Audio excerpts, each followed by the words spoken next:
Hello, welcome back to the show. Welcome back to Everyday with Jay, aka Cooterville. Are we live? Can I get a 5x5 or an 8.5x11 in the chat room?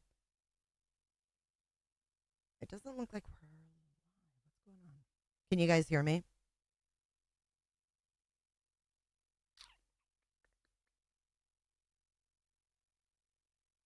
Says I'm live, but can you guys see and hear me?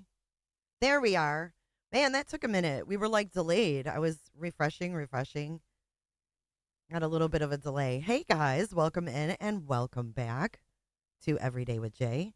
I hope you guys are enjoying your day today. What is even today? Is it Thursday? I don't even know what day it is anymore. Hey, Miss Kels. Hey, Ski Utah. Army Brad. Hello, Flannel. Blue Jay. Hidden True Shit. I love your name. Mama Bear. Good to see you. Anders, good to see you. Hey, Felicia. Hey, beautiful. Hello, Miss Penny. Is Belinda Buckner in the house? Belinda Buckner was sweet enough to send me a PayPal. I wanted to say thank you. Who's cold today? Who's cold? I'm freezing. And it's only going to get colder. Hey, Boomer Cooters. Carrie G, welcome to Cooterville. Welcome in, everybody. We are back in our daytime lives. Hey, Jenny Dubs. Hello, Ballet Flats. And then she sent out cease and desist letters to. Liz, L-I-Z is here. Good to see you. Hey, Jackie. Good to see you. I'm literally so cold. It's supposed to be like in the 30s.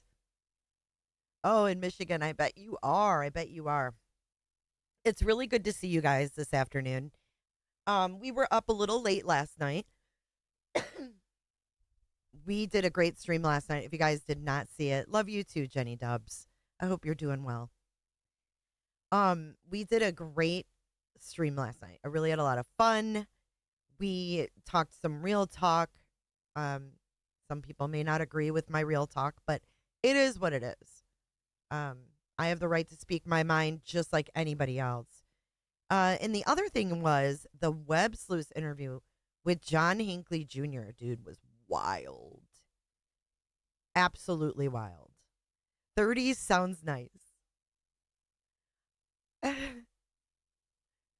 25 in Virginia. I know. I'm not trying to be a baby about it. It's just in Florida, 30 feels really a lot colder than it does up north. I grew up in Michigan, so hey, Kristen Ann. Good to see you and welcome to the channel. Hello, my lovely Auntie Cheryl. I see Trisha is taking some hits in the comments about our interview. I noticed some were deleted. Of course they were. Because no one can have a discussion. You have to agree, right? Hello, Ostrich. I know, Elizabeth. I'm sorry. You'll have to do replay crew. I apologize. I had my granddaughter for almost a whole week. So she went home last night and I'm like sitting here and I'm like, I just need to spark up a live. I just feel like talking. So we ended up going into the review of the Hinckley thing because I had been researching it. What's up, Callie? 36 in South Jersey. Brr. T-Fox, I'm telling you, it's cold, isn't it? We had a new cooter join before the stream began. Michelle Three Boys. Welcome to Cooterville.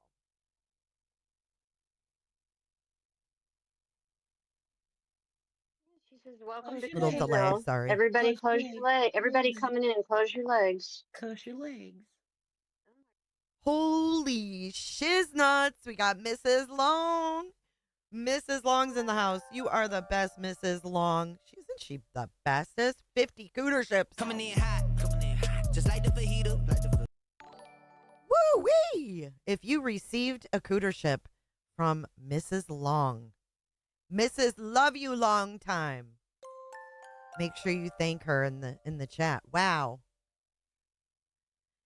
Felicia, that was wild, wasn't it? I love those deep dives. And sometimes the The spontaneous lives bring out the most. 50 because I'm 50.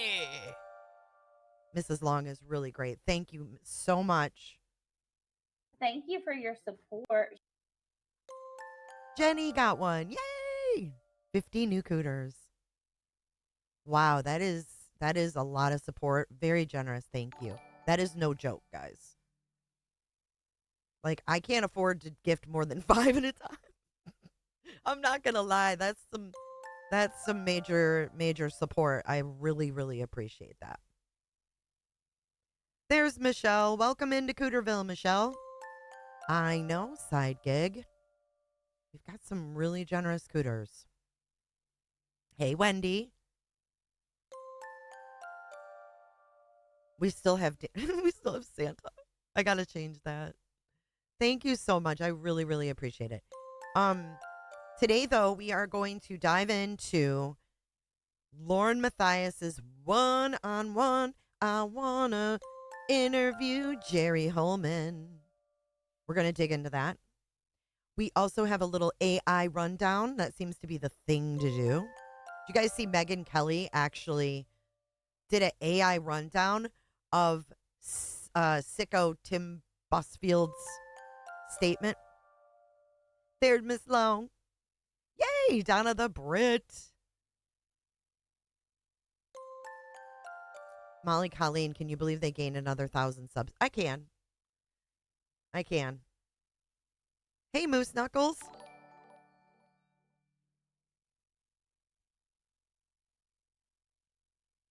They're at 3:15. We can only do what we can do, right? Carrie wants to know, was it ever confirmed that LM cheated on Dr. Babe? Gag. I don't think it's been confirmed. I think it's just been, kind of chatted about that she was cozy with a certain investigator.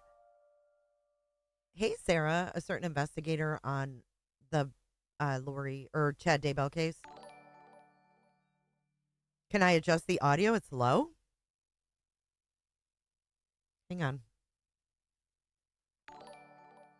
Do you guys think it's low? Let me turn it up. Is that Freedom Rock, man? We'll turn it up, man. Is that better?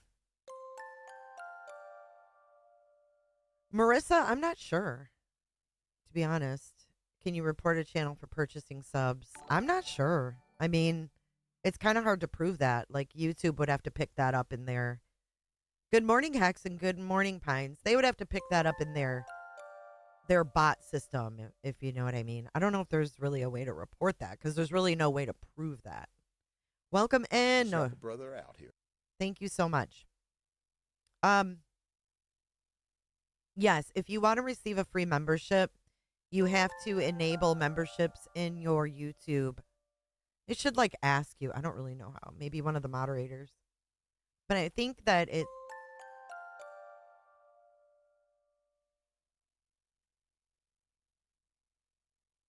Donna the Brit.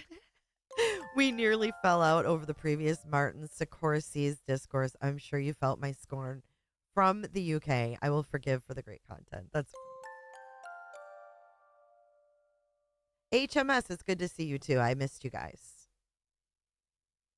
And FYI mods, I changed the link. I actually, Kels read my mind. The channels I watch usually get 200K to 400 views average. They're auto channels. I don't know. The YouTube algorithm is really complicated. There's a lot that goes into it. Ski Utah. Ooh, a wise woman is skiing today. What's up, Paul Sorensen? Are you in a better mood, Paul? You were mad as fuck. All right, are you guys ready to get into this Holeman interview? I say we do it. Let's do our little intro first. This all time we run it. Back on top feeling great. Back on top in the ranks. One shit one, number one, not the mother ones. Other ones feel fake. This our time we run it. This our side we on it. This our grind and we want it. Did it and done it. Can't outrun it. Stand up if you ready. Hands up if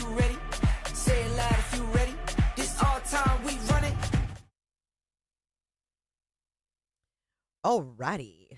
Let's get this up. This ought to be a good review. Okay, so I've got my AI thing. By the way, Megyn Kelly's AI of Tim's thing that I talked about. Hold on. Megyn Kelly's analysis said that Tim Buzzfield was lying. Here we go. I know, not on my channel. You're always in a good mood here. Dive urgent when you get Ski Utah on your head and no one knows what you're laughing at. I need a Ski Utah shirt.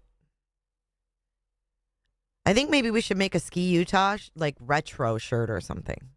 A retro design. Ski Utah. All right, here we go.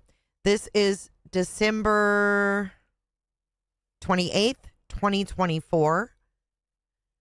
We need to look at the deets here. 99,000 views, and it was a pre-record that was premiered. So there's probably going to be horrible edits. Yeah,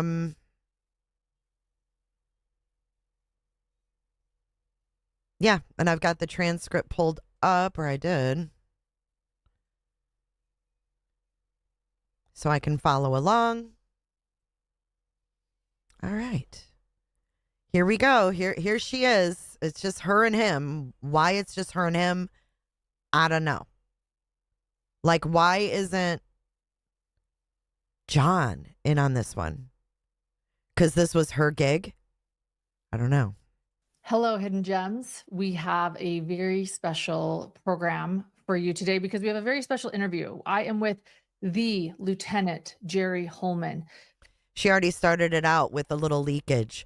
We have a program for you today, and that's what we're going to go over in the AI scan, because the AI scan was actually able to scan her transcript of her video without me even having to put it in, which was pretty awesome. But get this, guys. It said that this interview looked like a PR stunt, and we're going to go through it line by line to show how and why. Who was a big investigator and figure in the Delphi case, in the murders of Abby and Libby. And you testified at trial how many times? So many times at the trial in Delphi. At the actual trial, I think I testified twice, but all the hearings leading up to it, I've testified multiple times at every hearing I believe I testified at, to include the sentencing hearing. But at the trial, I believe only twice. Only twice. Okay. It seemed like more, but then you also were a witness at the sentencing where we just attended, which I want to ask you about. We have so many questions for you, actually. So thank you for taking this time with me and with Hidden True Crime. We appreciate it so much. And I want to start by thanking you for the work you did on this case. And you have been with the Indiana State Police since 2001, and you also have a robust military career as well. You joined the Marine Corps right after school. Is that correct? That is correct, yes. So thank you. Thank you for your service. And he has Play-Doh lips. Man, so many questions, because you know and I know, man, the internet has been kind of like the wild, wild west when it comes to this case from the very beginning. And really, what really matters the most, though, is that two little girls. Did you follow this, Lauren, from the very beginning? How do you know what it was like in the very beginning? I don't remember you making any content on it in the very beginning. Do y'all? First content I seen was when she hauled her ass over to Indiana and inserted herself as the fucking know-it-all in this case. Girls' lives were taken. But questions do surround the investigation, and there hasn't been a lot of answers for the public. And we're here because the gag order has been lifted. And so we have questions. Let's start first. She's reading. Lieutenant Holeman, if that's okay, with how you got involved in this case. Take me back to February 14th, 2017. Okay, yeah. So at the time, I was the district investigative commander. Wait. So at the time, I was the I was a dick. We have a little bit of leakage. I am very uncomfortable sitting here. He called himself a dick. Okay, yeah. So at the time, I was the District Investigative Commander, or DIC, for the Lafayette Post. Oh, it is dick. So I oversee all investigations that the state police is involved He was going to say dick. He was going to say the acronym, and he's like, oh, I better not say that. in. And we quite often assist other counties. So if we hear about something, we'll reach out to the sheriffs or investigators of those counties. And at that time, it was February 14th, and I was on my way to the Lafayette Post, and I heard on the radio, on the news, that there was 2 missing girls in Carroll County. So it was probably 8 in the morning. I reached out to Sheriff Lesenby at the time and asked him if they needed any assistance. And he said at that time they didn't. They had a large number of volunteers looking and searching the area that they were last saw. And I said, okay, well, if you need anything, let us know. And probably a couple hours after that phone call, I received a phone call from Captain Kirkham, who's now retired, but he was the Area Captain 1 Kirk. captain, was one of my supervisors at the time. And he said that they were requesting a helicopter and wanted investigators over there to find out what was going on. So myself and my sergeant, Steve Buckley, headed over there. I got there first and met Right. with Is he in a sauna? Tony Liggett and Kevin Hammond, and also spoke with the sheriff. And they said, well, we're just searching. We don't know what happened, and asking questions. Simmer down, and things Sin. like that. So that was my first involvement in the investigation. Okay. And you were involved then, should we say, up until this moment, always involved in the investigation? Yes, I've always been involved in it for the last 7 years and 10 months. We never left the side. It was, Hey, Debbie. at the bottom of the hill, once the girls were located, myself and Sergeant Buckley got there. Wait, was that an edit right there? The bottom of the hill, once the girls were located, myself. Oh, man. What'd you cut out there? Wow. Hold on. I'm getting a blankie because I'm cold. I don't know. I might get heated, though, the more I watch this. It was at the bottom of the hill, once the girls were located, myself and Sergeant Buckley got there rather early. There were some other officers there. We got the scene secure, and other officers were putting up crime scene tape and things like that. And then we had the opportunity to meet with Tony Liggett and Kevin Hammond. And at that time I said, hey, are you guys going to be? Can this guy stay down the hill? I mean, fuck. Who is this guy? Where'd he come from? Hey, Lisa K, thank you for coming back. After I was so uncalled for rude to you, you came back, and I appreciate that. Thank you. You could have said, fuck her. I can go anywhere. There's billions of channels, and you came back, and it's really good to see you. Thank you for forgiving me. Be the lead in this, or do you want us to be? And I can't remember which one I refused to ask, but one of them said, you guys should probably be the lead, but the other one said, let's talk to the sheriff. And later Sheriff Lesenby came and he said, I think, it's our county, we'll be the lead, but will you promise to give us all the resources Hey, you have? Salty. And I said, yes, I won't. We will not leave you, and we'll give you everything we have. The Hate state police kill. is a much Look, there's larger- another edit. These are horrible edits. We will not leave you, and we'll give you everything we have. The state police is a much larger organization. We have a lot more resources available, to include our laboratory and crime scene investigators and things like that. Public information officers, more detectives. So Thanks, I said, Becky. yeah, we're not going to leave you. And I meant that, and we didn't. Can I But why didn't you utilize the FBI? Can I ask why you didn't utilize the FBI? ask you at the crime scene what your first thoughts were when it came to maybe the type of crime this was? Is that fair to ask? I didn't tell you I was going to ask that, but I'm Oh my God. Her second question is already one that's off script. Look at his face. He's like, oh, fuck. I didn't tell you I was going to ask that, but Yeah, that's fair. Yeah, I've been asked that type of question multiple times, and I think my answer is I was very angry that another human being could treat two human beings like that, two young, innocent girls. I've been involved in many traumatic events, crashes, homicides, Right. Why'd you kick him out? I domestic guess he's better. batteries, Thank you, Salty, for correcting me on that. throughout the years, and also a Marine for 8 years. So I've become a little bit compartmentalized, I believe, on traumatic events. So the actual scene itself doesn't He haunt does, me Miss or Long. bother me. It's just the anger outweighs all the other emotions that I may have, because I just don't understand how any human being.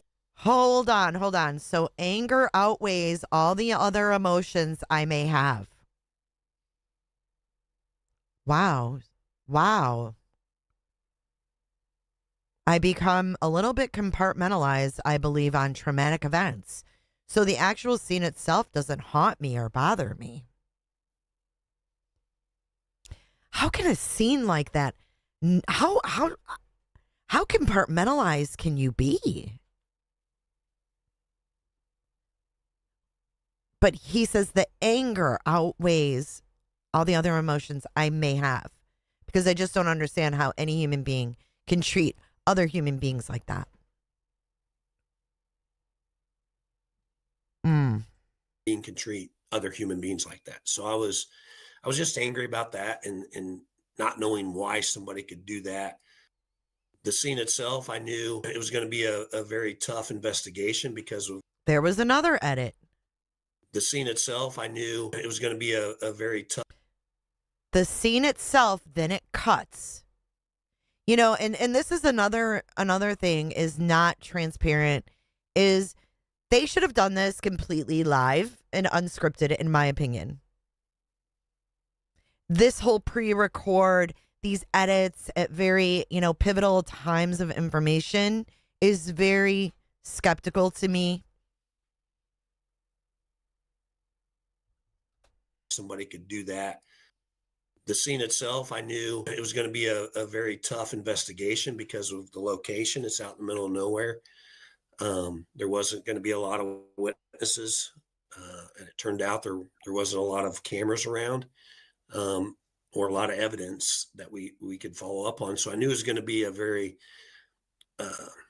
intensive investigation. It's going to labor intensive investigation. It's going to take a lot of old fashioned detective work. That's kind of what my first thoughts were. Old fashioned detective work. Thank you for sharing that. And, I'm we're sure gonna he get wouldn't, into, Penny. honestly. Well, let me say this first. There was something that you said before we started that I want to share, and that is that you said. But if this guy has children, how could you see that scene and not carry that with you? That's a really weird statement to me. You have nothing to hide. You have nothing to hide. And so with that, You have nothing to hide. For that. And I think that I want to go through all the different scenarios of possibilities with this crime, from Odinism to Keegan to the landowner. But where The landowner, we can't say his name. What is going on here? did your mind go to? What type of person did this? Did you think right away ritualistic crime because of sticks, or did you think that this was like a sexual motive, or where did your law enforcement brain or military brain take you when you were assessing this crime? Initially, I think I and a lot of others thought it was a failed sexual assault and maybe a kidnapping attempt. And just Another because of the way edit. the girls are found, one completely naked, the other had clothes off and put some others on it. And so I think that's where my mind went. I always thought it was one person, but I didn't want to put blinders on. So I kept an open mind and thought maybe it could be multiple. But as the investigation went on, it was clear to me that one person was capable and did do this. So the Odinist, the ritualistic killing thing, I never believed that. Our crime scene investigators told us early on that the blood on the tree was blood spatter, that it was not initially painted on there or put on. Didn't the FBI tell you that it was something more than just blood spatter? Play-Doh lips? I'm pretty sure, right, Calamity Jane? He'd be a hoot and a fucking holler at a barbecue. I think the FBI was the agency that wanted to go into the Odinism theory, and y'all kicked him out, if I'm not mistaken. Crime scene investigators told us early on that the blood on the tree was blood spatter, that it was not initially painted on there or put on there. You could tell the difference. They could. I mean, you and I maybe not, because that's not our specialty, but our crime scene investigators at the time, Jason Page, had plenty of training in blood spatter. I would say he's a blood spattered expert. You would say he's a blood spattered expert. Who's Jason Page? Where'd Jason Page come from? Remember that name, Jason Page. I did follow Delphi for a very long time. So he was saying that Lacey, hello. that wasn't a symbol. But again, we didn't rule it out. The sticks, to me, looked like just sticks randomly put on there with no purpose. And that's what our crime scene investigators were telling us as well. Oh, yeah, because that really makes sense, right? Just sticks putting... What? Okay, so what's more odd? Oh, now I'm getting worked up. What's more odd? Someone putting sticks for a purpose? Or someone putting sticks for just no reason? It would make more sense to me that they were placed there for a reason. Not for no purpose. Yeah, I'm gonna kill two girls, and then I'm just gonna take the time to put all these sticks on them for no reason and you know, risk getting caught.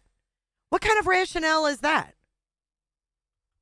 Shut the fuck up. Then they let the sticks sit there for weeks and weeks and weeks. And they were like, oh, maybe we should go back and get those sticks that were on the bodies that we tossed to the side. Idiots. Look at him. He's an idiot. Look at, he's like, this plastic woman is going to fix my reputation in this case. So I stop getting harassed.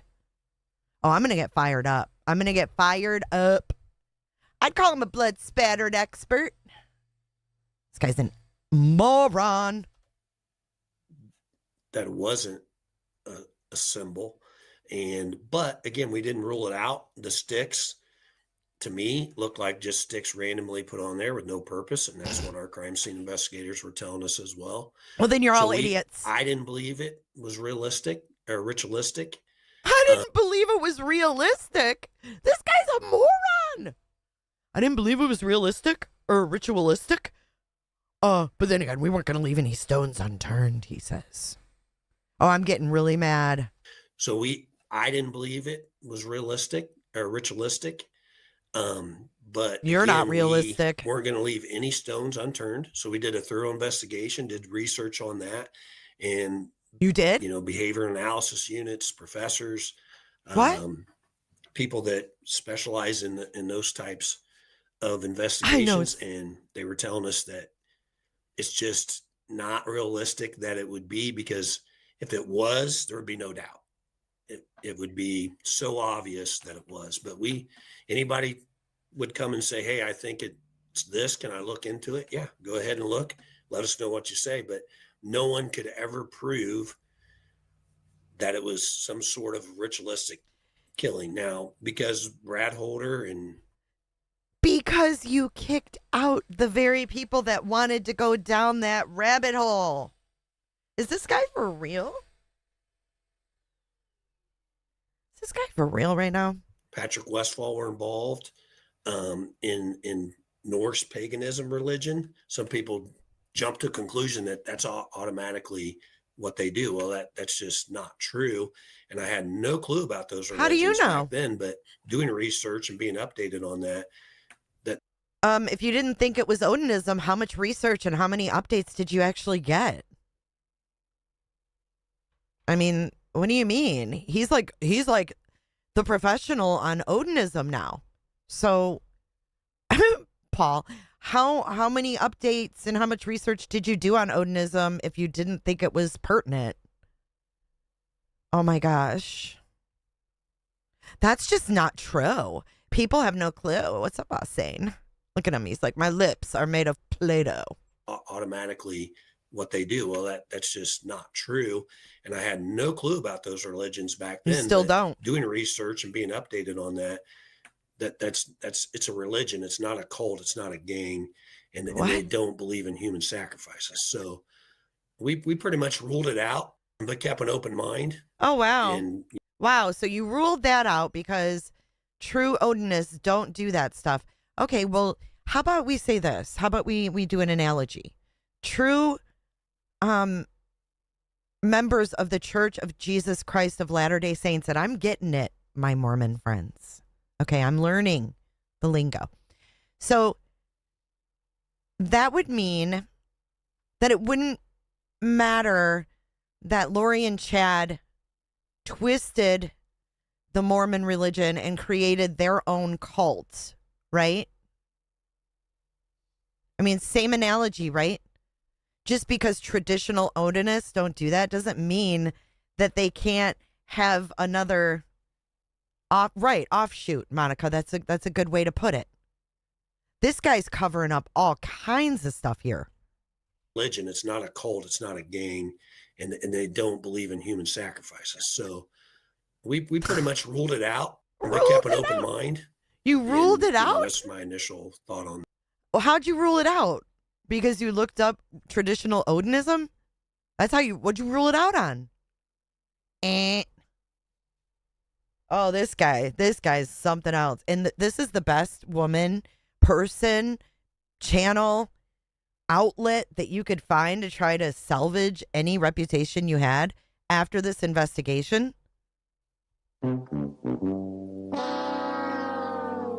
Lieutenant Holeman, something that you've said before, and you actually said in trial, is that you left no stone unturned in this investigation, but if there was probable cause, see that edit you too? Move forward. So are you saying that you absolutely did investigate this sort of ritualistic killing she's bringing it back up. And there wasn't probable cause, or how would you explain that? Yeah, I think that's a pretty good explanation. We had tips on numerous different people not related to ritualistic killings, and some that people thought were involved, like I said, in that religion, and basically just didn't know what the religion was about. But yeah, we looked into those y'all, he's calling it a religion. We looked into that religion. Wow. You are so full of shit, dude. He's got like devil's eyebrows. Basically just didn't know what the religion was about. But yeah, we looked into those people, multiple interviews with multiple different people. And the only person that we established probable cause to make an arrest on was Richard Allen. The rest we didn't. And we're not going to falsely arrest somebody or falsely accuse people without establishing probable cause. That's rich. That's just not what we're going to do. So we looked into... What was your probable cause? Like you started... What was your probable cause? Richard Allen calling and saying, hey, I was there that day? I don't get it. To say earlier, the property owner, multiple people, and we served multiple search warrants on people and people's property, and again, nothing came back to establish probable cause on those people. So again, we're not going to have tunnel vision, but we're also not going to falsely arrest somebody. Okay. Wouldn't want to do that. So in other words, I think I who are all these people, dude? Who are all the tips and all the people? What about Keegan Kline? Can we talk about Keegan Kline?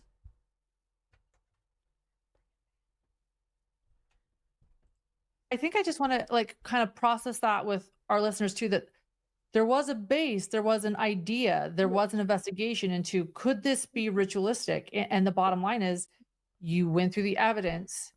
She's reiterating this for a third time. She's really pressing hard. They are really pressing hard that he ruled out this Odinism. She's trying to look like Trump. You investigated. Was there any hiding at this time of information or evidence when it comes to this? Kylie. I'm bringing up all of the theories online, you know, Right. or Oh, Yeah, you no, are? no, nope, none whatsoever. We looked into them. There was no evidence indicating that those people that Those practice that people. religion were involved. Those people that practice that religion. This is weird. Or anybody that in the evidence at the scene just wasn't strong enough to indicate that that was a ritualistic killing. you know, I was actually gonna There was another edit after the ritualistic killing. This was December of 2024, right after the gag order was lifted in Delphi. try to go in order here. In order. But since we're on, I'm trying to go in order here. This is so scripted. I'm sure he approved every question. I'm sure everything's written down. This is 100% damage control, or an attempt at damage control. sort of what you're talking about, what about this idea of another person confessing, or the possibility of someone else saying, my DNA is at the crime scene? I think you know who I'm talking about. Yeah, I think. Yeah, we're talking about Elvis. Why can't we name these people? I think you know who I'm talking about. Let's get through this next one. We have another suspect that you did not investigate fully. Yeah, absolutely. Somebody saying that if my spit's on at the crime scene, but I can explain that away,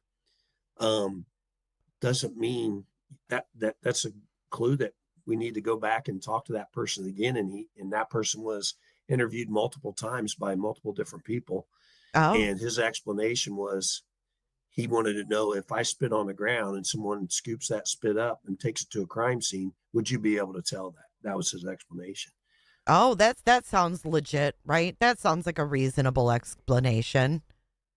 And that person had never been to Delphi. We could never put that person into Delphi. Hey, paper.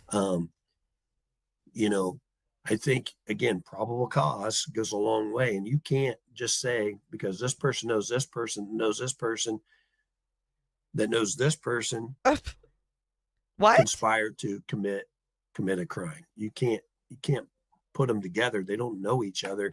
Just because one knows somebody kind of, sort of, and that person knows another person.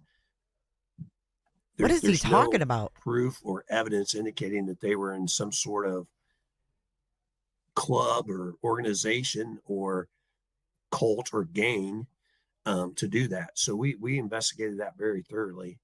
Todd Click, Kevin Murphy, and before Greg Ferenczi was brutally murdered. I agree, Gene. All those people were looking into it, and others, and other investigators, me included. We were looking into that very thoroughly. Oh, you were. This is the fifth time, sixth time. The bottom line is there was no connection, no direct criminal nexus in that group of people that, in my opinion, the defense came out and falsely accused. I mean, we looked into it and covered those people very thoroughly. Thank you. Yeah, and we mentioned the Hey, property Andy. owner, Ron Logan. I'll just say his name. Still to this day, people say, well, I think it's him. I think it's him. Police searched his house.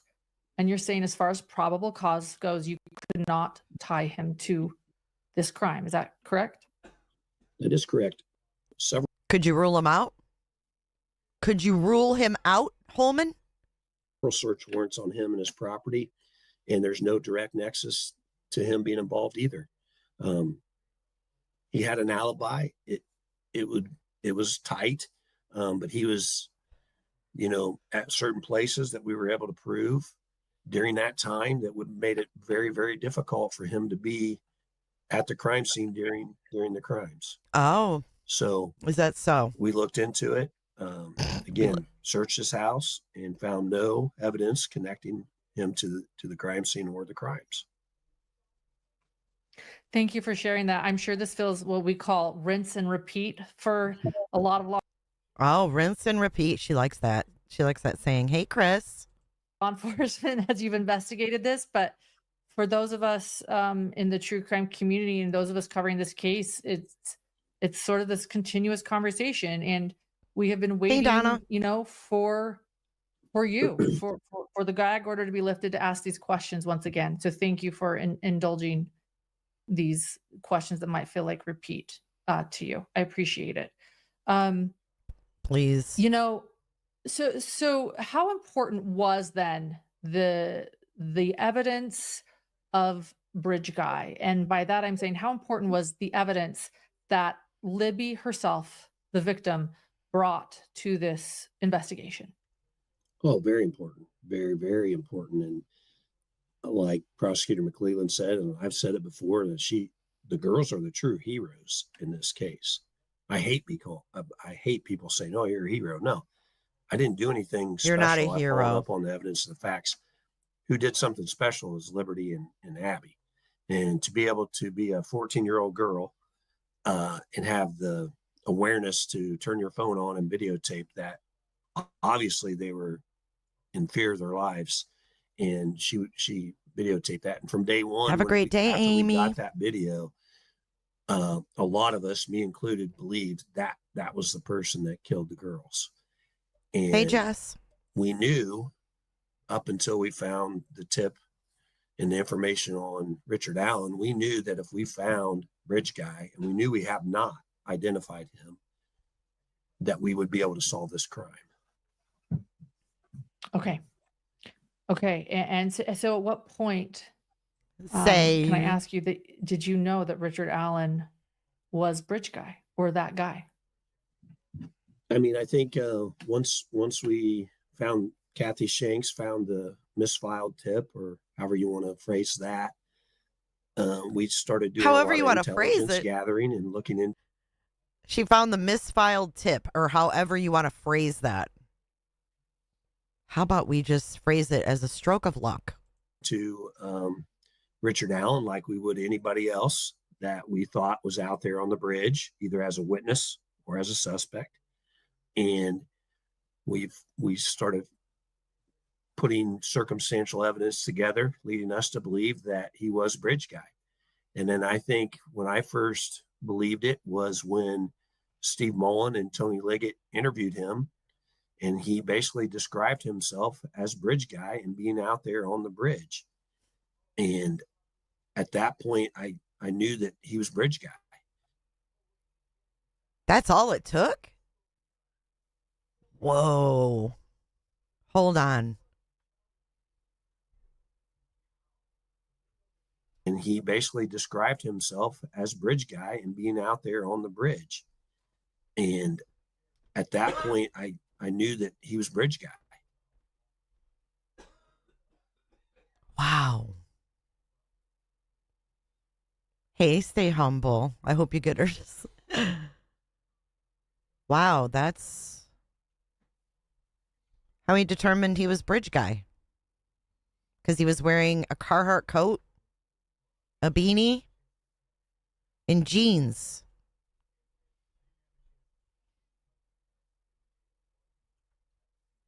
And he basically described himself as Bridge Guy and being out there on the bridge. And at that point, I knew that he was Bridge Guy. And I knew that we were able to have eyewitnesses who said they saw Bridge Guy. And They said they saw Bridge Guy, but not all of them described Richard Allen, right? Isn't Richard Allen short? Bridge Guy was taller and young. Oh my God, this is fucked up. He described himself as Bridge Guy, so I knew at that point he was Bridge Guy. That is scary shit. That is scary shit. Don't ever talk to these fuckers without a lawyer. Ever. Don't do it. This is what they can do to you. You say the wrong thing and you walk right into it, you're done. That is scary. Jeez. you know, you put all of those pieces of the puzzle together, and there was no doubt that he was out there. What And that pieces? he was the one on the video telling the girls, kidnapping them, telling them to go down the hill. And I think at that time I believed it. But again, we were building the case and we weren't going to falsely arrest anybody. So we were putting together an establishing probable cause. And when he left and stopped cooperating and wouldn't allow us to look at his phone or get his DNA, we were able to apply and obtain a search warrant for his residence. And I think out there, my communication with him was odd His behavior was odd. And when him and I Hey, had Wind. minimal discussions, but I told him, hey, we're not here to tear your house up or, break any locks, but if we need your cooperation, will you assist us so we don't do that? And he made multiple comments of, doesn't matter, it's over. He made that comment multiple times out there when we served the search warrant. And I just thought that was odd, and just putting all of it together and then finding the items that we found and sending them to the lab and getting the results back that indicated that the round that we found on February the 14th between Abby and Libby, closest to Libby, matched his gun. And he couldn't explain that. So putting all that together in the video of his car and all the circumstantial evidence with the witness statements, I knew we had the right guy. That was one of the big things you testified Big on, edit. were the conversations you had with him while his house was being searched. That was a moment. You just mentioned it.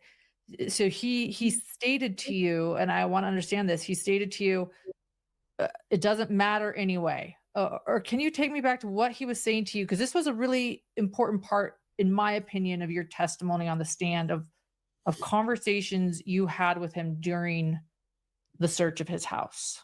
Sure. So as a supervisor, I did a walkthrough with the crime scene investigator, and they take pictures before they start the search. That way, if we are accused of, destroying a property, we'll have that on pictures of it. Hold on, Paul. What were you interrogated about for 4 hours? He said at the end he was almost ready to admit to kidnapping the Lindbergh baby. Before we started and after, we also go back and take pictures after and during the search. So I did a walkthrough, and I told Richard Allen I was going to do a walkthrough and why, and that if we did destroy anything, it wasn't going to be on purpose, and that there's a process. We have a tort claim that he can fill out if we do destroy any of his property. And he made the comment, and I'd have to look at my report to see exactly what he said, but he said, it doesn't matter, it's over anyway. And I didn't dig into it at the time. I just noted it and I put it in my report. But he made that several times. He at some point he sat in the car with me when his wife needed to use the restroom. She went to her place of employment, and he asked if he could sit in the car with me. And he asked me, did you guys detain or did you arrest my wife? And I said, no, why? And he said, well, she'd been gone for a long time. And I said, well, I could take you out to where she works if you want me to go find her. And he said it again. No, it doesn't matter. It's over anyway. And he said it a few times. And then in my interview, I asked him what he meant by it. And he just, I mean, if you're being accused of murdering 2 girls, wouldn't you say it's over anyway? I mean, I can't blame him for saying that. That doesn't, this guy said, well, you've talked to these people and they all think I'm guilty and, my life's over anyway. And, that's just weird to me that an innocent person would say that. I think only. No, fuck off. If you've got cops telling you fucking did this, like you're a bridge guy, like we're going to tell your wife you're a bridge guy, like all that stuff they said to him. No. Always, yeah, just ask for a lawyer, man. Guilty people would think that. Because we searched many people's houses and they never said, it's over. They said, go ahead, search. I didn't do it. You're not going to find. You searched many people's houses? Whose? Does anybody know how many houses? Well, that's a good point, Dr. Calamity Jan. A clinically depressed person would say it.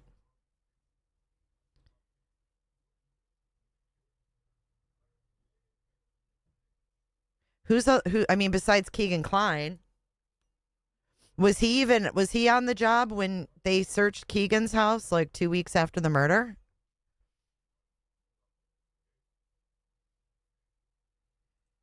Find anything.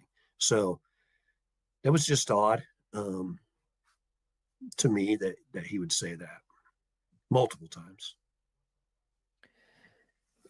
Of course, the other really interesting part of your testimony in court, and maybe this is actually why in my brain I envision you testifying more than even twice, as you said, is because we watched multiple times the interrogation that you did of Richard Allen, 2 separate interrogations, and one in which led to the arrest of Richard Allen. And nobody else, the public has not seen those. It was interesting. I think I might have been one that after I watched it first time in court, I might have joked and maybe said you kind of maybe thought you were on an episode of CSI or something. You were really into it and passionate, and the language that was used was really intense. Did she really just compare his interrogation to a show? An episode of CSI? Lauren, stay on script, because when you go off script, you look like an idiot. Kind of maybe thought you were on an episode of CSI or something. You were really into it and passionate, and the language that was used was really intense. A lot of F-bombs, a lot of all this. But can you take me back there? Because it was also edited. Like, we didn't see the whole thing. We saw, can you take me back there? Because it was also edited. Edited? Oh, her and Trish. Let's. Where's Trish? It out.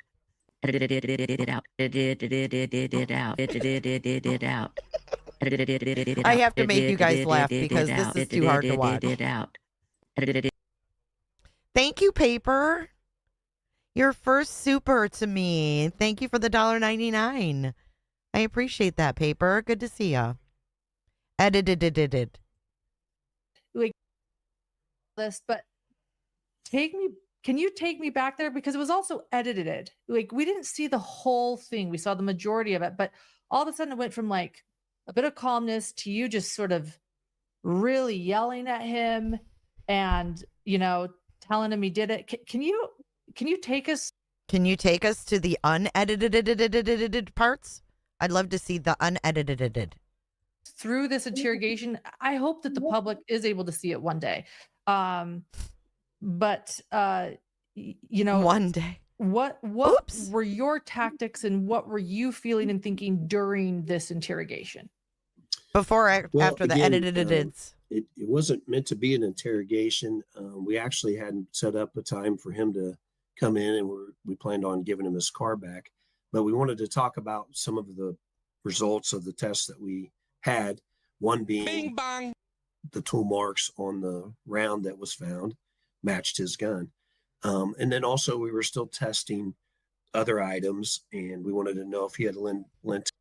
So the bullet, that was his main thing. We wanted to talk about some of the results of the tests that we had. One being the tool. Marks on the tool marks on the bullet. The round that was found matched his gun. And then also we were still testing other items, and we wanted to know if he had lent any other items out or anything like that. What was weird to me is we actually scheduled that interview a few days before, but he canceled. And then when I went out to the lobby to get him, he was with his wife, and just the way he was dressed to me was odd. He was wearing like sweatpants and a t-shirt, I believe, and he took his coat off and he emptied his pockets. I think he may have had like a.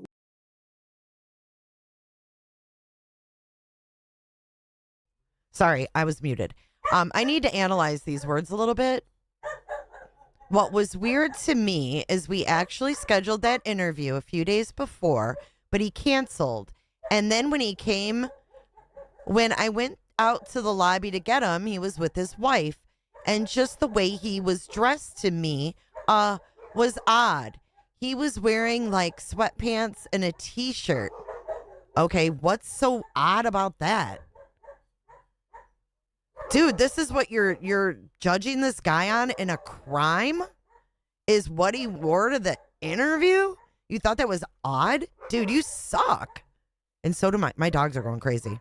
He was with his wife, and just the way he was dressed to me was odd. He was wearing like sweatpants and a t-shirt, I believe, or you don't even know what he was wearing, but what? And he took his coat off and he emptied his pockets. I think he may have had like a lighter and some cigarettes or something, maybe a wallet. I can't remember. Thank you, Judy Lynn. I love those candles. Like, I can't have enough of those candles, girl. Remember exactly, but he emptied his pockets and gave those items to his wife, which Oh my God, he emptied his pockets? You don't say. most people don't do that. I have had people that I've interviewed in the past and said, hey, I'm going to turn this report over to the prosecutor, and if he decides to issue a warrant, can I call you and you meet me and turn yourself in? And they said, yeah, sure. And when I would call them, that's Jim Cox, he was the lead investigator in the Delphi murder investigation. how they would show up, because I think it's common knowledge that you can't bring personal items into the jail, and more than likely they're going to throw them away or lose them. So to me, from as soon as I engaged with him in the lobby, it was like he thought I was going to arrest him. And at that time, our intentions was just to try to clear up some things and get some explanations for some of the test results that we had and collect his DNA. And Oh, Judy. Well, I'll have to let you know when I get my P.O. box back. And perhaps you can send me a little sample. I love candles. do some other things, but our intentions weren't to arrest him that day. We were trying to give him the opportunity to explain what's going on. So that was odd. And then during the interview, you know, the majority of the interview, we were both calm. He started cussing at me. I'd normally treat people as they treat me. So if you're not cursing, I'm not going to curse. But if you start cursing, then I'm going to speak your language.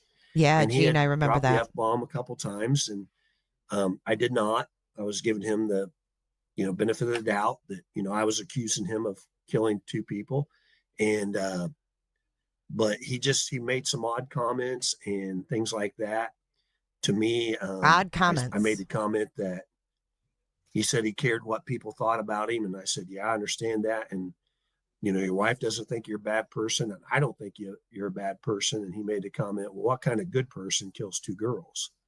That was Okay, what does that mean? If someone tells me that they think I killed two girls and then say I'm a good person, I would have the same response. I'd be like, why are you calling me a good person when you think I killed two girls? Oh, this is horrible. And she is texting and she's not listening. She has a script. She doesn't care what the answers are. She's there to do a job, and it's called PR work, in my opinion. I said, yeah, I understand that. And, your wife doesn't think you're a bad person, and I don't think you're a bad person. And he made the comment, well, what kind of good person kills two girls? That was odd to me. Why is that odd? I allowed him a break, actually a smoke break and a bathroom break, and gave him a couple waters, maybe one or two. And everything that, we normally do in an extended interview. And I also asked him if he would like to talk to his wife, because she was telling us some things that wasn't adding up. And he said, yeah. So I allowed him to talk to his wife. And it was very odd when she come in my opinion, I observed it. She was very standoffish. She didn't act like she wanted to be there. Why would she didn't act like she wanted to be there? Why would you want to be there? This guy's an asshole. I never realized how much. Wow. She was upset. Of course. She asked him why you didn't tell me you were on the bridge that day, and they had a conversation. It is, Liz. About some things. He tried to hug her, and she was just very standoffish with him. So that was odd behavior. What? I would have said at this point, okay, what did you expect him to act like? What would an innocent person in your eyes, Jerry, act like? And Judy, that's so sweet. Thank you so much in advance. He is a bully, Penny. Oh, she has no couth. And then, some things are edited out because they may be too prejudicial. Wait, what? Some things are edited out because they may be too prejudicial? Like what? For the jury to hear. And the things that were edited out was I offered him a polygraph. And you can't say that because if someone denied or refuses to take a polygraph, that's too prejudicial to present to the jury. And I understand that. And, you know, that's why those things were edited out. That's the only That's all thing that was. edited out. Oh, that's it. So he denied. He didn't want to apologize. Yeah, he refused multiple times. And while his wife was in there, I asked her, I said, if you're innocent, would you take a polygraph? And she said, yes. And I said, well, I've offered Richard Hey, Harmon. to take this polygraph multiple times and he refuses to do it. And he got angry with me then and started cussing. And I started cussing and said, you know, if you're innocent, take the effing polygraph and things like that. And then he asked for me to let his wife go. And I said, You know why? Because Richard Allen knew you were going to use the polygraph as another tool. sure, you can go. And I said, you know, tell him to do the right thing. And then when I really got angry is when he said, Hey, you're going to Carpenter. pay for this. And I said, no, it's not on me, Richard Allen. This is on you. I'm not going to pay for this. You're going to pay for that. You know, I only raised my voice and cursed for maybe a total of 30, 40 seconds. The rest of the time I was calm, just like this. Okay. But I did use some deceptive tactics that were trained to use. And, you know, Yeah. some And people call them lies. I call them deceptive tactics. they're interview lies. techniques where I over embellished some facts. Like, you know, we have eyewitnesses that saw you out there. Well, they did. They saw Bridge Guy. They identified Bridge Guy. And we were able to identify Bridge Guy as being Richard Allen. We had the evidence of his car. We had multiple police officers saying, that's him on the video. And No, you didn't. That woman saw a boxy car. You didn't have evidence of his car? Wow. Hey, Dental Lori. Good to see you. She's over there sending those late notices via text, stalking people. that's his voice. And, you know, I Wait, what? and we had the evidence of his car. We had multiple police officers saying, that's him on the video and that's his voice. And, you know, I over embellished some of those facts and said it was experts and things like that. But it's just techniques that we use that people would use when they're trying to get their kids to tell the truth if they take a cookie out of the cookie jar.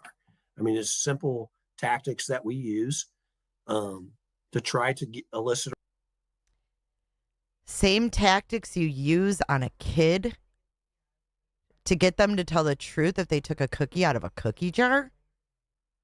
Horrible analogy. Horrible analogy.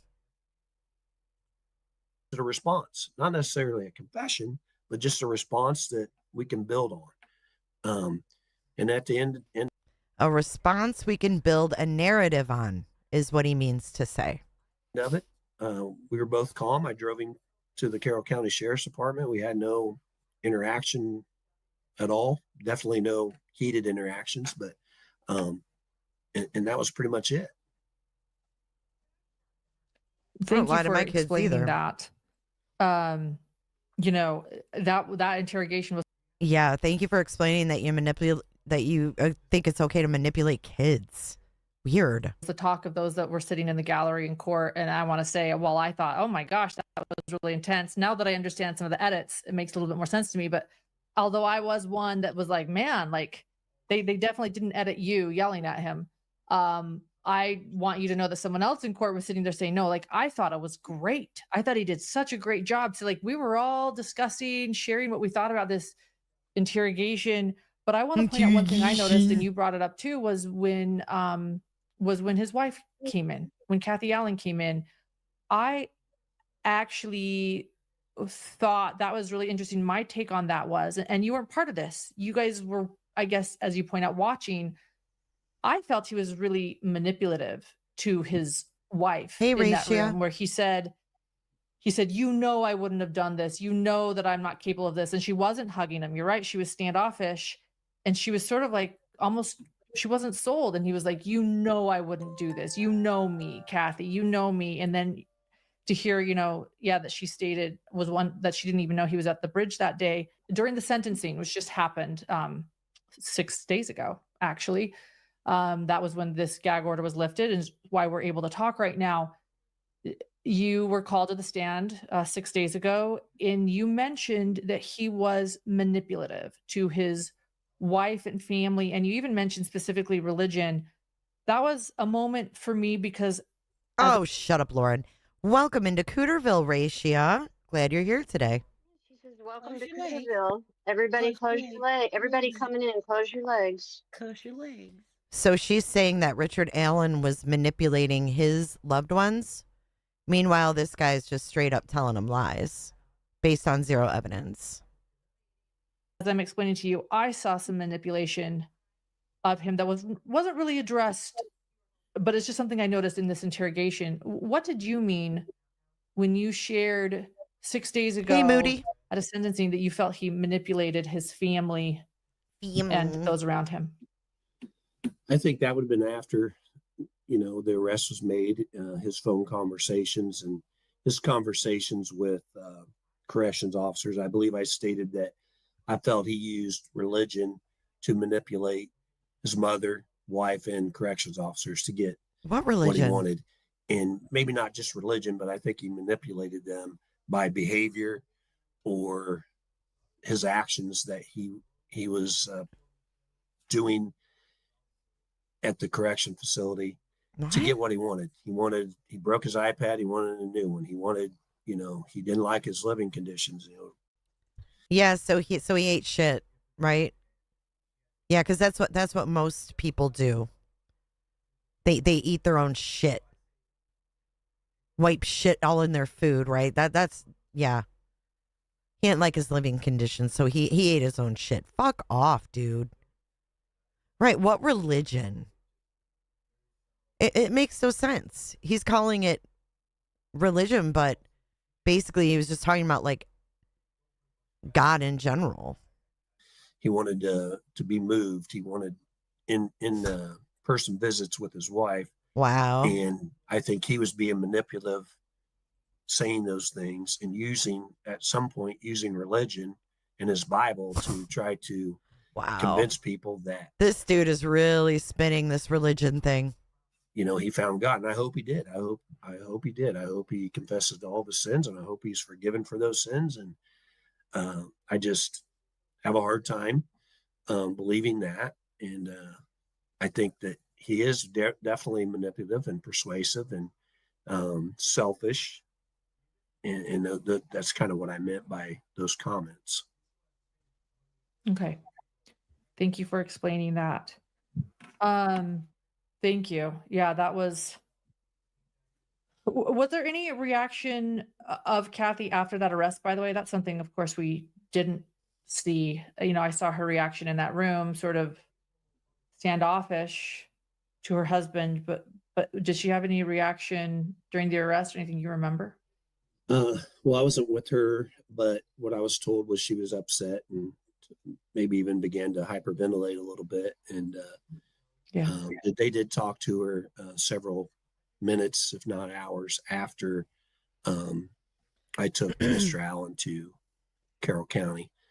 So, but yeah, I think probably shocked. I mean, I believe that when this happens, initial shock probably is something that occurs. Give a little break there, just so everyone knows, we were getting some feedback echo on my end. So I put my earphones on and we will No one cares. Continue. We were talking about a reaction of Kathy Allen and when Richard Allen was arrested that we didn't know about. And thank you for sharing that.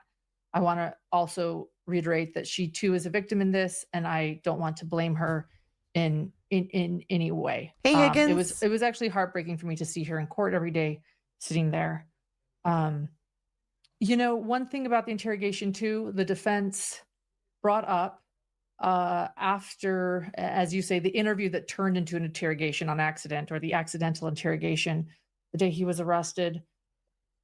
They brought up that his Miranda rights had not been recorded, that they had been given to him, but they didn't make the recording. There was a lot of talk about recordings being missing or interviews being missing, which I think let's just be honest, led to a lot of theories about you and law enforcement and cover-ups. Can you talk about this and what happened with missing recordings? Yeah. Technology is great when it works. I mean, I think you were at the trial. You even saw we had this brand new smart TV that Prosecutor McClellan was ready to throw out the third floor window, second, whichever floor we were on. That's true.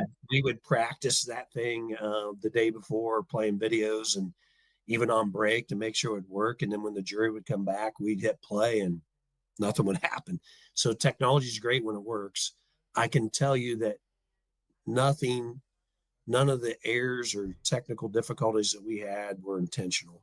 To speak on mine, we had multiple in this case, and we have multiple technical difficulties in all of our investigations. But in this one, I thought we checked the recording system before Richard Allen showed up. It was working fine. We started it during the interview, and our plan was they were going to email me, so I have my laptop in the interview room with me if they had any questions or they needed me. And I didn't see the email, but they emailed me and said, "Hey, the recording's not working." They came and got me. What? I stepped out of the room and I said, "Well, it looks like it's working now." And they said, "Well, we don't know. Go back in there." I went back in there and started interviewing. There is a delay. There's it's a long delay. We tried to fix it the other day because of safety reasons. It's probably a 20, 30 second delay. So you'll say something, you don't hear it on the recording, the monitor until 20 seconds, 30 seconds later. So I went back in and started the interview. But yeah, before. They just fixed it the other day? Or no. He said we tried to fix it the other day. But because of safety reasons that, it's probably, he doesn't say they fixed it. We tried to fix it the other. What is going on? Gene, what's happening here, Gene P? Or I did not officially read him his Miranda rights because he was not in custody. I basically told him that he was free to go and we were here to discuss. So he didn't read him his Miranda? Went back in and started the interview. But yeah, before I did not officially read him his Miranda rights because he was. What do you mean officially? You either read them or you didn't. And then the technology had issues. Wow.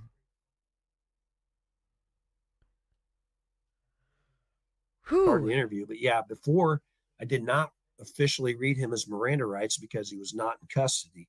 I basically told him that he was free to go and we were here to discuss the items that we took and some of the items that we were going to return and some of the test results.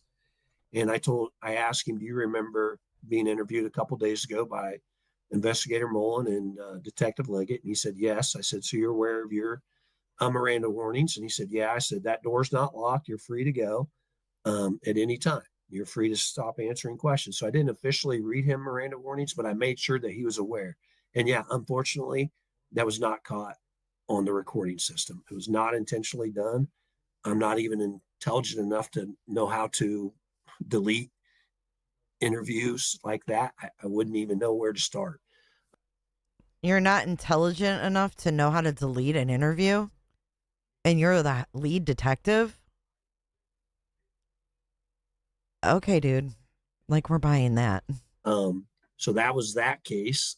There was another one that wasn't brought up where I interviewed a couple people up in the Department of Corrections, some prisoners that heard some comments. I went there, same recording device. It's called iRecord. Hey, Delphi. So the prison's very sketchy about even police officers bringing in any additional items. They don't want you to bring your cell phone or digital recorder. So I asked them, "Can I bring my digital recorder?" And they said, "No, we got a recording device."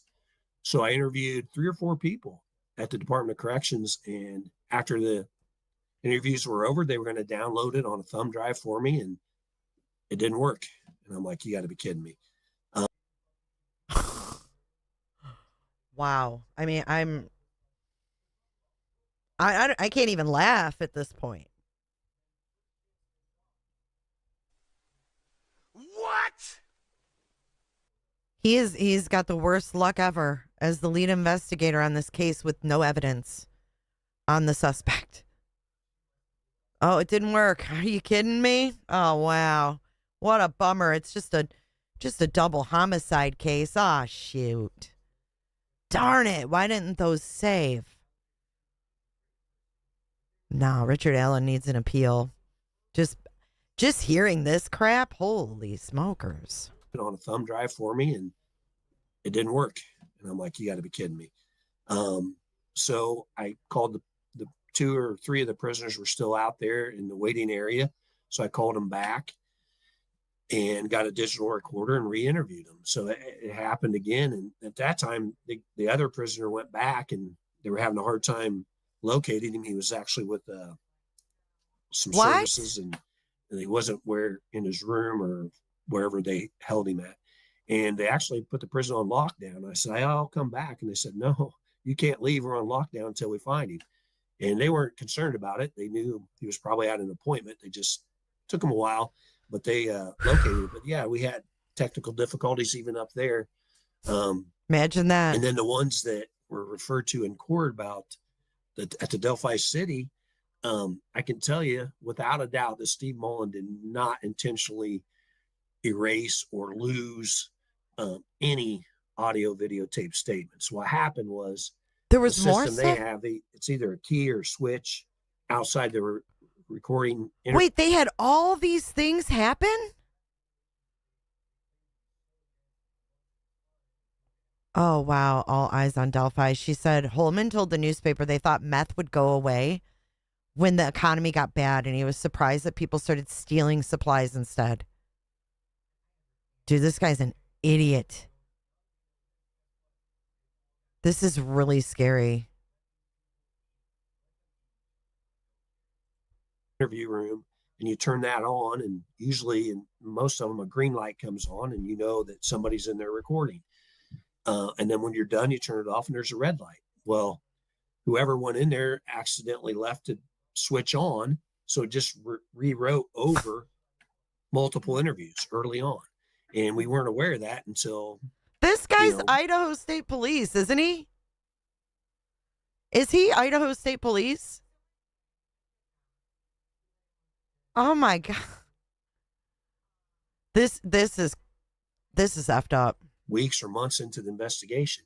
Once we found out that happened, we Hey, Sugar. and we attempted to go back and locate the people that were interviewed. And if the investigator or detective did not memorialize that in a written report, then we would try to locate the people and re-interview them.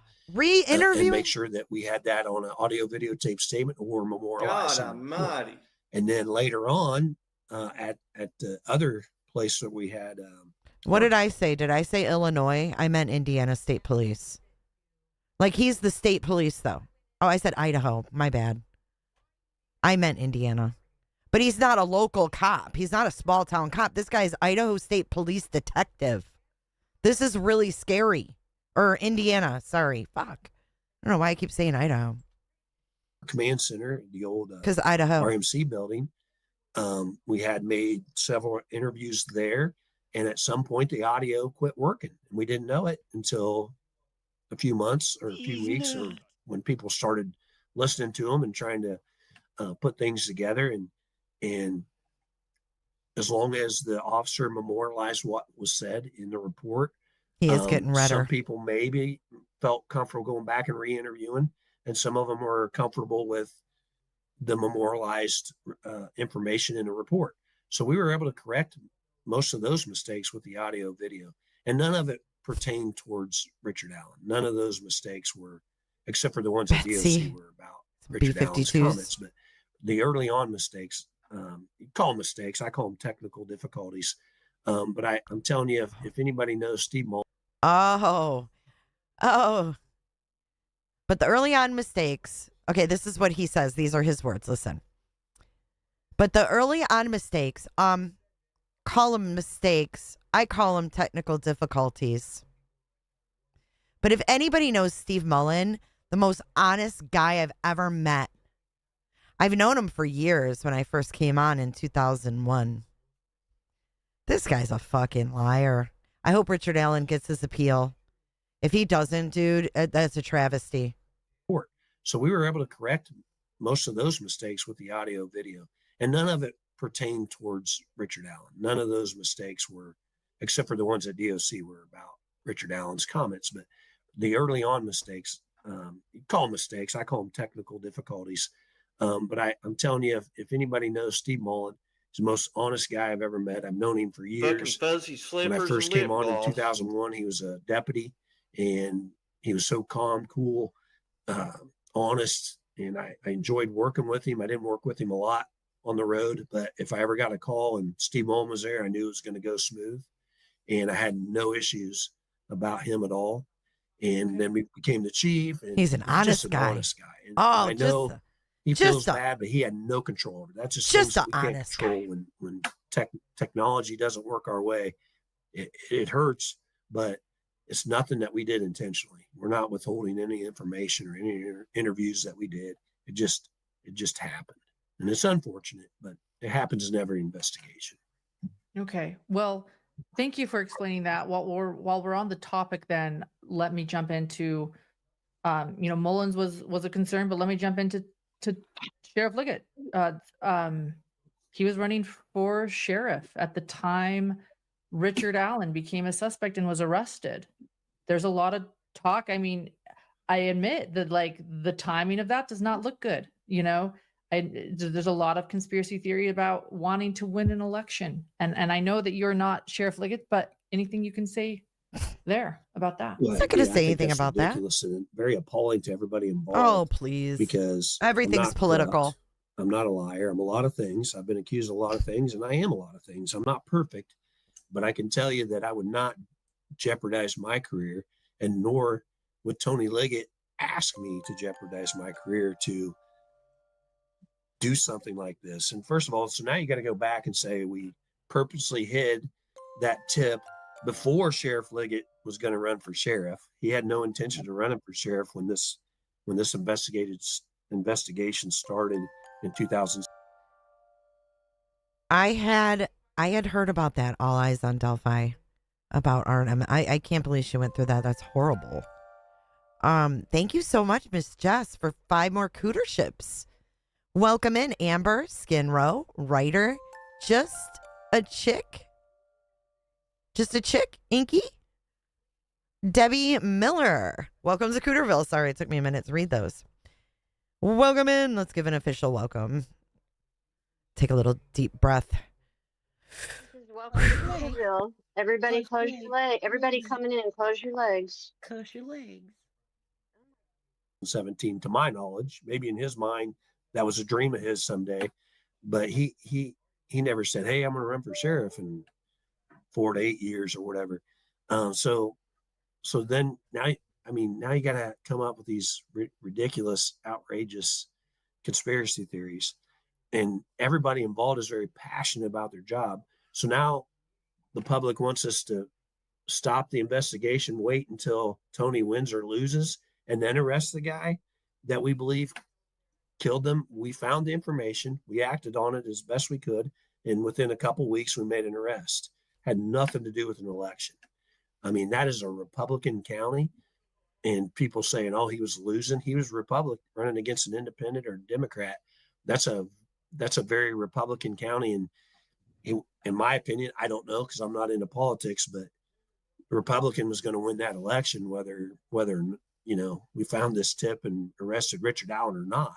So I think it's just appalling to everybody involved, and anybody that believes that.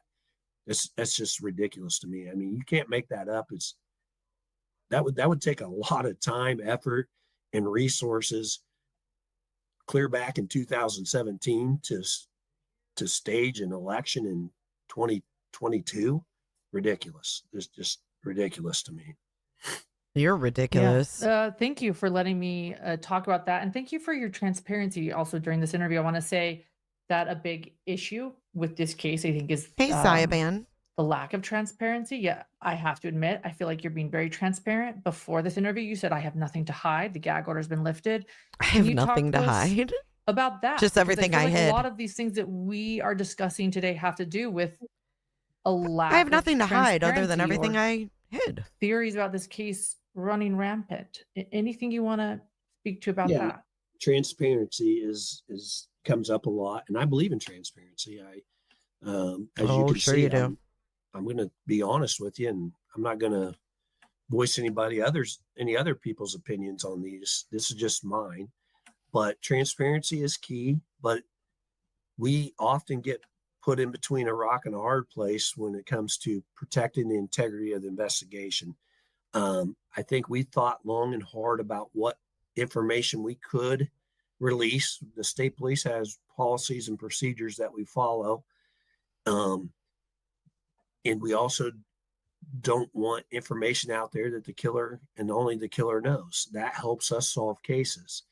So, and then the gag order was in place. So then we can't defend ourselves or talk about the issues that people want. But, I think that the public is unrealistic thinking that the investigators are going to talk about every step of the investigation in the public while the investigation or trial. No. The public understands that you have to hold back things during an investigation. Don't put this on us. He's trying to put this on us. Trial still going on. I just think that's totally unrealistic. What I think is realistic is what we did. We gave information to the media that we thought would help us identify who the killer was. And those were very strategic. And we don't like to talk about investigative strategies because we don't necessarily want the public to know what we can and can't do to find out who committed the crime. Because if everybody knows that we can do this or that, then they're going to stop doing that. Paper. Obviously, people know about DNA and fingerprints, so they wear clothes or protective equipment to not allow that. And everybody knows that technology allows us to look at cell phones. So now people leave their cell phones at home. So if we talk about all the investigative strategies and every piece of evidence that we have, that would violate the integrity of the investigation and make it much harder for us to solve crimes.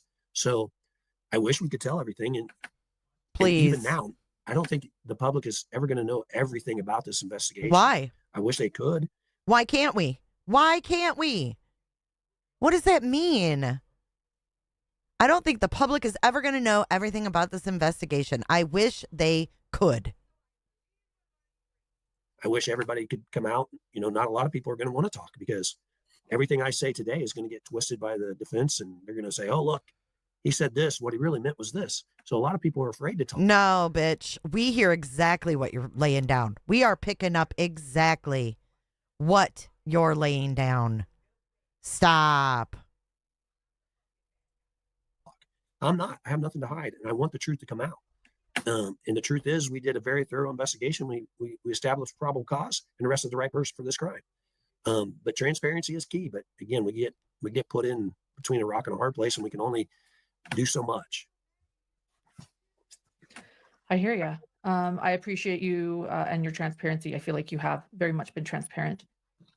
You mentioned that I didn't know that Richard Allen had declined a polygraph multiple times, but you couldn't share that in court because it was prejudicial. And that makes sense. You can't let the jury know about that. There are a couple other things I know about that weren't you guys weren't able to, or the prosecution, I should say, wasn't able to share during the trial. One of them being a video of Richard Allen being angry in a video. Can you share what that video was and why the prosecution might have wanted to share that video or anything else that you weren't able to share? Welcome, That LIC. It is interesting.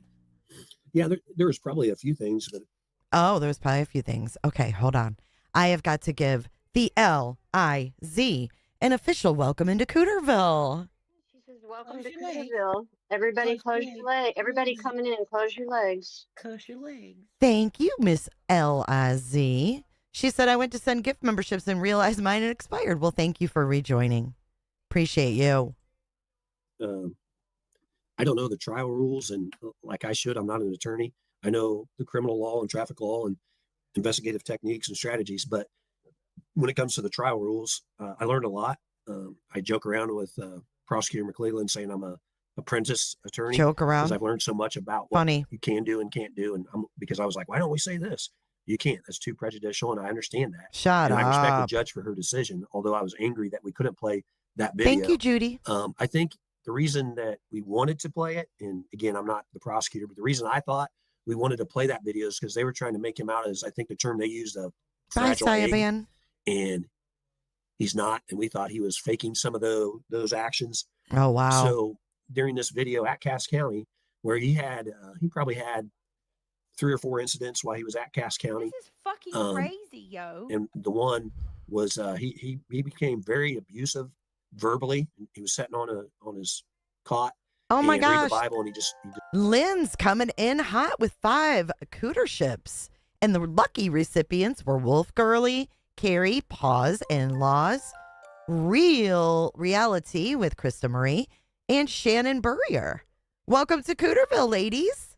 She says, welcome to Cooterville. Everybody close your legs. Everybody coming in, close your legs. Close your legs. Thank you so much, Lynn's. just broke out, had an outburst, started yelling and screaming, made a throat slashing motion, and started threatening to kill everybody, and started banging his head on the wall, punching the door. And within seconds, I mean, he just turned into this violent human being. And I think that showed that he has that ability to lose his temper and become a monster.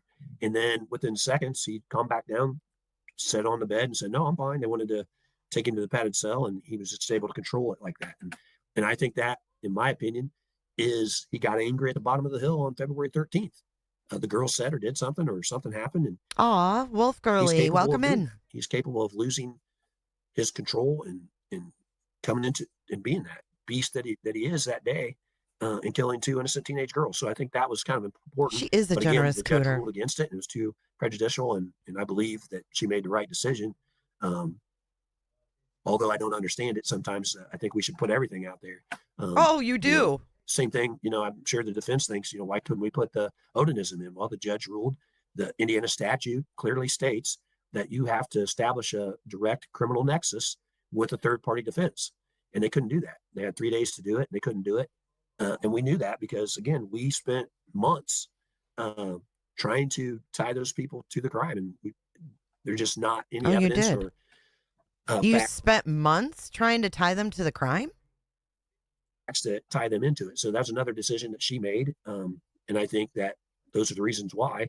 And she followed the law on those decisions, whether we like it or not, is probably the right thing to do. Without a doubt, it's the right thing to do. There was no nexus. There was no probable cause. In other words, you couldn't add that. Yeah, I mean, even if you think Richard Allen is guilty at this point, I mean, I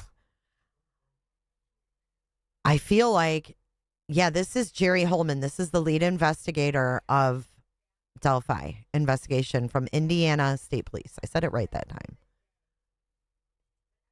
Third party to that third party sort of theory to the case. You just can't say Lauren did it. I didn't do it. Lauren did it. They have to have a direct criminal nexus or connection to the crime scene. And the only person that had that connection was Richard Allen. Nobody else. So that's why they didn't allow it. And that's my opinion. Again, I'm not an attorney or definitely not a judge, but that's how it was explained to me. And not having that third party theory was technically a loss, I guess, for the defense, you could say, who wanted that in. They wrote their Frank's memo. But I want to point out, too, that the prosecution not being able to put in that moment of Richard Allen raging and doing this with his hand gesture, that was a win for the defense. And sometimes I think there's also the idea, because there was no video and audio in court. I want to say this. I saw Judge Gould rule a lot for both sides, for the defense and for the prosecution. I think that what she was working towards was a clean trial, in other words. Yeah, I think early on in one of the hearings, she stated, I don't exactly remember how she said, but they were talking about she didn't know the facts, and she made a comment to, I don't need to know the facts. I'm the referee. I'm just a referee, basically. I just need to know, is what you're wanting fair and legally obtainable? If not, then I'm not going to allow it. And I thought she did a great job. Again, I've worked a lot of trials, and I think, she was very firm but fair. In my opinion, I think most judges are, because they're going to be scrutinized in every decision that they made as well. And she knows that. And so I think she took all that under consideration and made the correct decisions to the best of her ability. I have just so many questions for you. You mentioned a bit about a theory of what happened, that perhaps one of the girls said something and it put Richard Allen into a rage. Do you personally have any theories on what happened that day on February 13th, 2017, when Abby and Libby lost their lives? can you take us to what you think? Do you have any theories? I hope you do. Well, I think the evidence and the facts clearly indicate that they were out there, dropped off, possibly to meet somebody, or maybe just to go out there and enjoy a nice, unseasonably warm day. No, shut up, dude. Why is he deliberately leaving out the fact that they talked to Keegan Kline? Why is that completely left out? I mean, yeah, they were going to meet, what was his name? Anthony Schatz. I followed this case, guys, and I think that you need to go back to the very beginning. 2 weeks in, they were raiding Keegan Kline's house. And one of the sketches is a younger guy with poofy hair. That's not Richard Allen. We know what they set up. They set up a meeting with Anthony Schatz. Anthony Schatz led back to Keegan Kline. Let's start there.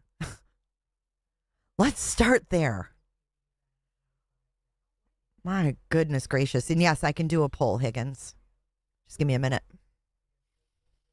And in Richard's own words, he laid in wait. Laid in wait? He stalked them. He kidnapped them by telling them to go down the hill, by pointing a gun at them. I believe he was going to sexually assault them at the bottom of that hill underneath the trestle. My theory is that he probably commanded them to get naked and was going to do some sort of sexually gratifying acts there. But the van, driven by Mr. Weber, spooked him. He probably heard it. I mean, that's a long lane. You can hear it before it gets right up there. You can. I've heard it. Yeah. So I think that he then took him across that frigid creek and was being selfish and was a coward. I think he treated them like animals. And again, that's where my anger comes into how one human being could treat two other human beings that way.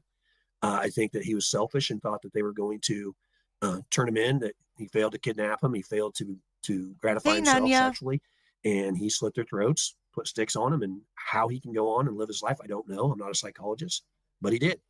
And I think there's a lot of other theories, but that's what the facts and the evidence clearly indicates happened. So that's what I believe happened. And it's very unfortunate. Very unfortunate. Didn't need to happen. From what I could tell and learn and understand, it seemed as if there was some, let's say, overkill with Libby. Do you feel that too? Because you're law enforcement, not me, and so this is me sitting in court. What was that about, or what are your feelings on that as law enforcement? My best theory on that is she was probably bigger, stronger, maybe a little harder to control, and that's my only explanation with that. I don't know what was going through his mind, but to me that would be the logical answer. Is she was probably a little bit physically stronger. Abby wasn't near as big and developed yet. She's still young, but I don't know. I mean, only 3. Ooh, that was an edit. Oof. Let me repeat this last sentence. I don't know what was going through his mind, but to me, that would be the logical answer. Is she was probably a little bit physically stronger. Abby wasn't near as big and developed yet. Developed? What does being developed have to do with strength?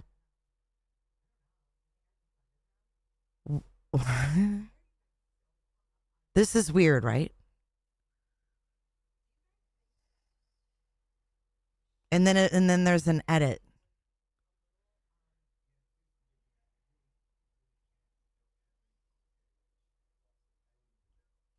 That's my only explanation with that. I don't know what was going through his mind, but to me, that would be the logical answer. Is she was probably a little bit physically stronger.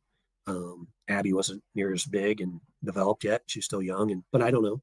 I mean, only 3 people know, and 2 unfortunately are deceased, and the other one doesn't want to take responsibility for his actions. So I don't know if we'll ever know. Yeah. And one thing you mentioned is why they were there. They were dropped off because they either wanted to enjoy a seasonally warm day, or you mentioned that they might have wanted to meet somebody there. What did you mean by that?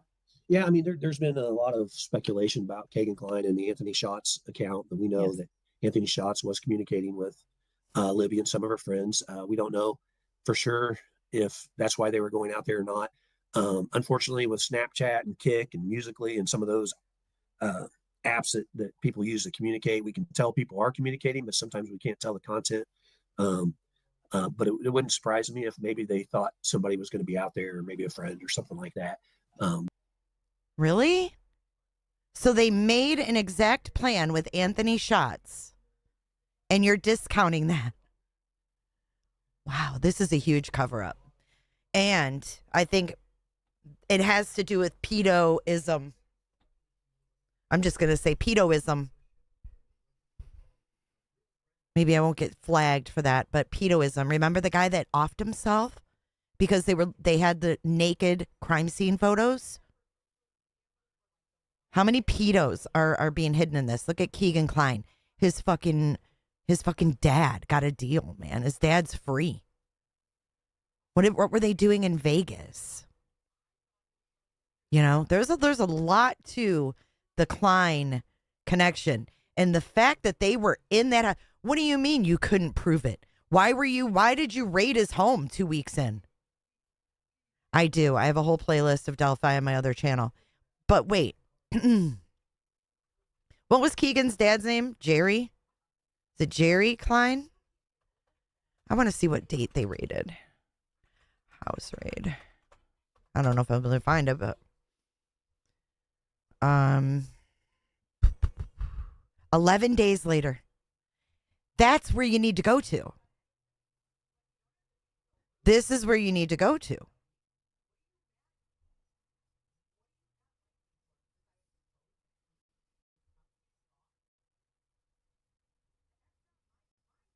The transcript of the video interview Kline gave at the Indiana State Police Post in Peru when he was arrested August 19, 2020. It's 100. I read through that too on my other channel. Oh, Tony Kline. That's right. But 11 days after the bodies of the girls were found, police served a search warrant at the house in Peru where Kline lived with his father. You have to have probable cause, like he said. They seized phones and other electronic devices. But Kline was not arrested until 3 years later because he deleted everything. In that 2020 interview, investigators told Kline that the Anthony Schatz profile is one of the last contacts with Libby German before her death. He says, I literally have no clue how that girl died. I don't know anything to do with it. That's a weird ass coincidence that I happen to talk to her. I get that. After her death, Anthony Schatz communicated online to others that he was supposed to meet Libby, but she never showed up. Kline told investigators he believed he was being interrogated again as a murder suspect. Killing 2 girls, that's what they said to me. They tried to say that I failed a polygraph and I did it. Me or my dad, he said.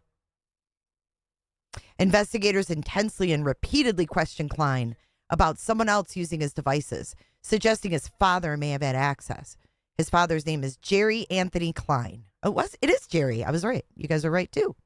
He goes by Tony. Keegan lived with his father in Peru at the time of the murders. Tony Kline pleaded guilty to harassment in a 2009 Howard County case where he admitted to making repeated sexually explicit phone calls to a woman. Tony has previous convictions for battery and theft.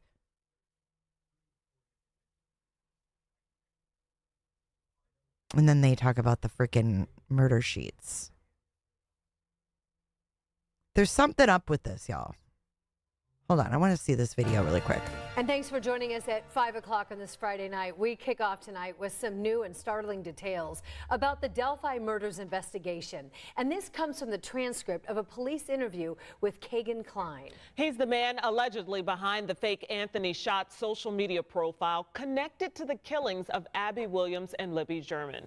Rich Nye has been digging through the transcript today and joins us with what he's learned. Rich. I just think we can't forget about this. 194 pages long. Kline gave that police interview when he was arrested in August 2020. It was obtained through public records by the murder the Murder Sheet podcast, pardon me. That document has since been sealed in the court record. Kline is not charged in the killings of Abby and Libby in 2017, but he faces 30 charges involving child pornography and exploitation. In court records, Kline admitted to creating the social media profile Anthony Shots to meet underage girls and receive sexually explicit photos. 11 days after the bodies of the girls were found, police served a search warrant at the house in Peru where Kline lived with his father.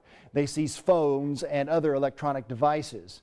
But Kline was not arrested until 2020. In that interview, investigators told Kline that the Anthony Shots profile is one of the last contacts with Libby German before her death. And after her death, Anthony Shots communicated online to others that he was supposed to meet Libby, but she never showed up. Kline told investigators he believed he was being interrogated again as a murder suspect. Killing 2 girls, he said. That's what they said to me.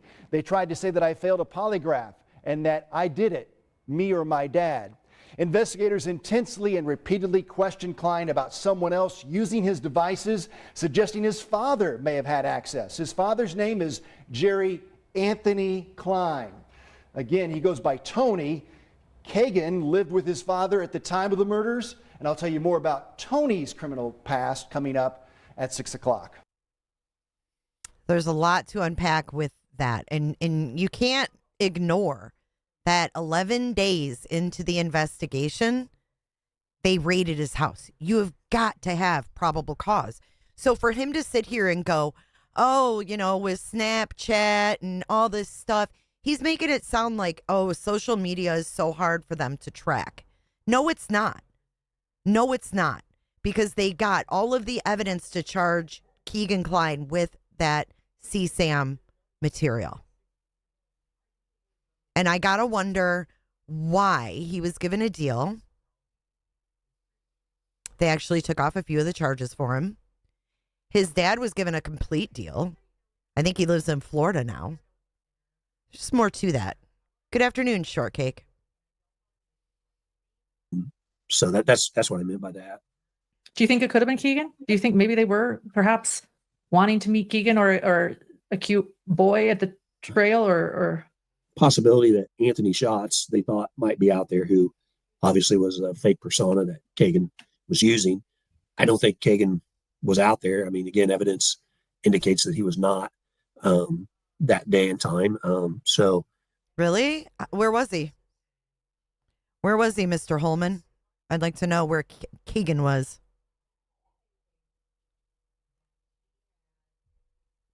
I think they did prove he wasn't there, but did he sell that profile the meeting? You know what I mean? Like, I feel like Keegan could have been the kind of guy that would set up things and then pass them off to someone. Kline was grooming a lot of people online. He did some nasty things. He had a little teenage girl doing nasty things on videos for him. I think he's in a sauna. If there's evidence that would have proved that, then he would be in prison for that as well. I mean, obviously he's in prison for being the child predator that he is, but if we would not withhold that. If we had probable cause to believe that he was involved in this, then we would definitely file charges. And if any evidence comes up that he was, then we would pursue that, and we would write a report up, give it to the prosecutor, and he would determine whether or not that would be the case. Okay.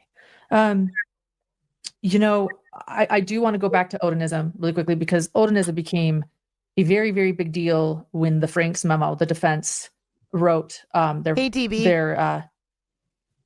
memo discussing their defense, which again was that this was an Odinistic, ritualistic. And I just feel like if you cover up from that very beginning, right, that led them 11 days. It took them years and years and years to finally arrest someone. But 11 days after the murders, they're in Keegan Kline's house. And now it's just he's shoved away, right? We locked him up. He's gone. And we just have, nothing else to go on. You do watch all the time. I think you're one of the 10% of men. So welcome in. You can keep your legs open. To killing, you've mentioned that this was something that had been investigated, by law enforcement. There was no evidence. There was no nexus. There was no probable cause. but it became a really big There's no nexus. Just he was the last one to talk to Libby, right? But there was nothing there. deal once the defense presented this, and I can't. Oh, it the makes me public so mad. got a hold of this part of the investigation, as I guess you could say. Was this a way to get around the gag order? Because you mentioned the gag order was to prevent parts of the investigation getting out. And I genuinely don't know. I'm genuinely asking. And so that's one question I have. And then I'm going to. She's back to the Odinism again. And you can answer that. Maybe the reason I'm asking it too is because there was talk at the press conference about the defense not adhering to this gag order. Well, they didn't really leave him free for 3 years after Keegan Kline. What happened was Keegan Kline deleted everything. So they had to wait for Keegan Kline to do all this CSAM stuff and all this, whatever, catfishing, whatever you want to call it, grooming. They had to wait for that evidence to build up again in order to arrest him. But when he found out that those girls were dead, he deleted everything. So when they raided his house, they didn't get shit. So they had to sit back and wait. And I don't think they had anything to tie him to it that many years later, except the CSAM. They've just, I don't know, man. It's wild. I guess this is a two-part question. Is that part of it? Yes or no? And how did the defense negate the gag order if that's true? I believe the easy answer would be yes. I think that it was obvious to me from day one that they wanted to try this in the media. They wanted to plant seeds of doubt to potential jurors. And then when the gag order was instated, I think that, again, I don't know exactly Kevin. why, but it appeared to me that in all their motions that they were directing those to the media and social media, hoping that they could get those outrageous conspiracy theories out there. Outrageous conspiracy theories that came from the FBI? Someone might believe and might someday be a potential juror. That's my opinion. It seemed like all their motions, first of all, had a lot of over embellished facts and lies about us. And I thought that was wrong. I thought that was a very unethical strategy that Melissa, they were looking for a phone in the river. Mm-hmm. Used. And I think that they continue to do that through all the hearings and with all the motions. Listen to this guy. Even when the trial started, by still continuing to communicate with some media and social media outlets. It just appeared to me. I didn't watch the news. I very rarely watch the news, but I purposely did not watch the news during the trial. And I don't watch podcasts. Sorry, YouTubers and content creators will hate me for this, but I don't watch. We don't hate you for it. I don't want you watching me, weirdo. And you watch it all. And you know what? The fact that you say you don't watch any of it, I think you're leaving out. Look at her. But you watch me, don't you, sexy? I think that that really is kind of a disservice to investigations, that you don't listen to things, that you don't open your mind to things. I don't know. All those years you didn't have anything else to go on. What? Watch them. I didn't even know they existed until after this case started, shortly after 2017. Ta-da! Here we are. Yeah. Here you are. And but I have friends and family members that watch it, and during the trial they would call and check on me. Are you okay? Yeah, I'm sitting in there watching. You sat in there. I thought everything was going well. It is like a roller coaster ride. You have good days, bad days. The judge rules on things and you think, okay, good. And some of the jury questions, you're like, okay, they're very in tune. They're asking the right questions. I think we're doing well. But then what the media and some of the social media outlets were reporting was one-sided. And that's what I was getting from family members and friends. They're like, it's not looking good. I said, no, we're doing good. The facts and the truth is coming out and the jury's going to see everything. So, and I can't explain why, but I'm only assuming that they were trying to get their narrative out by pushing some of that. And again, like I think you are now, it's not right. And I think that not all, but some media outlets were biased towards the defense, and some social media outlets are biased towards the defense. And there's probably some that are biased towards prosecution. And I think as a reporter, I'm not a journalist, but I think most mainstream media outlets need to stay down the middle and non-biased. 100%. 100%. And I think there's really no regulations on the social media and the YouTubers and the content creators, so they can get away with it more. I think some of the mainstream media and those journalists have to stay more focused and more towards the middle. And I just think that that strategy that they used was, to me, not right. Okay. Well, that's really interesting to hear your perspective of that. I want to tell you a couple of things I heard during the trial. A national producer said to me that she was talking to Rosie, and Rosie said, YouTubers are a part of our job and they always will be. In other words, a national producer confided in me because of the journalistic work I did in Boise and Pocatello. Working with YouTubers, I saw Auger, the defense attorney, walk up to a YouTuber in court and pass her a sticky note that said something, and then she walked back and smiled at her. I don't know what it said, if it was important or not, but it was an interesting relationship to observe. I'm just pointing out some interesting dynamics, though, in what I observed as far as certain, you're right, social media, as you explain, are podcasts that maybe don't have as many regulations, sort of working for certain sides. It was interesting to me. It was interesting to me, to say the least. And it is interesting, and I would add to this is the main reason I'm talking to you and other podcasters or YouTubers or content creators, and I don't even know if I know the difference between. That's all the same. You got them all. You nailed it. Yeah. But the reason I want the truth out there, and it's very harmful to the community for some of that false information to be out there. We get death threats all the time, and that's fine. Threaten me, but not my family. I won't talk about my family. I have a great family. I have a wonderful wife, 3 children. I will never say their names. No one they're cares. all married, and I have 7 grandkids. No one cares. I'll never say their names because I don't want them harassed, and they have been. And you're not going to say their names because you don't want them harassed, but they have been. This dude just lies to lie, dude. They've been harassed, but I don't want to say their names because I don't want them harassed. Lying liars who lie. He lies about everything. He's like Lauren. To the community for some of that false information to be out there. We get death threats all the time, and that's fine. Threaten me, but not my family. I won't talk about my family. I have a great family. I have a wonderful wife, 3 children. I will never say their names. They're all married, and I have 7 grandkids. I'll never say their names because I don't want them harassed, and they have been.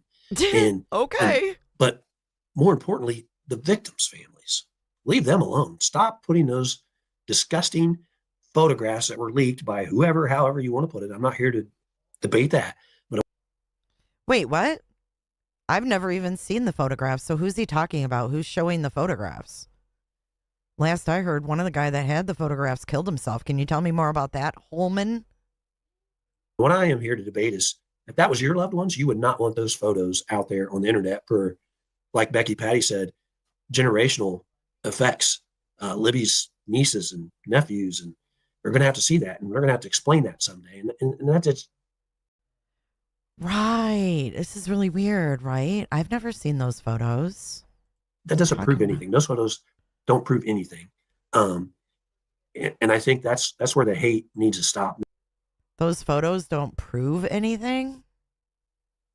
There's, they think it's funny when they post my head on Shrek or say bad things about. Who put his head on Shrek? But you don't watch any of that. But you don't watch any of that. Oh my God, this guy is so petty too. Oh my God, I am losing faith in a lot of things by the minute. Bing bang. Oh my God. It's funny when they post my head on Shrek. DB did that. Was that you really? Don't prove anything. And I think that's where the hate needs to stop. There's, they think it's funny when they post my head on Shrek or say bad things about me and accuse me of all this stuff, which is it's just not true. I have broad shoulders and thick skin.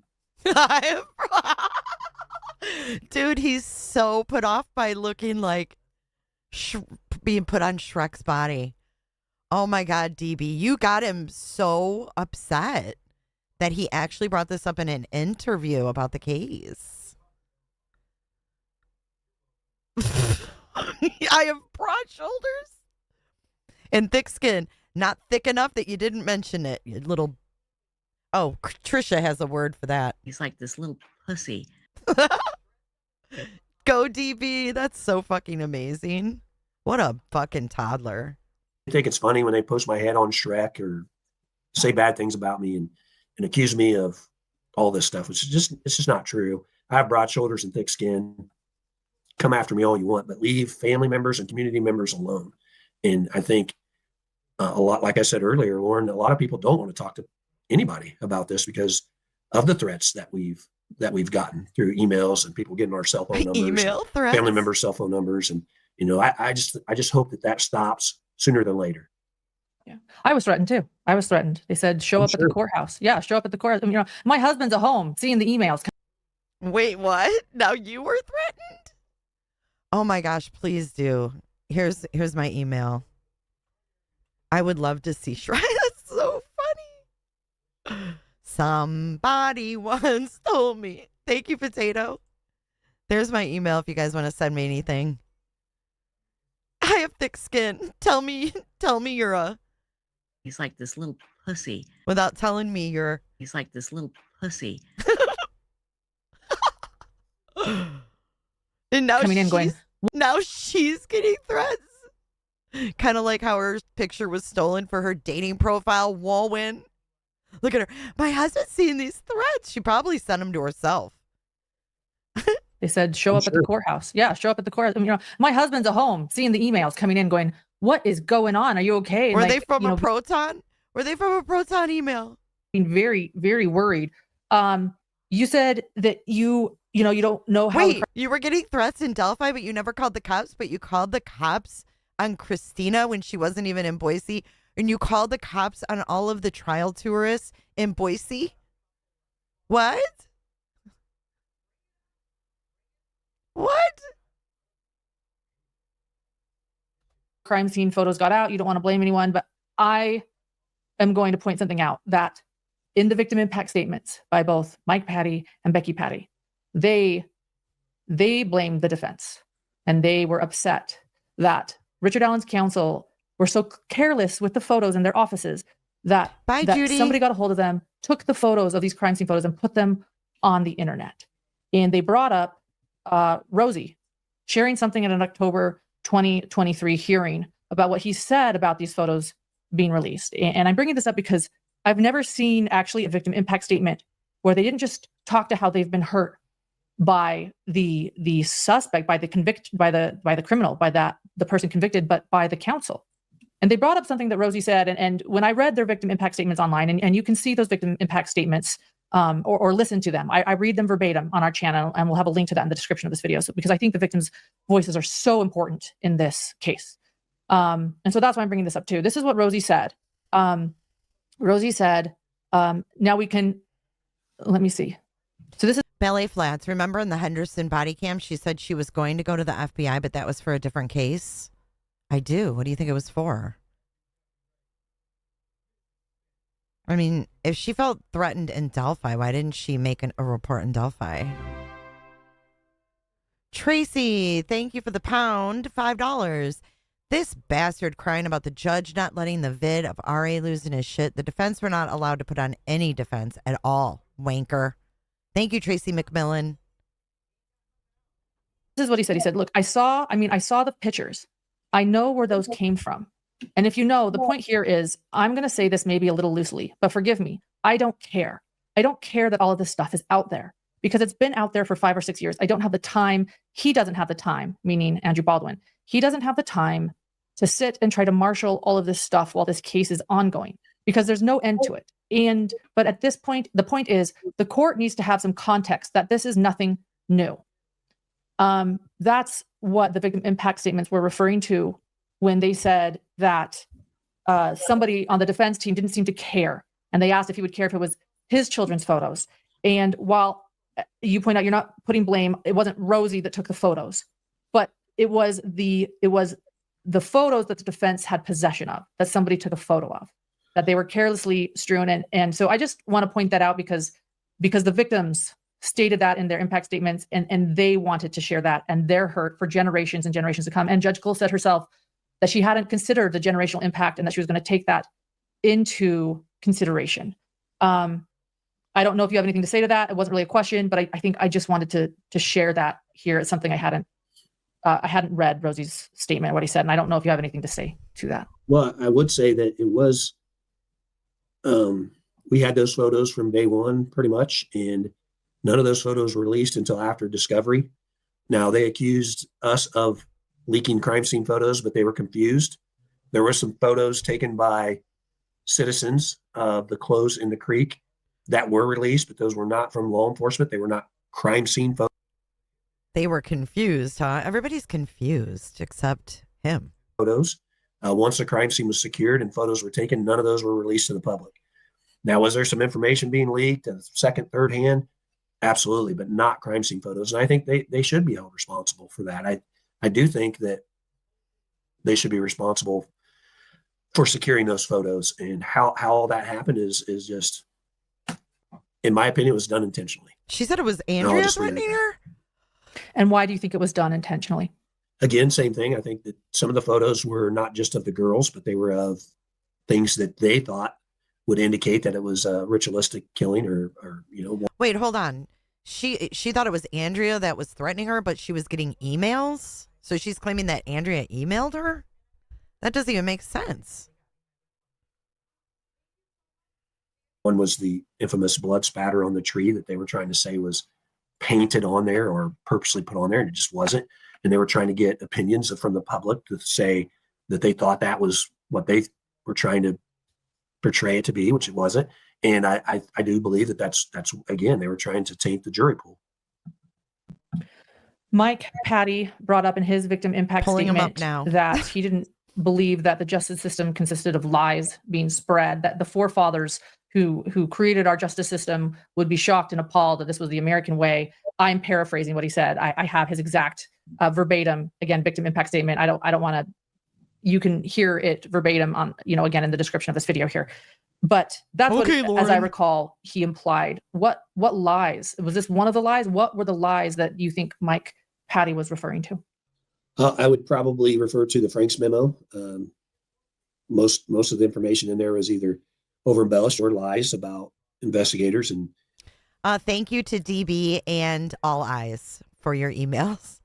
I think that's what he was talking about, in my opinion. I don't know for sure. I think that would be a fair assessment. But yeah, I agree with him. I don't think the defense attorney's job is to lie about certain things about an investigation or make them up or over embellish the facts. I think their job is to make sure that their client gets a fair and impartial hearing or trial. And I think they went above and beyond that and really attacked the character of everybody involved, including the family. Yeah. You sat close to Richard Allen during the trial, and I've explained this to people. I'll explain it again. Richard Allen, so the gallery was in the back. Richard Allen was in front of us, and he was looking directly at Judge Gold. So when Richard Allen turned to an angle, those in the gallery could see his eyes. If he was looking directly at Judge Gold, we couldn't. So we couldn't see everything. Judge Gold made mention of his eye rolling in court, and that surprised a lot of us. I didn't see that, although somebody to the side in the gallery did say they saw it once. What did you notice about Richard Allen during this trial that we might have missed? He had some odd behavior, the rolling of the eyes, some other reactions, with his hands during some certain parts of the trial. Rolling his eyes and using his hands. Wow, that's so incriminating. DB, this is fucking amazing. This is what old Holeman is all bent about. They made me Shrek on the internet. Wah, wah. He's like this little pussy. Thank you for being a member for a month, Mrs. Mojo Rising. Oh my God, that is wonderful. There's one more. He says it's not AI either. Okay, here's one more.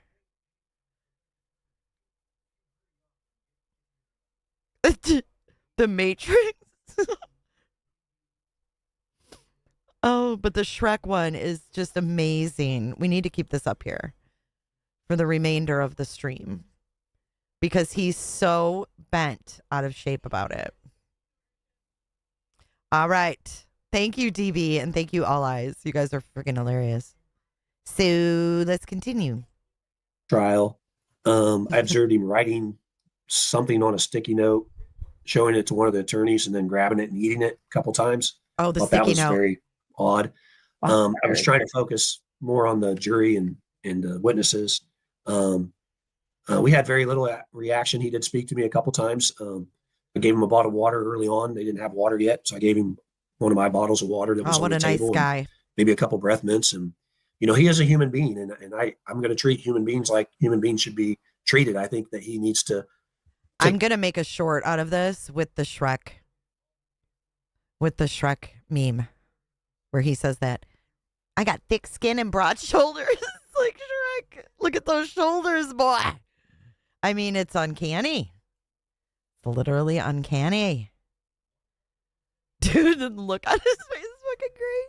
Take responsibility and for his actions and be punished for those actions, but he's still human. He dropped his glasses. I picked him up. I mean, very little interaction with him, but his behavior was what I would think. He was trying to stay emotionless, but at times I could see some emotion from him. What about one thing I noticed, and again, I was behind. What'd you notice? You know, so I couldn't see everything. So I'm very curious about this. But when they were showing some of the most heartbreaking stuff on that smart TV, the crime scene photos, the autopsy photos that honestly would create an audible gasp in the gallery. They were so upsetting. From what I could tell, he was just looking at them the entire time, but I couldn't always see his expression. Can you share maybe, did you look at him during those moments when he was seeing some of these horrible things on the screen? Did he look? Because I know there were times where I felt like he didn't look at things that had to do with him, but I was curious. I've been wanting to ask somebody that had a better view. Yeah, I don't recall exactly. Maybe if everybody didn't hate you, just kind of looked to me like he was staring into space over the TV when some of those were. Okay. Sometimes he would look away or look down, but I wasn't, again, focused on him. But yeah, I would say little to no emotion, whether he was, like I said, staring off. He stared into space a lot. It looked to me like what do you want him to do? At the wall, or he would read his Bible. Occasionally, he had a pocket Bible, and he would pull that out and read it sometimes. But yeah, I didn't notice a whole lot about him, to be honest. Have you met or talked to any of the jurors? Can I ask you that? No, I have not. I've never met him or talked to him, and I don't know if anybody has. I've never been told. Oh, I bet Lauren tried getting her digs. I would think that the prosecutor may have communicated with the foreman. That's what they're called, I think. Foreperson, asshole. Chairperson. But I don't know. I can't. He doesn't even know of any involvement. In, chairperson. This guy's a detective, and he doesn't even know that it's called a jury. Foreperson, not foreman, not chairperson. Holeman. What the hell, man? I want him to say down the hill. What's up, Sleuthy? We did a whole 2-part pig roast of this interview. That's what they're called, I think. Chairperson. But I don't know. I can't. I don't know of any involvement with anybody. No, they kept them pretty secure. They were in and out of the courtroom. And normally after a trial, the prosecution is allowed. The investigators are allowed to go talk to the jury. But yeah, not in this case. To my knowledge, nobody's talked to him. Okay. Okay. I think I just want to end. Did you know? So this recording, everyone, while our hidden gems will be watching this a couple of days later. Today, the date of this recording is December 27th, 2024, and it is actually Libby German's 22nd birthday today. And honestly, wow, and that probably wasn't planned, right? Because we know you guys set this date. Ew, this is just like what she did on JJ's birthday with the email. Remember what happened on JJ's birthday? Ballet Flats. What happened? Was that when the proton went out on JJ's birthday? Why did they always do these things on the anniversary of one of the victims or something? Birthdays. Ew. It is actually Libby German's 22nd birthday today. And honestly, for me, it's heartbreaking to think about that. She was a 14-year-old girl, and she would be a woman today celebrating, as her mother said in her victim impact statement with her, they shared a birthday very close in days, and that birthdays are now hard for her. This really is, I think that when I was at the trial, I often felt like sometimes the girls were forgotten, or it wasn't about these two brave girls who, as you pointed out, they helped solve their own murder. Abby and Libby, as the prosecution explained, Abby, hid that phone. Thank Libby you, took Ballet the video. Flats. Anything you want to say to the surviving victims today, or anything that you think about Abby and Libby today? Yeah, I mean, I would say that the most important part of this interview is what I have to say next. And you could probably delete all the other stuff because I don't care about that. I care about justice for Abby and Libby. Although Wait a minute. He says, I would say the most important part of this interview is what I have to say next. And you could probably delete all the other stuff because I don't care about that. I care about justice for Abby and Libby, although I don't think the family is ever going to get closure. Oh my God. She talked about JJ's birthday in the 9-hour live. Okay. But it was the anniversary of the children being found deceased, which is just as bad. Right. And trials aren't a memorial. This is just so off-putting. He's, hid that phone. Libby took the video. Anything you want to say to the surviving victims today, or anything that you think about Abby and Libby today? Yeah, I mean, I would say that the most important part of this interview is what I have to say next. And you could probably delete all the other stuff because I don't care about that. I care about justice for Abby and Libby, although I don't think. Well, we care about all the other stuff that you just said. That sounds so horrifically unprofessional and corrupt, if you will. The family's ever going to get closure. There's always going to be two huge holes in everybody's hearts that knew them and involved in this investigation. But it's all about them. It's all about them, and that's the most important thing. It's not about me. It's not about the prosecutor. It's not about anybody involved, the expert then why witnesses, are you or even sitting the here? defense. It should be about justice for Abby and Libby. And I think, obviously, I did not know the two girls before this, but I believe just from what I've learned over the. Wait, hold on. The two girls before this, but I think, obviously, I did not know the two girls before this, but I believe just from what I've learned over the last 7 years and 10 months, that I think they were going to do great things. I think they were going to go on to be great people and hopefully help us solve crimes as they did on February 13th of 2017. I think they were great. I think they're the true heroes. I hate when people call me a hero. I'm not a hero. They are. They're the heroes in this case. And I'll always hold a special place in my heart for those two girls and their families. And I've said this before, hard for me to say without getting emotional, but I hope someday. Wait, I thought you compartmentalized everything. What are you talking about? I'll hold a special place in my heart for those two little girls and their families. But you said you were unfazed by looking at the crime scene? And then it's hard to say without getting emotional? Nope. I meet them in heaven and I'm able to get what? special. Meet them in heaven?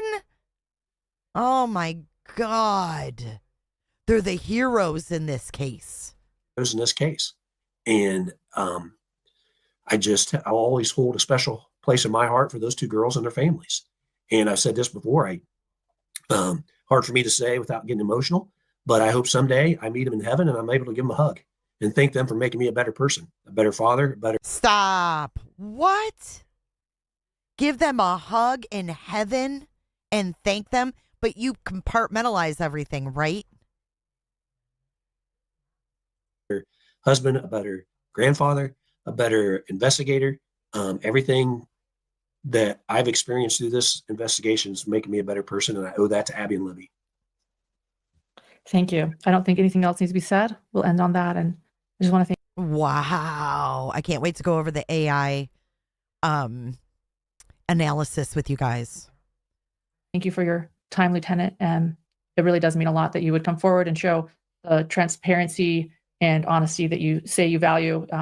You show it too. And so for that, I thank you. That's how it ends. That's how it ends. Let's go over to our AI. That was horrible. Oh my God. Talk about that emotional ending, right? I agree with Gene P. This guy is here to deliver lip service, and that's it, and that's all. It's disgusting. So, Sleuthy, I'm understanding you got struck for reviewing this interview because of your opinion? Is this what you were struck on that I saw on X? Okay, let's go over this AI thing. Let me move this so you guys can read it along with me.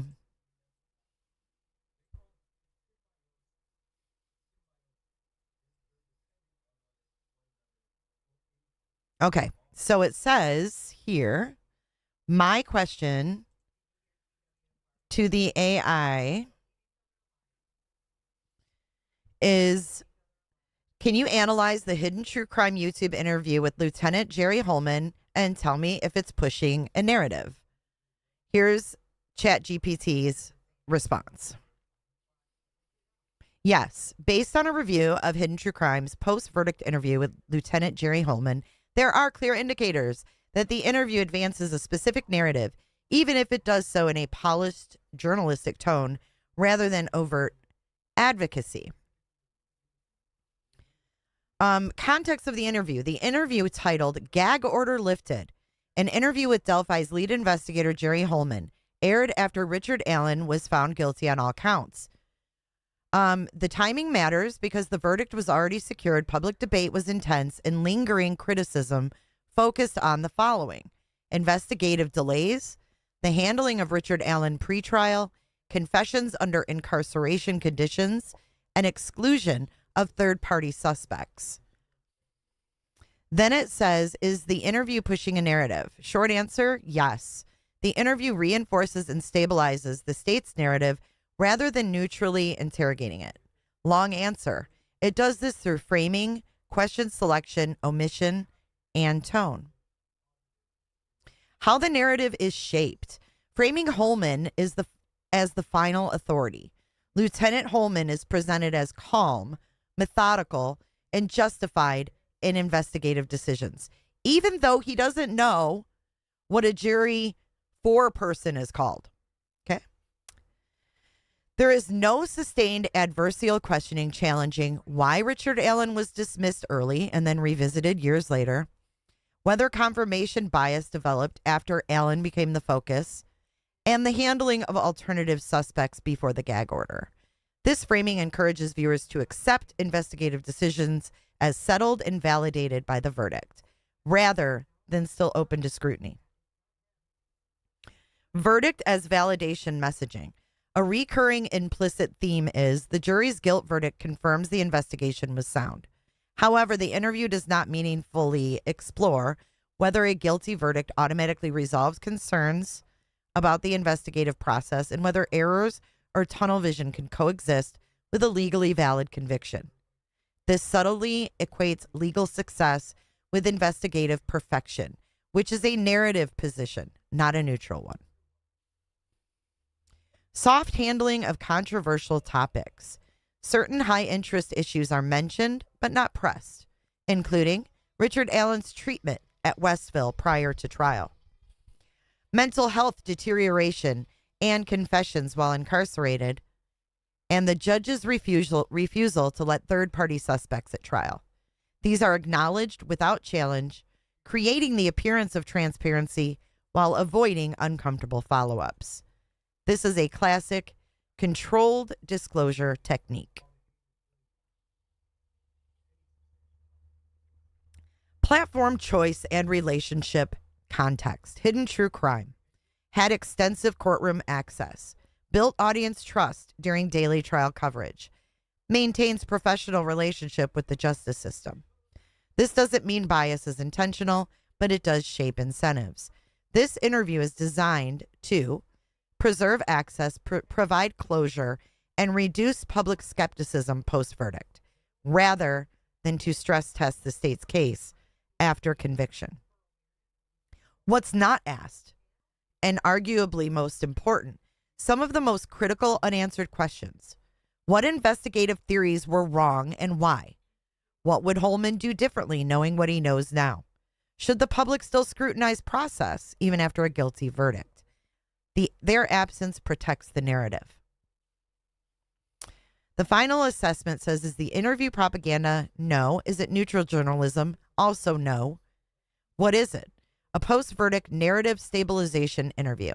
One that reinforces confidence in the investigation, discourages further skepticism, and offers institutional closure rather than accountability-focused reflection. What do you guys think? I think ChatGPT has got it going on. Bing bang.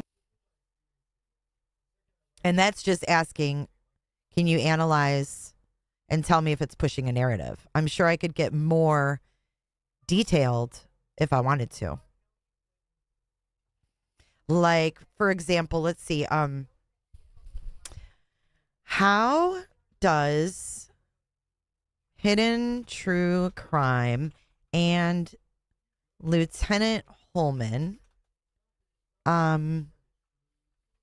address the Keegan Kline?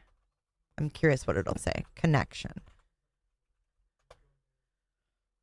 Let's see what it says. Here's a clear, let's see.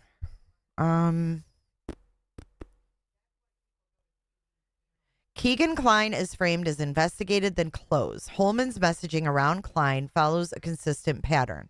He acknowledges Kline was investigated, emphasizes how law enforcement followed every lead, states or implies Kline was cleared or ruled out, and then moves quickly away from the details. This framing does not explore why Kline appeared so central for years, why public-facing law enforcement messaging leaned heavily into him, what specifically ruled him out, and when. This is containment strategy, not an explanation. No timeline reconciliation. One of the biggest gaps, there's no detailed reconciliation of the timeline.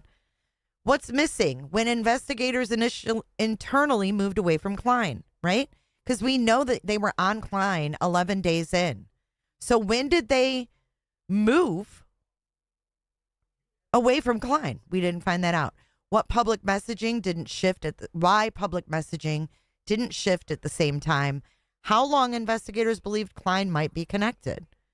Without a timeline, viewers are left with trust us. It was handled. That's a narrative move, not transparency. The catfish evidence is minimized. The interview downplays the significance of the Anthony Shots account, the digital communications with Libby, and the implication that someone was interacting with the victims shortly before the murders. Rather than addressing why this was such a massive investigative focus, it's reframed as one of many leads and a separate but related investigation. This reframing reduces cognitive dissonance for viewers who spent years believing Kline was key. So true. Hidden True Crime does not press the issue. There are no follow-ups like, why did law enforcement ask the public for tips specifically about Kline? Or why were search warrants tied to him years later? Or why did investigators say they were very close in 21-22? This allows Holeman's answers to stand untested. Verdict as closure to shut the door. The underlying message becomes Richard Allen was convicted. Therefore, prior theories are no longer relevant. A conviction does not automatically explain investigative detours, misleading public statements, and years of emphasis on another suspect. By leaning on the verdict, the interview discourages revisiting the Kline narrative at all. What this signals, taken together, the handling of King and Kline does not provide new clarity, does not reconcile past LE statements, and does not satisfy long-standing public questions. Crazy. Crazy. What? Ask them who I think the real one.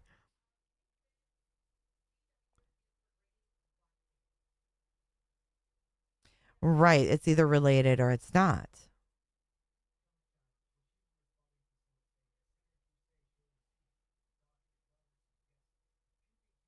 It says, yes, the Keegan-Kline connection is deliberately minimized, not denied, not explained, just quietly retired.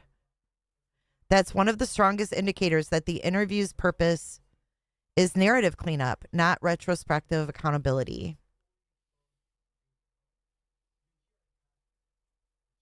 Hey, Lori Phillips. Wow, Possum says the Kline Shots account was important enough to spend over $4 million digging into the river for evidence shortly before Rick Allen was arrested. There's been no link between Kline and Rick Allen. The only link was that his parents lived in Peru and so did the Klines. That's it. That's it. That's all. Okay, I'll ask them. Who would be the suspect of the Delphi murders? I think they're probably going to say Richard. Yeah, it says the suspect and now convicted killer is the Delphi murderer is Richard Allen. Why he became the focus? His own admission he was on the trails, witnesses who placed a man matching his description near the bridge, a firearm tool mark analysis tying his gun to an unspent round, multiple confessions Allen made while incarcerated pretrial, and corroborating circumstantial and forensic evidence presented at trial. That is so weak. Why there was confusion for years? Online exploitation angles. The Anthony Shots accountant Keegan-Kline, who was investigator but never charged.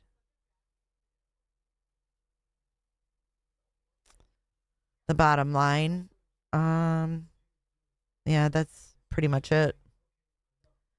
This is just getting crazy.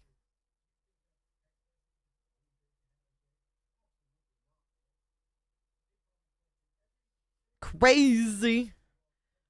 Sleuthy says he had nothing to do with this. I certainly hope that his appeal goes through. I know that there's, I know they don't get approved very often or whatever, like appeals, but I hope that his does. Let's see the results of our poll, by the way. So the poll question was, do you think Richard Allen is bridge guy? 15% of you said yes. 60% said no. And 25% of you are undecided. What do you want me? Okay, reword it. What do you want me to say? I'll ask it exactly what you want me to say. Here. Let me shrink myself again. I'll ask it whatever you want.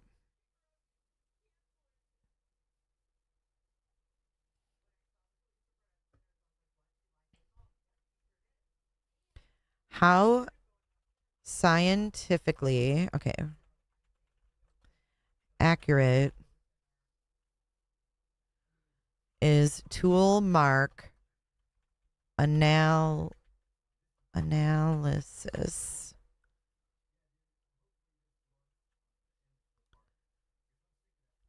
on an unspent round?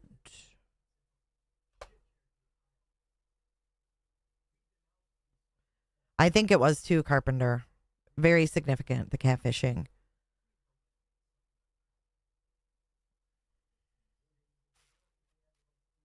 Moderately reliable, but not definitive.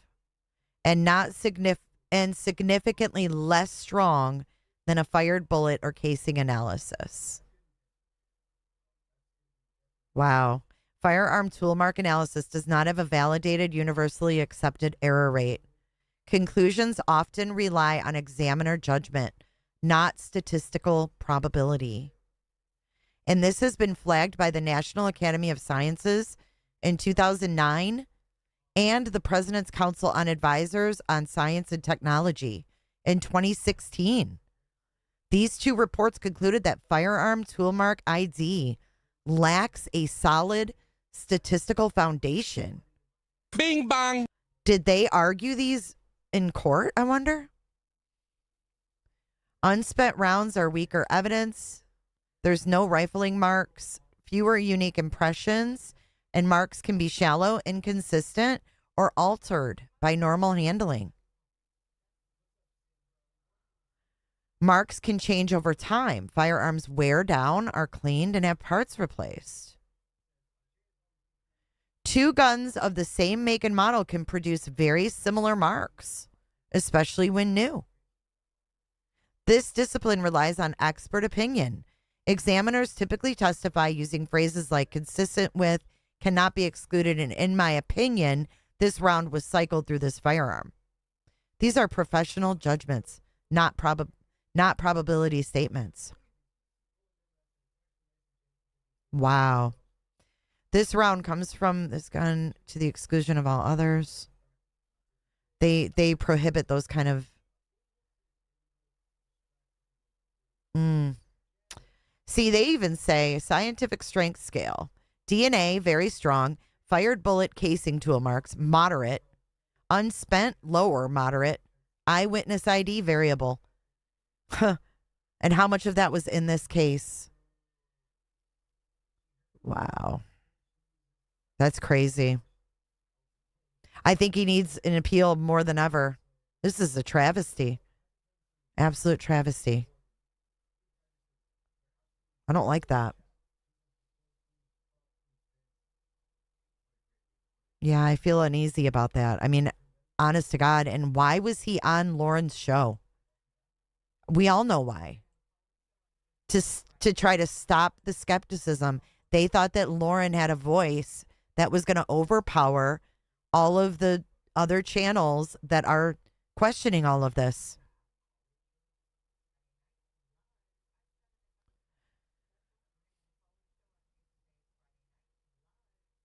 There wasn't even a gun involved in the crime. Liggett put false words in Libby's mouth because they had nothing else to arrest R.A. with. But Holeman's hissy fit arrested him anyway. Crazy. And the judge, and then they throw her in there. Like, why did Diener originally recuse himself? What was the reason for that? Sure did, Sleuthy. I agree, Nunya. He was tortured. I don't think it would go back to Gall. No, I think she's done with this case. Right, Scorpio? I know. No one identified him.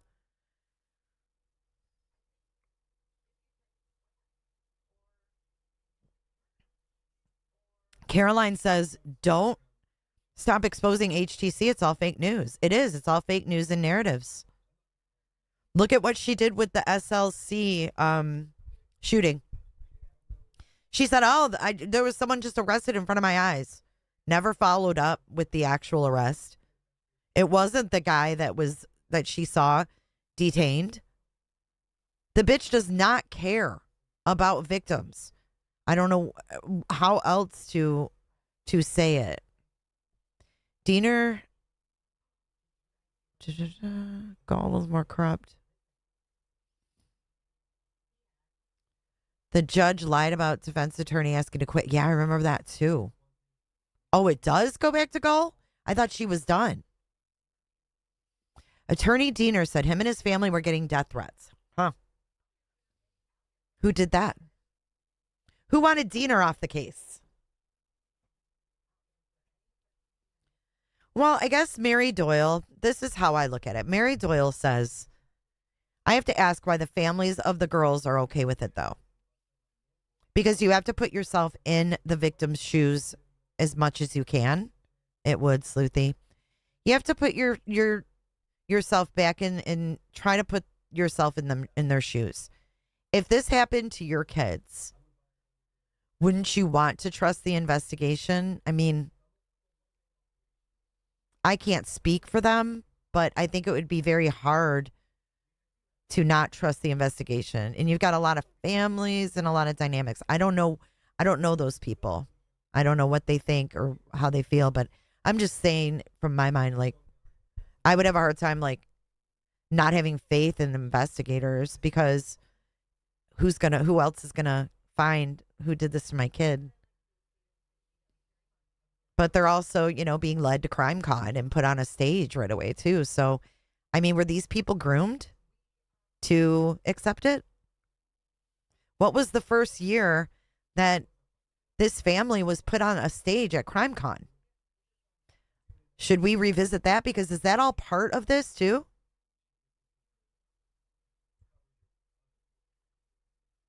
Think about it.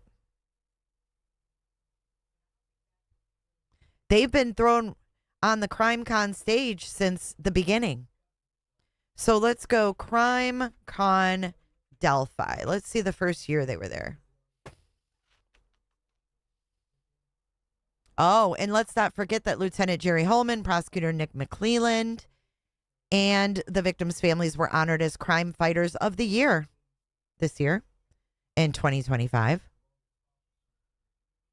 This is all part of this whole process, in my opinion. It just seems a little too obvious.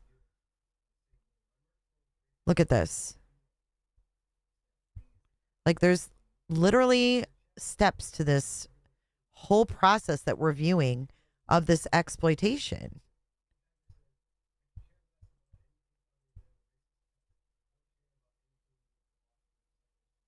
Hold on.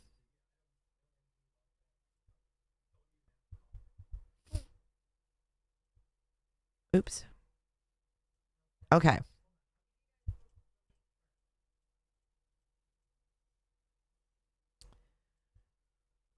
Let's see if we can find 2022, 2025, 2024. They had Kathy Shank interview. 2021. 2021 Austin. Would that have been the first year they were there? It's got to be. Let's take a look. And Susan Hendricks is the groomer of CrimeCon, remember? Hi, everyone. Good to see you. And that is the goal. It's justice for Abby and Libby. And it's a turning point this year. They would have graduated from high school, cut short by that brutal murderer who cut those girls' lives short on February 13th, 2017.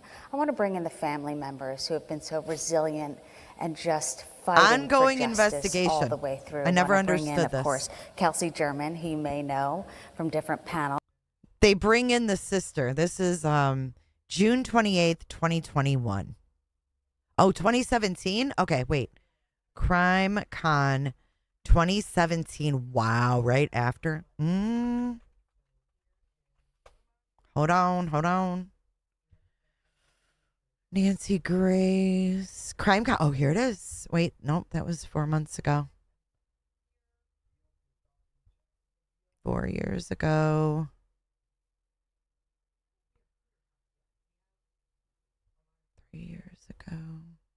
Hold on.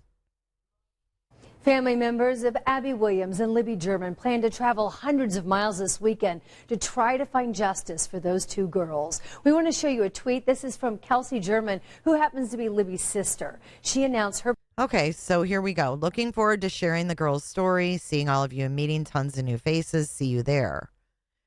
So here they're talking about justice, right? Is this 2019? Oh my gosh. Okay. We had to go to 2017.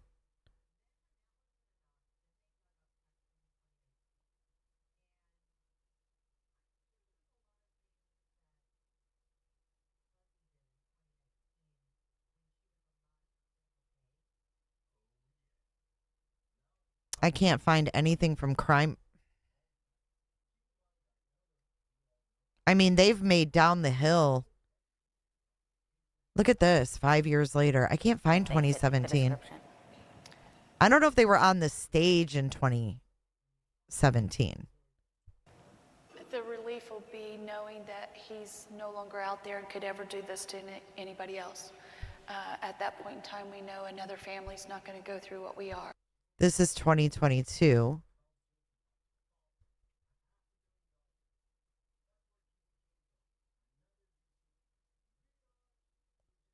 Six years ago.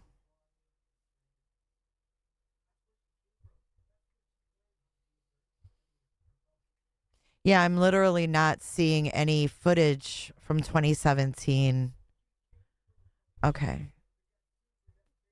Sleuthy, will you do my SEO for my videos? Delphi Murders Crime Con 2017. Yeah, this is it. 3 years ago, 7 years ago was Martinis and Murder.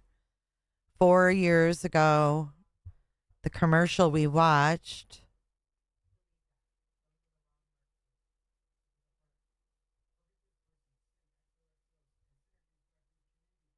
Four years ago. I can't find anything.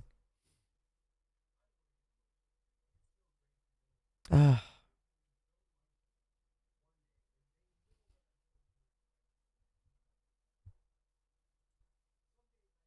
Back on day one, what was your, when you heard this? Yeah, I don't happened, think there is and any. You knew you had a call to duty to more or less take over. Right. First, I called my squad sergeant and told him to get all the detectives available up here because we knew it was going to be a long, drawn-out process. But I think, like everybody else, shock and awe. I mean, you really don't expect something like this tragic of an event to happen in a small town like Delphi. And I think it took a while to set in, and then it was just total chaos. I mean, the investigation with all the help that we got was just total chaos. This is April 2017. You've already... Yeah, I don't think there's going to be any footage, but we can go back to that short clip of them on the stage. I just think it's important to show what they do here. From different panels, now become an advocate. Libby's sister, Tara German, Libby's aunt, is here as well. Also want to bring in Becky Patty, the grandmother of Libby.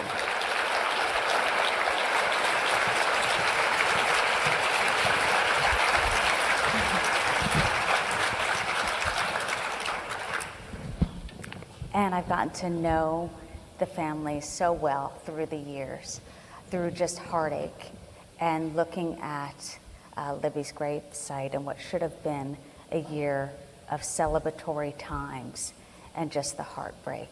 And first, welcome to all of you. And we've seen each other through the last couple of days, and it's so welcoming, and you're so warm and so open and resilient to continue this fight.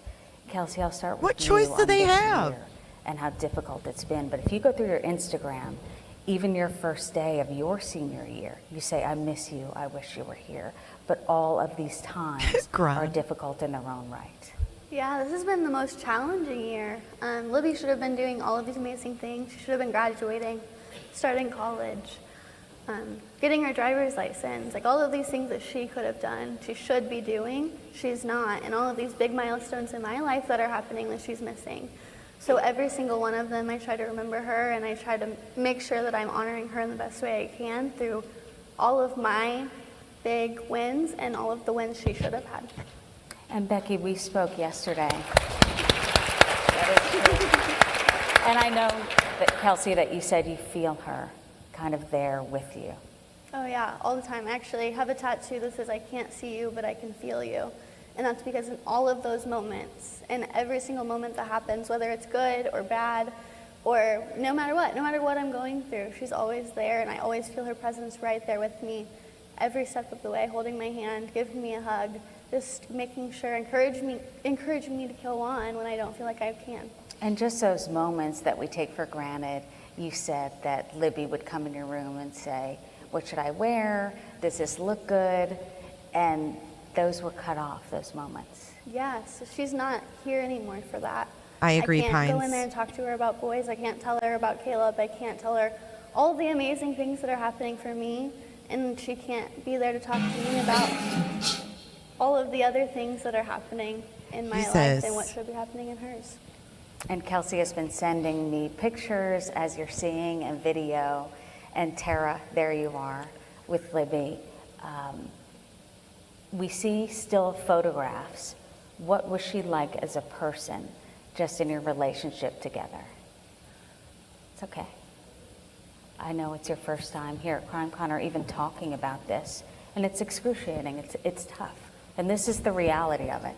The reality is it's heartbreaking. It's okay. It's okay to not be okay. No, that wasn't music. It was the video. They put up the slideshow and it had music and they weren't muted.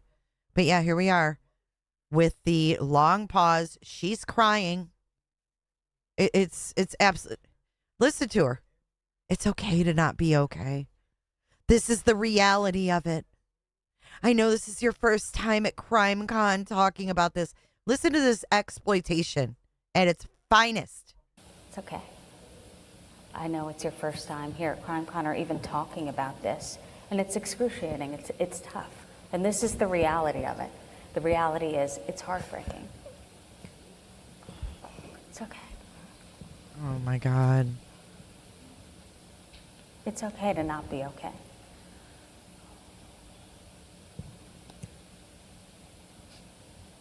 And that's why we're here. And Becky, you know. That's why we're here. That's why we're here. We're here to exploit your emotions. We're here to put your emotions up on a stage for everyone, not just the people who pay to participate, but also for the YouTube videos coming later. That you said to me that this is Tara's first time talking about this and being able to speak about it. Don't you think she should be talking to a therapist for the first time, not CrimeCon? And yeah, why are they seated so far apart? So they can't console each other? That is weird. Debbie, that is a really good observation. They have no means to console one another up there. They are literally isolated. They've isolated each one of these people to not be able to physically or emotionally connect.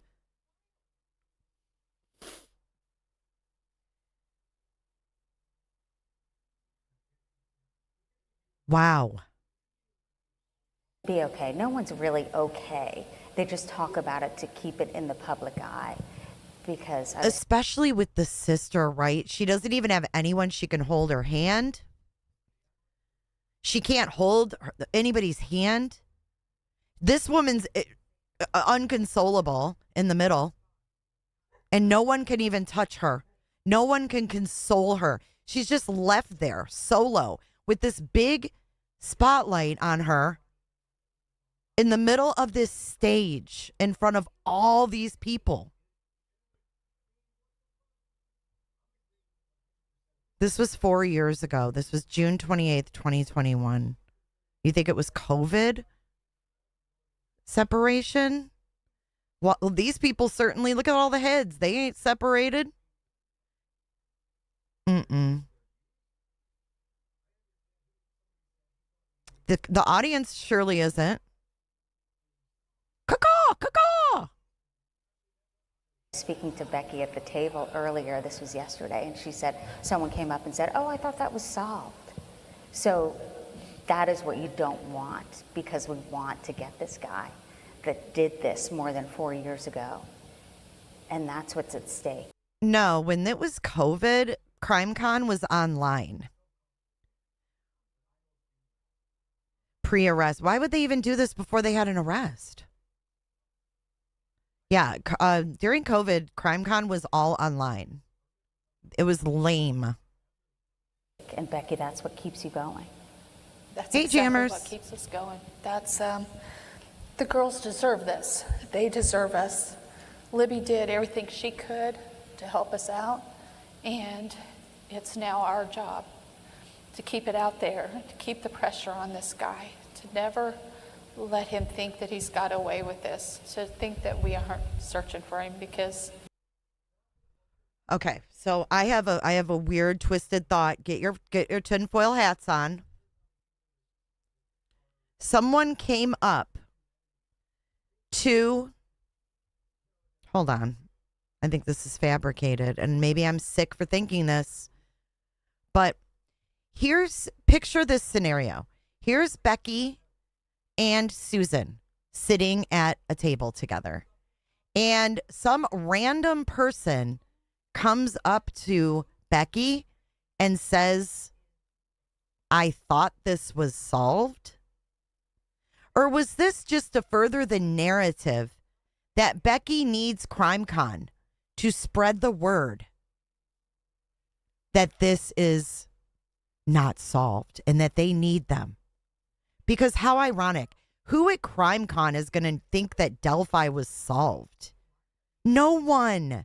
CrimeCon only has like 5,000 to 7,000 participants. Who there is going to walk up to Becky Patty and say, oh, I thought this case was solved. What are you doing here? And then Susan just happens to bring it up on the stage, right? Totally set up. This is not okay. Just talk about it to keep it in the public eye. Because I was speaking to Becky at the table earlier, this was yesterday, and she said, someone came up and said, oh, I thought that was solved. So that is what you don't want, because we want to get this guy that did this more than 4 years ago. You don't need CrimeCon to solve a crime. And that's what's at stake. And Becky, that's what keeps you going. That's what's at stake. See? You need us. Because there's people here that think that the guy's been caught. And if people think that, they're never gonna catch the guy. No, I have not, Sleuthy. That's exactly what keeps us going. That's the girls deserve this. They deserve us. Libby did everything she could to help us out, and it's now our job to keep it out there, to keep the pressure on this guy, to never let him think that he's got away with this, to think that we aren't searching for him, because we are, and we're not giving up. He's messed with the wrong family.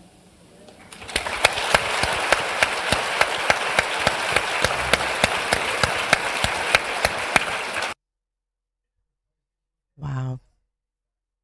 Okay, let's look at the 2025. Thank you, Blue Jay. As the sister of a murder victim, fuck all these vultures.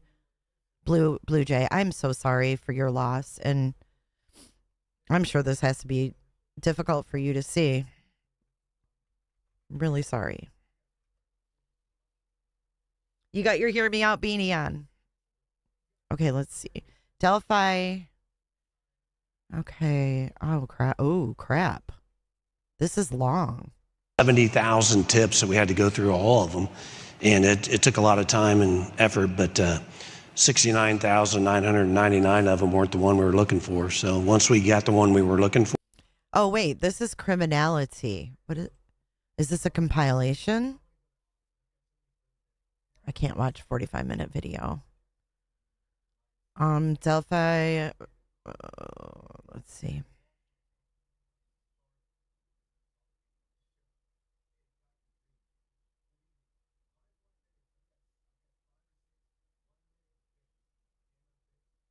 What a sick thumbnail, too. Look at them laughing. Cameras, courtrooms, and CrimeCon. And then they got all this stuff. Gabby Petito family. Delphi murders. Delphi. Susan Hendricks.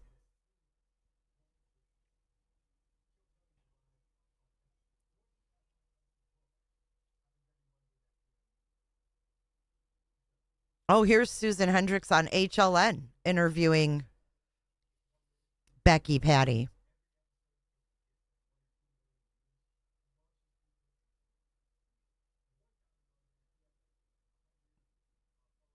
Hang on.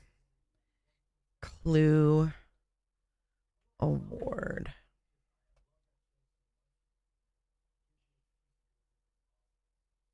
Hold on. We're gonna start from the beginning. The Clue Award submissions open now. I bet this is cheesy. I'm really thankful that you have me here to host the 2024 Clue Awards. The winner is... And the winner is Dateline, Missing in America. Wow. Oh my gosh, this is so exciting. Tonight, we're going to find out who's not just able to tell a compelling story, but who can tell it the right way. I am empathetic and in awe of the work you all do. And the winner is Cold Justice. The fire that took her. And the winner is Trail of the Lost. Untold Stories, Black and Missing Foundation. This is so exciting, yay! I'm very happy to be here tonight presenting the award for People's Choice. We want to thank CrimeCon and the Clue Awards for this. Wow. Thank you guys so much. This is, wow. Missing persons isn't a Black issue, it is a human issue. We are very proud to welcome the recipient of the 2024 Crime Fighter of the Year Award. John Walsh. This award is for us. You can make a difference. Thank you. John Walsh. And the winner is? I have the winner. How cool is this? Are you ready? Yeah, sounds like it. Okay, so that's the announcement. Oh my God. Let's see this news announcement here. All right, some new information now. CrimeCon, a convention completely dedicated to true crime, wrapped up this week in Denver, with a couple of Indiana cases really capturing the imagination of true crime enthusiasts. As CBS 4's Russ McQuaid shows us, Hoosier investigators and victims' families met people from across America who are focused on crime here in Indiana. The Fox Howell murders, that was the Herbert Baumeister mass murders.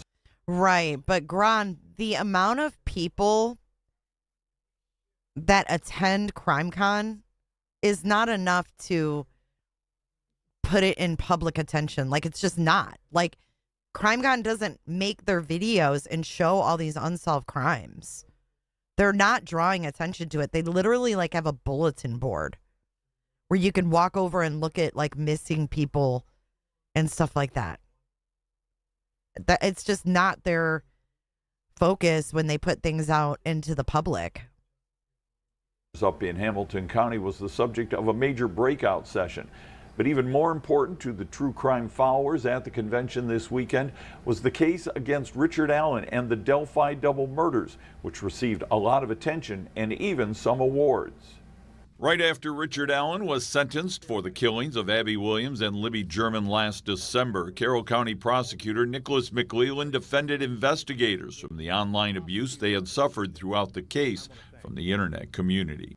They were attacked by members on the internet for their integrity. McLeland also recalled his advice to the girls' families all along. A lot of it was, hey, try not to read that stuff that you see on the internet, which is easier said than done. This weekend in Denver at CrimeCon 2025, the case against Richard Allen was front and center as true crime followers watched the way the case was covered in Indiana and heard from the prosecutor and lead detective who put Allen away forever. This is more of the narrative, just like we saw in HTC. It's a new experience. Never been anything like this, and so it's been nice to meet a lot of the folks out here. And yeah, it's a new experience. You know why? Because you're here to run the narrative and exploit the family to further your narrative. kind of walk around and see the different content creators and different genres of the true crime, I guess, world that are out there. We had, I think, over 70,000 tips, so we had to go through all of them. And it took a lot of time and effort, but 69,999 of them weren't the one we were looking for. Abby and Libby's families were there again, just as they were at an earlier CrimeCon in 2018 to meet social. There it is. There's a little clip right there, and just as they were at an It was 2018, so I'll search that up next. Earlier CrimeCon in 2018 to meet social media followers who admit their obsession with true crime. If you're into true crime or anything about crime, or have been a victim of a crime, this is a good support. So there it is. You've got the opportunity to have 5,000 to 7,000 people see this bulletin board, right? That's if the 5,000 to 7,000 people there even look at the bulletin board, or have been a victim of a crime. There it is. Share their stories, remember their names. Look at, see, they're walking by. Oh, cool. Look, they have missing people folders or flyers. Oh, when's the Clue Awards for the victims' families? Get what I'm saying? This isn't their focus. This is just fluff. This is to make it look legit. This is so they have something to say. oh, we showcase all kinds of cold cases. But it's a small group of people. It's a very small group of people in the grand scheme of things. Not to say the awareness is fruitless, but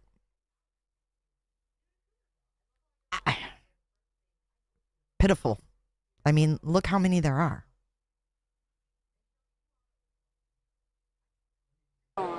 This is a good support network right here. I'm a huge true crime addict, so it's fun to be around everybody else that is too. I just think that everybody's very, very cool here. Everyone walking around complimenting, everyone being on the same page with all the true crime, I think is really cool. The people attending CrimeCon See, I don't have that same mindset. Is that Dental Lori? Is that Dental? It looks like Dental Lori. Dental Lori, are you here? Is that you? I just don't have that same mindset. 2025 would be among the audience former Indiana State Police Superintendent Doug Carter was addressing after Allen's sentencing. Let's heal. Tone down the rhetoric. Stop all the politics and all the nonsense and all the conspiracy theories. Lieutenant Holeman, Prosecutor McLeland, and Libby and Abby's families also received Crime Fighter of the Year awards at CrimeCon 2025. In the newsroom, Russ McQuaid, CBS 4 News. Janice says it's not her. It looked like her. I don't know. I just don't think this is as effective as they want people to think. The Fox Howell murders, that was the Herbert Baumeister mass murders up in Hamilton County, was the subject of a major breakout session. But even more important to the true crime followers at the convention this weekend. I thought they were talking about the families. It says Delphi families, and all they did was talk about the investigators. That's really weird. Oh my God, 10 days ago. I do true crime iced tea style. Tonight, we're going to find out who's not just able to tell a compelling story, but who can tell it the right way. You all agree that these storytellers delivered the most gripping true crime stories of the year. And the winner is Cold Justice. It's literally the same commercial except with iced tea in the front. So submissions are open now, guys.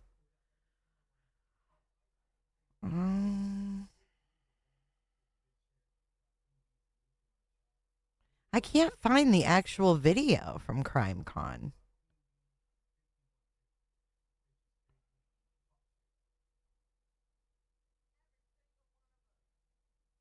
It is live 2023.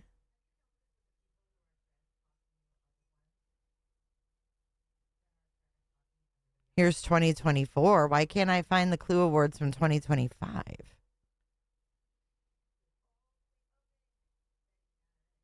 Do they not allow it anymore?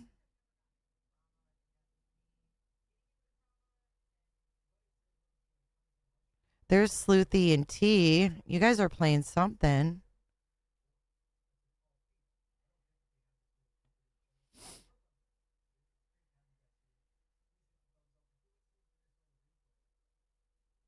I can't find it. I'm terrible at this. 2025 Clue Awards. CrimeCon.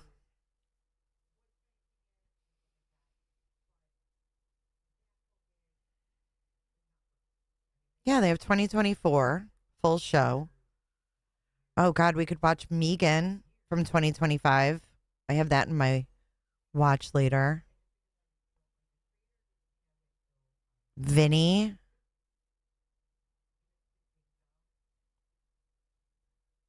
No, there's not a Clue Awards for this year or last year.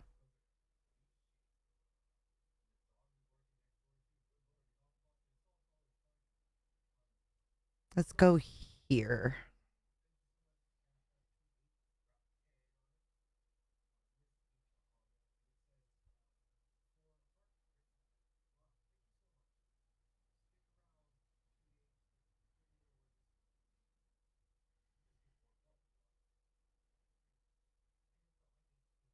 There's Ramsey. There's Chapin. No,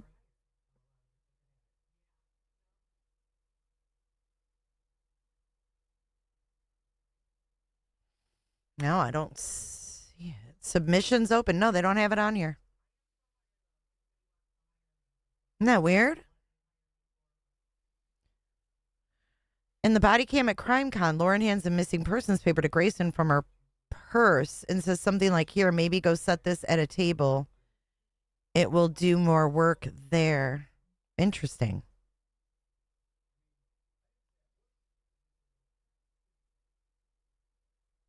Crime camp? What's crime camp?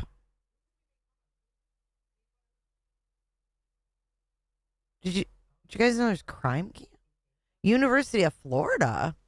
All right, let's try this again. Hello, everybody, and welcome to a very special edition of CrimeCon and Crime HQ, all about Crime Camp. I'm Kelly McClure of CrimeCon and Crime HQ, and I cannot be more excited to have two of my favorite people, Dr. Lyra Sutton and Dr. Jason Bird of the University of Florida Maple Center for Forensic Medicine, and hosts of this year's Crime Camp. Yay, Dr. Sutton, Dr. Bird, thank you so much for joining me.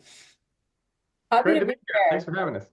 Awesome. We have so much to or dietary restriction. Some entomological evidence. We'll show you how to do it. We're going to give you a field collection kit.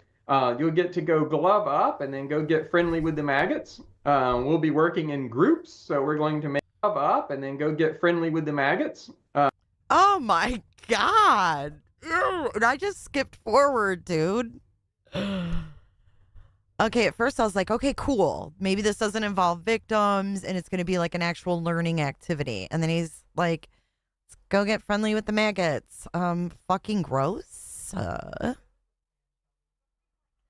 Collect some entomological evidence. We'll show you how to do it. We're going to give you a field collection kit. You'll get to go glove up and then go get friendly with the maggots. We'll be working in groups, so we're going to make you collect the maggots. We will make you preserve those maggots in the proper preservative solutions, do all of your evidence labeling. So you will make a entomology collection just like a law enforcement official would do, and then have that packaged and ready to be sent off for analysis to a forensic entomologist. And then if we have a little bit of time, I can give you a little bit of indicators into how long that has actually been dead. So we won't get fully into the analysis of the entomology, but I can certainly give you some clues. That is so great. That is a jam-packed day one. That is for sure. Now, on day two, Dr. Sutton, our campers are going to be learning and conducting hands-on work on the topics of principles of blood stain pattern analysis and shooting reconstruction. This is the day to channel their inner Dexter, right? It actually. Oh boy. Channel your inner Dexter. Okay. Let's get out of there. Let's go back. I want to go back to these Clue Awards. I think you guys are intrigued. All right, so let's go. We're just going to pull a random Clue Award show. Since we know Gigi was on CNN last night. I hope Lauren watched and cried. I love it. Everybody likes me, everybody hates me. They want me to go eat some worms. That's funny. Okay, here is the Clue Awards 2023. Law and Crime streamed it live then. Look at there's Jesse and Anjanette. Case. Her remains ended up being found in the Grand Teton National Park. Her boyfriend Brian Laundrie. That was when Petito was being talked about. Okay, let's fast forward. Here's the Clue Awards.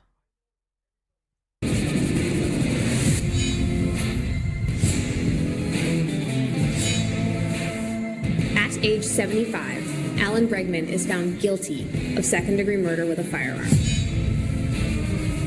To finally have justice for. He is so talentless.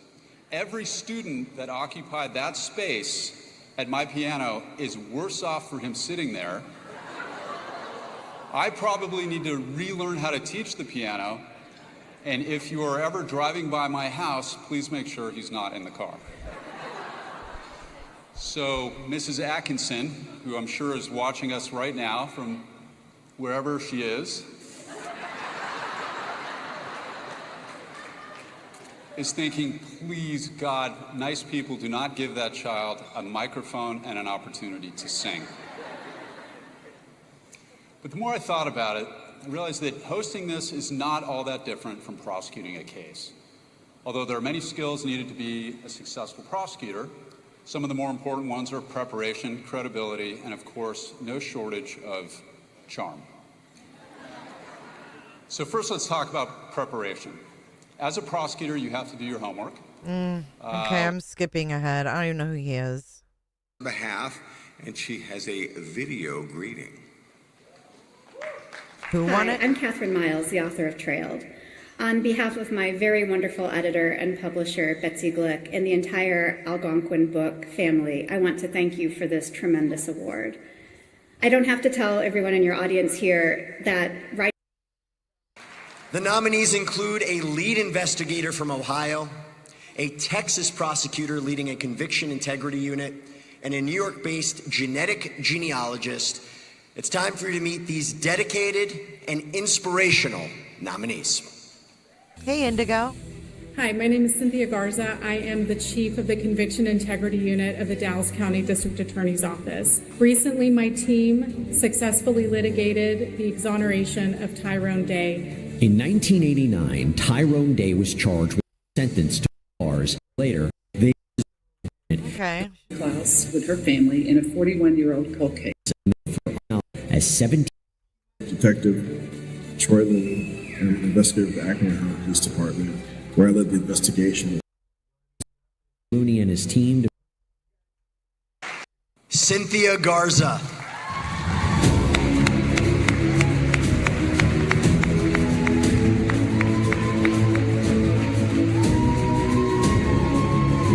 It's not weird at all, Indigo. Oh, she's actually there.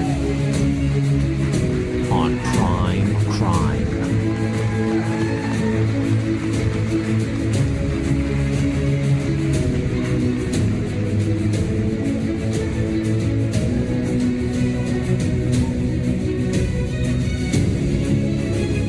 Like, who would even know who these people are to even vote for them? And do you have to pay to vote? I want to look that up. Wait, not Crime Con, but Clue Awards submissions 2026. If I want to vote, how do I do it? Okay, early submission. Oh, look at this production.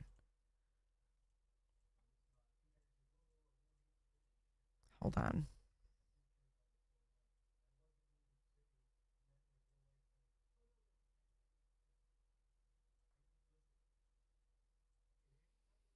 All right, if I want to vote, okay, nominate.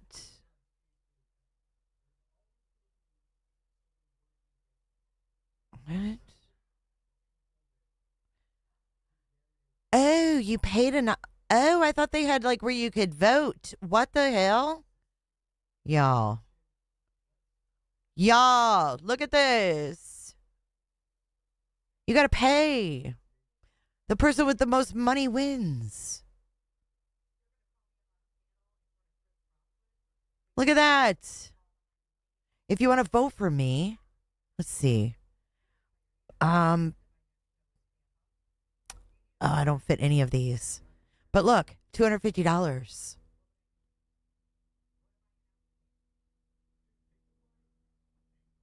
Why should this series win? Wow. I don't get it. I'm submitting one entry. I am submitting multiple. Oh, that's to get in on it. Hold on. I'm super confused. Cancel this shit. Do you need assistance completing your nomination? So you have to nominate yourself?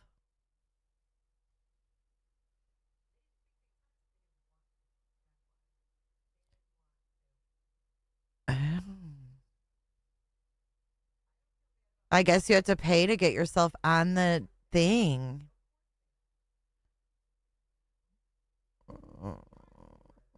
Winners 2025. Outstanding docuseries, Gabby Petito on Netflix. Television, PD True. Television, Godfather of Harlem. Podcast, True Crime News. Podcast, Who Killed Jennifer Judd. Publication of the Year, Story of a Murder. People's Choice, Crime Weekly. Documentary, The Girl Who Looked Like Me. Crime Fighter of the Year, The Families of Liberty German and Abigail Williams. There you go. Clue Awards 2024, it says. Crime Fighter of the Year. See that? It's not clickable, though. But it says 2024.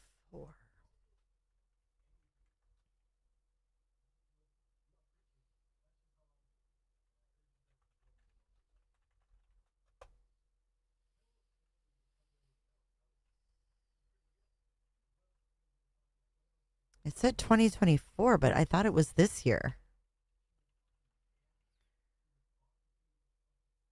Here's the 2024 show. Hold on. Public to help solve crimes. Yeah, that's the If there's still any Petitos. doubt about that, just look at that show John Walsh started. Podcast. Running time of 6. But has a missing. There's Ashley. I'm on that side, and I don't even get to hug the ones on that side, and they're like former colleagues of mine, so this is kind of weird. Ashley? Oh, shit. Here we go. Here they are, 2024. Let's see what we got here. Must be in Nashville.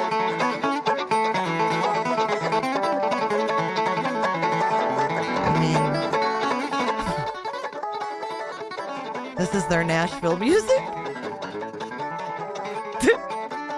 Stop. You don't have to pay to vote. You have to pay to nominate yourself. Oh, okay. Let's fast forward. No, you pay to nominate yourself. See, that's not really what I call people's choice, though. If it's people's choice, people should nominate you. No wonder I never hear of these people that win. Old case is closed. There's absolutely no reason to believe him. He's a pathological liar. The new one's open. Gabby's family is here tonight. This is like an honor, and certainly to the victims' families who worked on this show with us. They were Hot Snakes Media.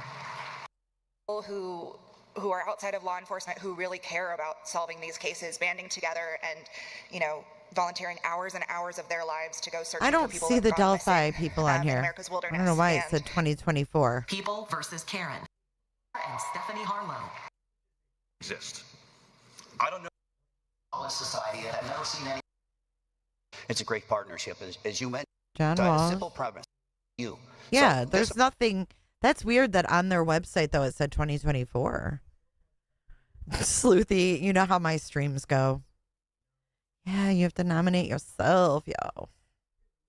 Look, it says they were winners in 2024. See that? Yet they're not in the 2024 thing. Oh, you can't see it. Right here. See that? The families of Liberty German and Abigail Williams. Clue Award, my neighbor's car. Clue Award 2024 Crime Fighter of the Year. And it says the families of Liberty German and Abigail Williams and lead investigator Lieutenant Jerry Holeman and the Indiana State Police. No, and I don't want to shame anyone. Some people like this shit. It's just not my thing. I don't care if people like to go. I'm just pointing out the things about it that I don't care for, that are a turnoff to me. No shade on anybody who likes to do anything, honestly. I don't expect anyone. You guys hear that? I don't expect anyone to ban CrimeCon because of what we talk about here. I really don't. If that's your gig, do it, lady. It looks like they did, Marissa. True Crime Weekly won an award.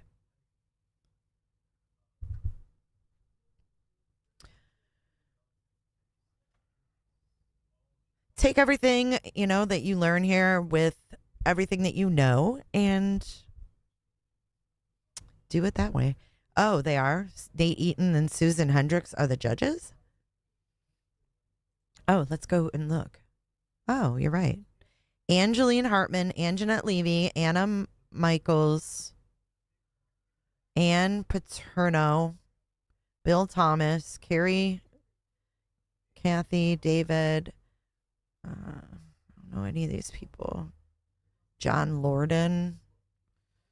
I don't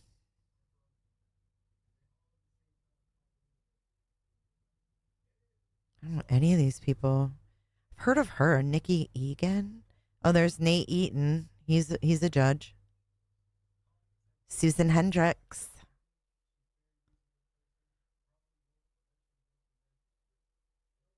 Submission requirements. Let's see what the requirements are. Thank you, Mama Bear. I learned a lot too. Thank you guys. One complete episode of a series, docu-series, or podcast.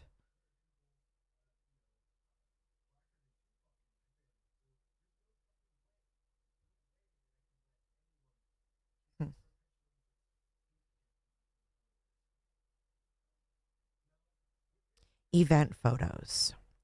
Here we go. Clue Awards 2025. Let's take a gander. Because pretty soon we're going to be going over a very important date in September. Who's this lady? Oh, there's no descriptions. Anyone know who this lovely lady is?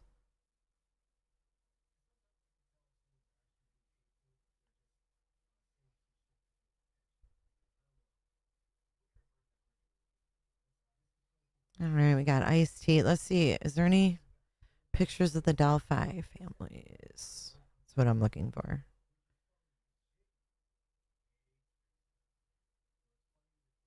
Jammers.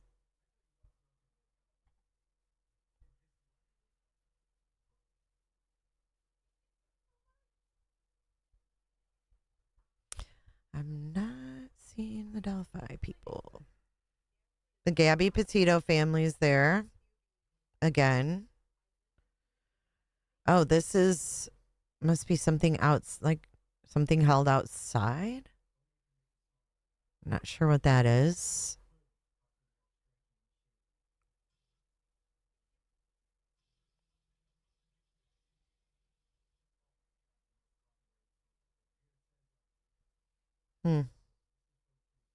Oh, there's Nate Eaton right in the middle. I don't know who these people are.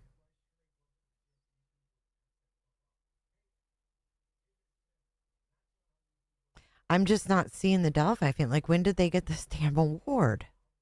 Oh, here they are. I found it. Oh my God, John Walsh is a little guy.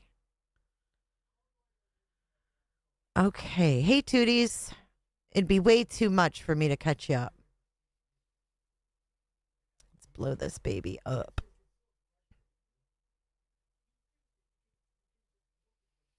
So dang it. From left to right, we have John Walsh. Oh, look at that. I can zoom in. Okay, so we've got John Walsh over here. I don't know who this gal is, but we've got the Patties. We've got Shrek, Jerry Holeman, holding the Clue Award. Then we have Nick McClellan next to him. And I don't know who the other two folks are. Do you guys?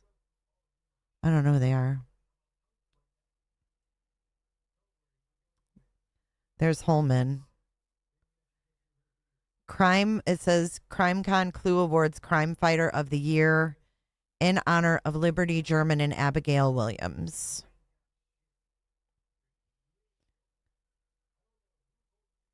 I feel like they were invited by Susan Hendricks, though, Crusha, because Susan was in contact with them in the very beginning and got them there. Nate Eaton wasn't involved in 2018.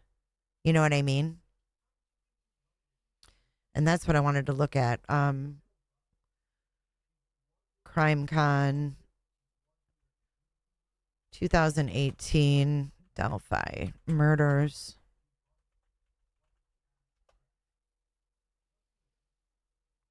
No, the Ruseks have never gone to CrimeCon ever.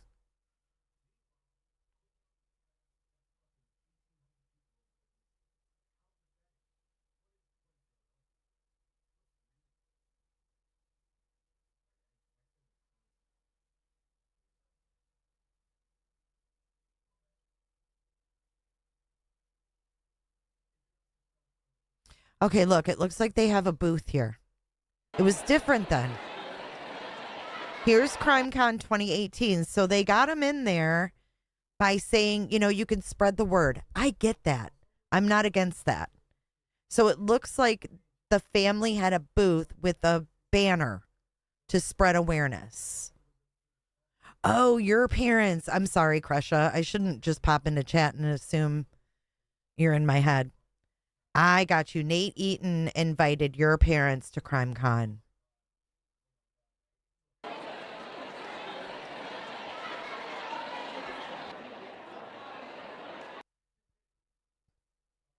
So this was basically more like a health fair type event, like vendors and booths. You know what was my idea? I've been a big fan of shows like Dateline for a long time. And there's Crusha's BFF, the Befford guy or whatever his name is. I think like everyone else, when Serial sort of brought the podcasting side of true crime out, and then a whole bunch of great true crime podcasters followed, Making a Murder was on its heels, The Jinx on HBO, that whole sort of time period, for me, really made me wonder why we weren't doing like a Comic-Con type of thing for this genre. You have world-class creators, you have thousands of fans. Let's bring them all together and have an awesome weekend. Awesome. Well, we are the Wine and Crime Gals. Our podcast is Wine and Crime. We chug wine, chat true crime, and unleash our worst Minnesotan accents. We're a true crime comedy podcast. We've been around for like 15 months. Roughly. Yeah. You are witnessing a crime happening right now at CrimeCon. Yes. We solved it! We solved it! Thank you. 85% of our listeners are female, and we've talked about this a little bit before. We think that women are so frequently portrayed as the victims, especially in true crime as an entertainment medium. So we're just trying to. Most women are victims of crime. Like, what are they talking about? In the what? Trying to take a little bit of that power back and F the patriarchy. Yeah, exactly. Okay. Oh, there it is, right there. We're here to spread the awareness about our case. It's still an active investigation. We still have a lot of tips. We received over 30,000 of them, but we're looking for the one tip that is going to get this guy caught. We do as many shows and whatever we can do to help spread awareness about this. You know, we got flyers that we mail out. We mail them out across the United States. See, this is how it started out, y'all, and it progressed into what it became. Hey, Laura, thank you for your super chat. She says, "Hey, Jay, I'm new to your channel. I'm a recovering hidden gem. Barf. I'm in a HTC deep dive. Thank you for staying on this. Love from Minnesota. Stay warm in the Minnesota. And thank you for being here, Laura. I appreciate you. I am so glad you're here. You are in good company for sure." Chris Riley, oh my goodness, coming in hot with a $49.99 super chat. Coming in hot, just like the fajita. Thank you so much for your generosity. That is greatly appreciated. Helps me keep the channel going. All right, let's continue. Social media, you know, we got a lot of information out there on that. So anything we can do to spread the word, because this guy lives down the road from somebody, or he's somebody's neighbor, and we just need to get this picture in front of the right person that says, yeah, I know that guy. So they were there. Look at, I mean, they literally just have a little thing up here. It says Delphi murders, and then they have the two sketches, or the down the hill, or the bridge guy, sorry. and then the sketch, right? And then over here they have Abby and Libby, and then they have the big sketch banner right here. And I'm all for this. I think this is when I wanted to go to CrimeCon.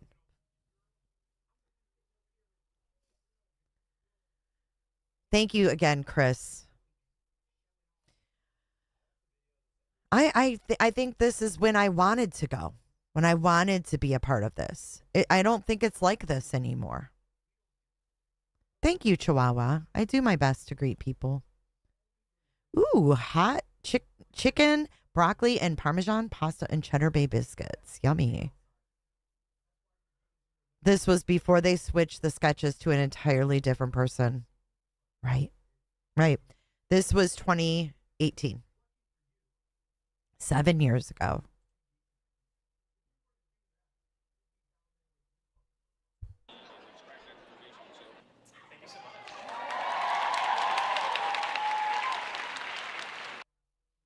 I don't know who these guys are.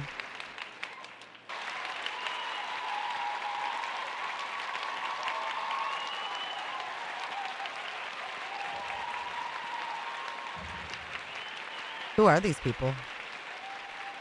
Well, there's certainly an energy and I don't know how better to describe it than like an aura when you have all of these people in one place. The night that D'Angelo was taken into custody, hey, Boston unbeknownst to Amy. us that this was happening, we were sharing a stage in Chicago. Billy Jensen, Patton Oswalt, Gillian Flynn, and myself, all four of Michelle's posthumous collaborators on her book, in Michelle's hometown with her family present for the first time. And, it's just I'm not a believer in synchronicity or anything like that, but it is poetic, and certainly there's something special about assembling people like this, in one room in front of a crowd. It feels good. Okay, of course, for me, I was the youngest. I think probably the most resilient. It was, for me, I hadn't come out and said anything about what had happened to me and told my story until about a year and a half ago. I was contacted by someone that works with a gentleman named Todd Lindsay. And I think so. I think true crime is mainstream now in a way that it's never really been. Obviously In Cold Blood, Helter Skelter, the Executioner song. I mean. Hey, Taylor Webb, you're in Cartersville? My hubby grew up in Cedartown. Howdy. There are great works of literature that are in the true crime genre, but now it's just there's a flood of who is this guy? Output from this arena. Well, arena. I was victim number 5, and I actually was in bed with my 3-year-old son when this attack took place. I see people talking about it. Because before, 5 years ago, I watched Law and Order, and that was it. I didn't tell anybody. What? Look at her man. He's like, yeah, I had to come here with her. She's crazy about these crime shows. He's like, I'd rather be somewhere else right now. Because before, 5 years ago, I watched Law and Order, and that was it. I didn't tell anybody at all what did Jeffrey Dahmer do? And I wanted to know the details. Yeah, that was, why do you want to know that? It's a rolling thing. It's to build this thing.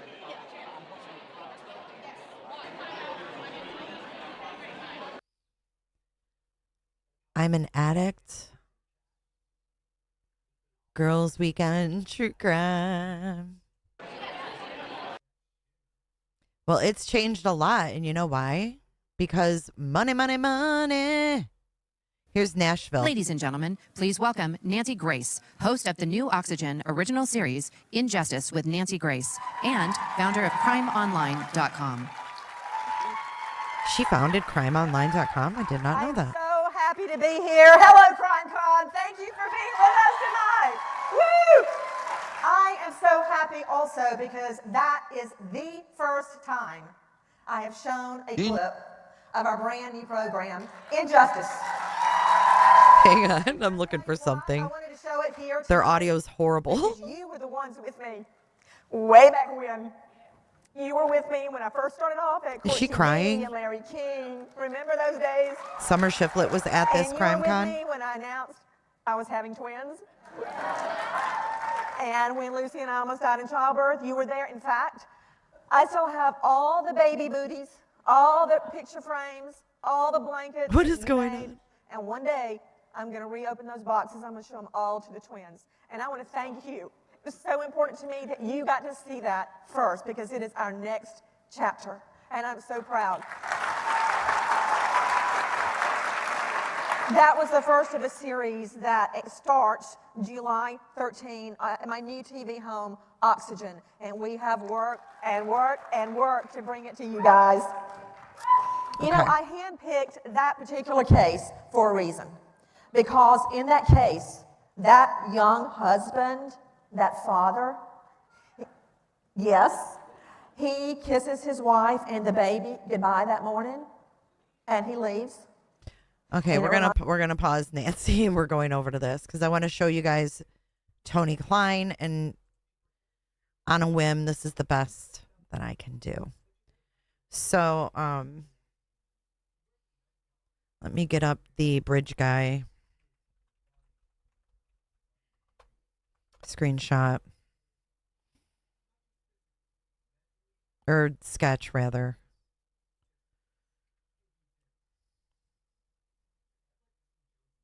I know, fucking Nancy.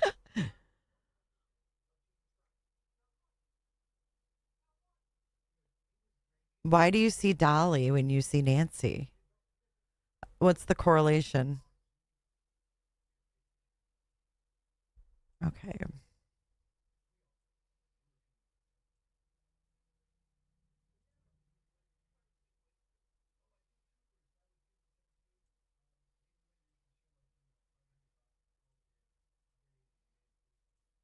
Hold on, I'm getting the side by side up.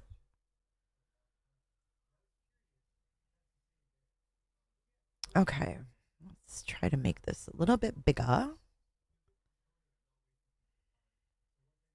We're going to put this, I'm going to cover the chat so we can make this bigger. And then we're going to make Kline bigger. Somebody wanted me to do this, so I'm doing it. And it's notable that the Klines took off to Vegas after the murders. Hey, Black Knight, I agree. I swear Keegan Kline was involved. How did they not fully link him?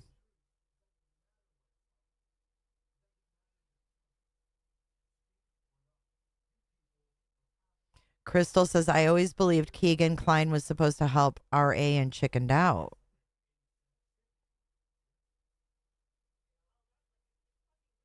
No, it doesn't look like Richard Allen at all, really.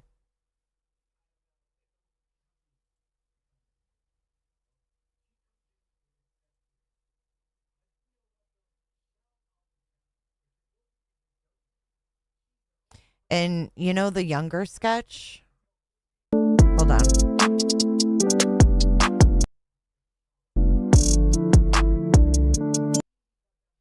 Remember the younger sketch? Keegan had a baby face.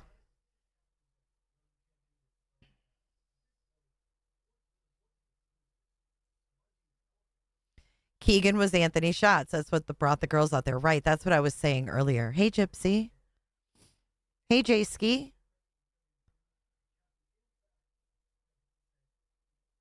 It's just weird how they had such a younger sketch, right? Like, it's so off.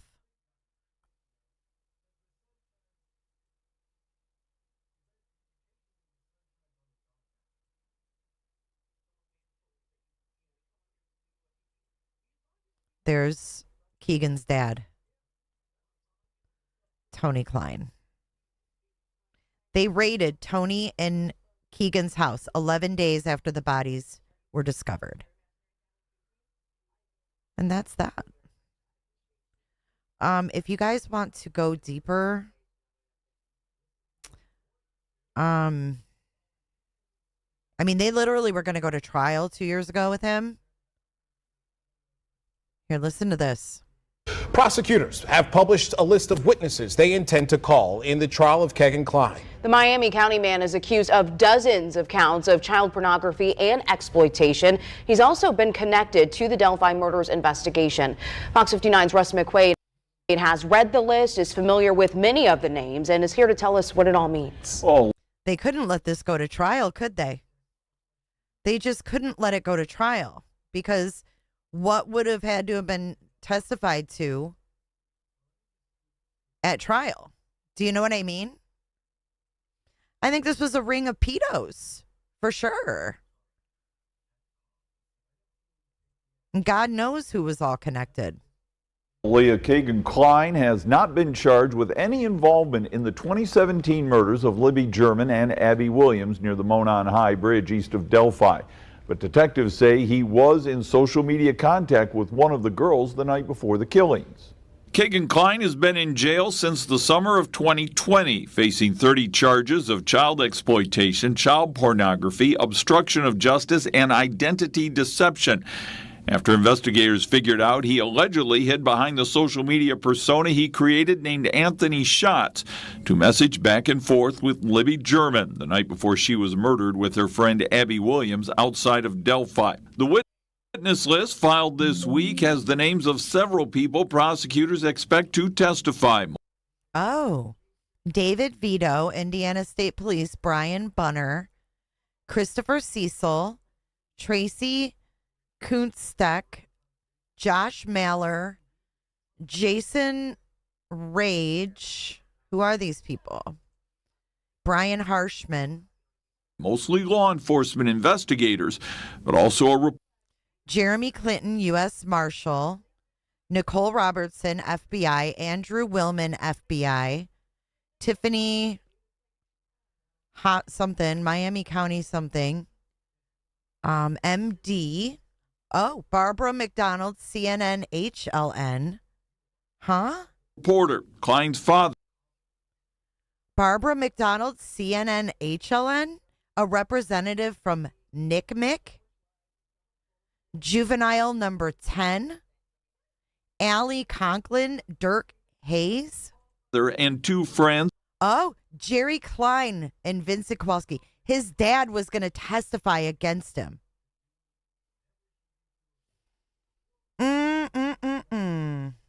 Bing bang. Jerry Kline ended up walking.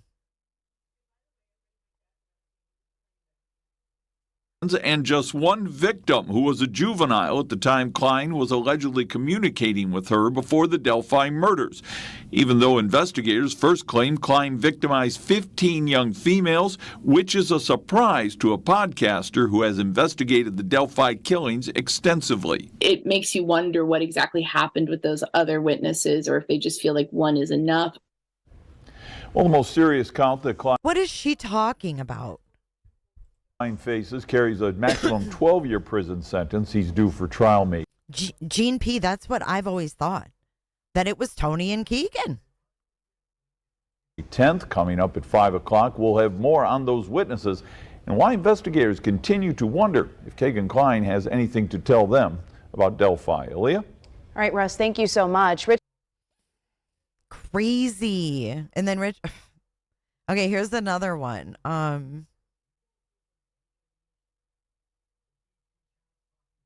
Here we go.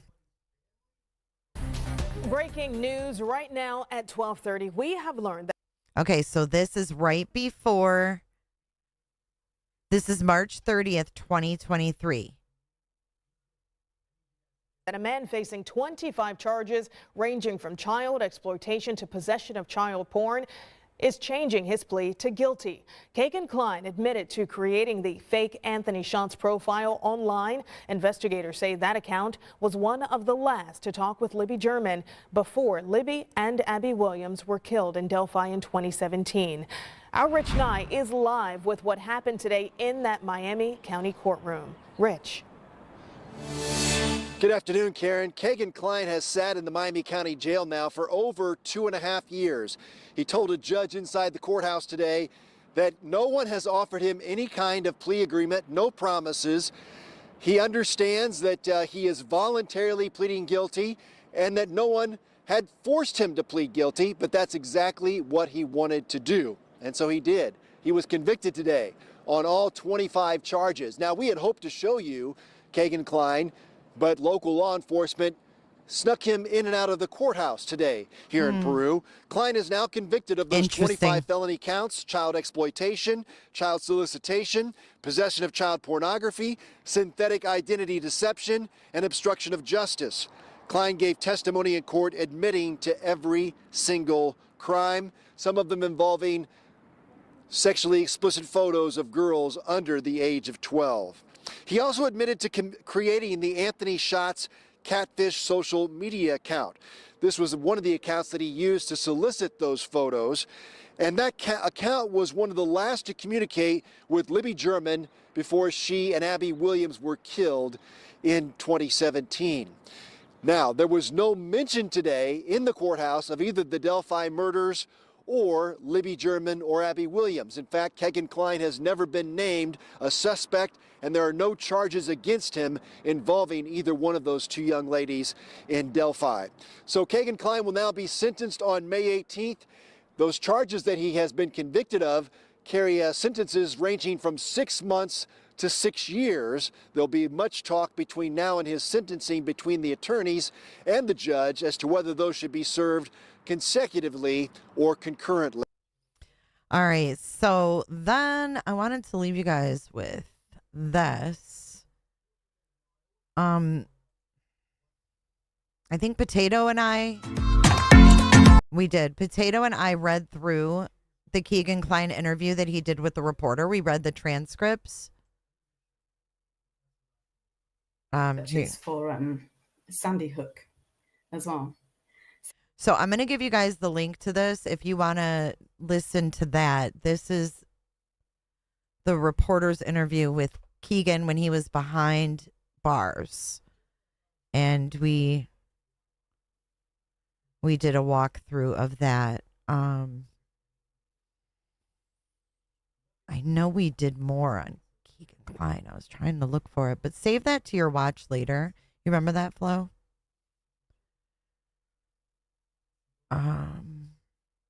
Then he got a continuance in sentencing. Listen to this one. And right now at noon, we are learning the child pornography case against Keegan Kline is not decided as it was expected this morning. The man who pleaded guilty to 25 charges asked for and received a continuance of his sentencing hearing. And now Rich Nye is live at the Miami County Courthouse with this unexpected turn in the case. Rich? For sure, Karen. Here in the courthouse this morning, Keegan Kline claims that there is evidence, some evidence that he hasn't had a chance to review. As attorney says that based on that evidence, Kline may actually want to withdraw his guilty plea. So the judge granted a continuance, and the sentencing hearing for Keegan Kline is now delayed for over 2 months until July 27th.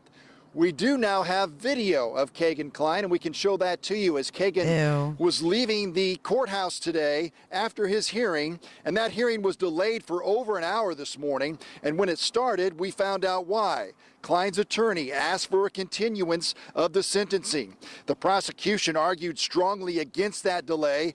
The prosecution said all the evidence has been available to Kline for quite some time, and there's nothing new that he hasn't had time to review. The prosecution said Kline just didn't want to face the music and was trying to drag things out. Kline had been held at the Miami County Jail for over 2.5 years. He was taken back there about an hour and a half ago. Now, last Kline pleaded guilty to 25 charges that include child solicitation, child exploitation, possession of child pornography, synthetic identity deception, and obstruction of justice.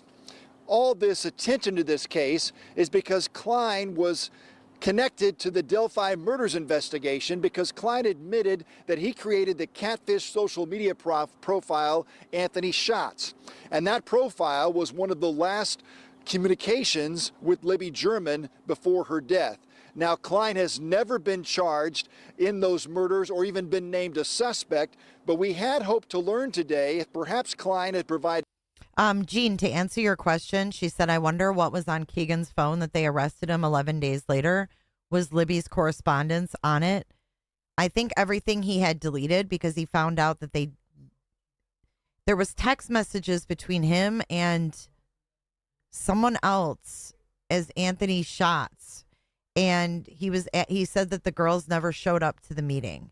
There was a meeting set up, between Anthony Schatz and Liberty German. Some evidence in the investigation, perhaps even some evidence that led to the arrest of Richard Allen. But now today, Karen, we're not even sure if Kline wants to take back that guilty plea. He'll be back in court for a status hearing conference on June 1st. All right. It's weird. Here's Keegan Kline speaking with Murder Sheets. And what are the odds that this guy is going to... I mean, think about this. What are the odds that this guy is going to have this account, Anthony Schatz, set up a meeting with this girl and she ultimately ends up dead? And it's just supposed to be a... Thank you, Jen Fisher. Supposed to be a coincidence? Okay, so let's listen to this.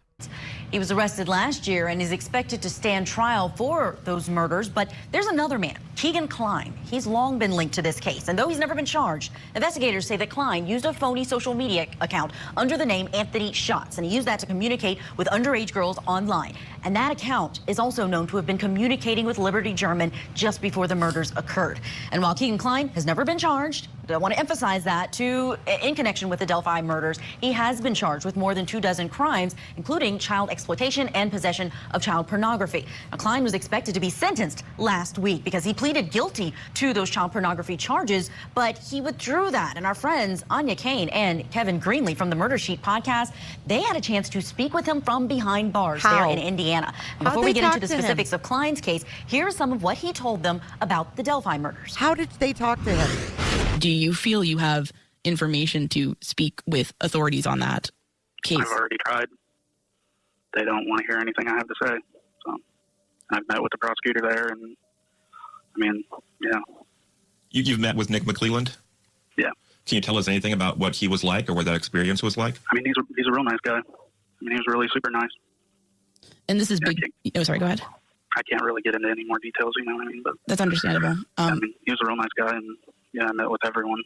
Do you have a sense about why they don't want to hear it? This is just kind of a broad, big picture question. Misconduct. They just said they don't believe me. Okay. Or they can't cooperate what I said, pretty much. I'm just curious, did you know Richard Allen? No. Okay. No. People said that he worked in Peru or lived in Peru around whatever year. I can't remember, but someone on some podcast was saying, oh, well, he lived right down the road from him in 2004. Like, dude, I was 9 or 10 years old. Why would I know a grown man? You know, things like that. I mean, I guess, is there anything you wanted to state for the record or anything about some, the coverage or that you would want the public to know? When I get to prison, I definitely will send you a letter because I want to talk about some of the Delphi stuff. But right now, I don't think that would be smart to do. Okay. But after I'm sentenced, you know what I mean? Yeah, I would like to say a few things for sure about that. All right, we do have our two special guests who are soon going to be joining us tonight from Indianapolis, but I want to play a little bit more sound from the Murder Sheet podcast, that interview with Keegan Kline, where he discusses something close to explaining why he is not going to go forward with the sentencing, why he may want to withdraw things and not go forward with that guilty plea. I do want to offer the information that we have not been able to independently verify some of the claims that he makes against a relative, but take a listen to what he has to say about why he changed up lawyers right at the 11th hour. That's why I brought up to Andrew on Wednesday. That's why the court went, an hour or so later than what it should have started. Because I was like, Andrew, what is going on? How do I not see these after 3 years of being here? How do I not get my paperwork? And he called, and I heard his secretary say, well, we don't know 100% that we sell everything to him. And I just looked at him like, dude, are you kidding me? Like, I know you're a public defender. I'm not paying you. But, like, you have an obligation as a lawyer to get me all my stuff. If I'm about to take a 20-year sentence, I want to see every paperwork, everything that's ever been said, I don't know the law, so I just listen to everything my lawyer tells me. So when I don't see any of this paperwork, it's like, are you kidding me, dude? I talked about going to trial the whole time over it. And then he was like, well, they're not going to give you a deal. So, and then Wednesday he goes, well, maybe we should have taken that 10-year plea. I'm like, dude, you've never told me about a plea ever until right now. I don't know. It's really bad on his side as a lawyer. I don't know what you would call it, legal term, but yeah, it's just crazy. Let's bring in our special guests from the Murder Sheet podcast. Thank you both for being on with us, Anya Kane and Kevin Green. Wild stuff, man. I wonder if there's any more audio. Yeah, there is. Okay, hold on.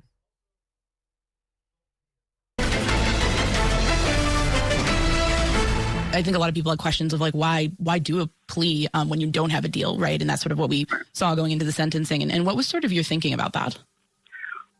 He told me to. He told me that would be in my best interest. You save, you take the guilt as one of your mitigating factors, and then you taking the time and money away from the county for having to do a trial. So. And then the discovery issue sort of, in your view, kind of threw that into, made you decide something else, essentially? Yeah. We know the faces of the victims in the Delphi murder case, Abigail and Liberty. But when it comes to Keegan Kline, the man who has pleaded guilty to child pornography cases and is linked to this Richard Allen Delphi murders case but has not been charged, focusing on what he has pleaded guilty to. There are nameless, faceless victims in that case. And he now is walking back away from the sentencing hearing and finishing out the punishment for those crimes that he has admitted to, but he is changing his tune now. And the Murder Sheet podcast asked him a specific question about whether or not he did what he has admitted to doing. Would you consider yourself like a pedophile? No, I would not. That's even what I put in the PSI now. Like I told it in the PSI, when I'm out in public, I don't look at teenage girls or kids. I don't think sexually about them at all. No. What do you think happened in terms of then, some of the things you're accused of doing? Like I told in the PSI, it just kind of spiraled out. I mean, I didn't have a girlfriend. I was a lonely guy, and I started talking to girls online, and it just kind of spiraled into something, and I don't know. It's crazy. Gross. He says it just spiraled out of control. Still with us on the phone now. I'm glad you all got to see them the last block. But now we want you to hear them even better. So we fixed the technical difficulty, and we have the hosts of the Murder Sheet podcast, Anya Kane and Kevin Greenlee, on the phone with us. Anya. Right now. It's disturbing to me. I'm unsettled by it. Listen to this. Keegan Kline admits in court documents he was behind the Anthony Schott social media account, which was active on Instagram and Snapchat in 2016 and 2017. The profile used stolen photos from a male model who has nothing to do with this case. Kline told investigators he used that account to ask young girls to send him nude pictures and photos. He's now charged with 30 counts of child pornography and solicitation and is awaiting trial in the Miami County Jail. Tell me about Anthony Schott. Why did you create that profile? I don't really know. I was just lonely, you know what I mean? Just talking to people. I don't know why I did it. A reporter with CNN spoke with Kline this past weekend. And even though Kline is not a suspect in the Delphi case, Indiana State Police say they are keeping a close watch. So why do you think investigators are putting so much focus on you right now? I have not a clue. I think it's because they said I was the last person to talk to her, is what they've told me. And then she shows up at the bridge and they're abducted and later found dead. Right. And that was not you? No, 100% not. Do you think you're going to be charged with anything related to Abby and Libby's murder? No, I don't. So the state police haven't threatened that? No. Now, Delphi investigators. Interesting. So that's the interview that we read through. If you guys want to watch that, it's right here. I just put the link back in chat. Callie, I agree. Stefan Stir vibes. Just nastiness, man.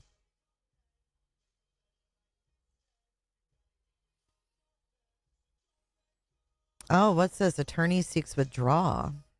The attorney for a man connected to the Delphi investigation could withdraw from a case involving his client. With the judge's approval, Andrew Ackey will be removed as the counsel of record for Keegan Kline. Kline had previously agreed to plead guilty to child pornography charges. He was set to be sentenced last week. That has now been delayed until July 27th. Kline says that there is evidence that he hasn't seen yet. Kline has not been charged with any involvement, though, in the murders of Libby German and Abby. Doesn't make sense, does it? Well, new information this afternoon. Keegan Kline has two new attorneys representing him. Just a few hours ago, these new attorneys were announced as his representation. His former attorney filed a motion to no longer represent him one day after a judge continued Kline's sentencing hearing.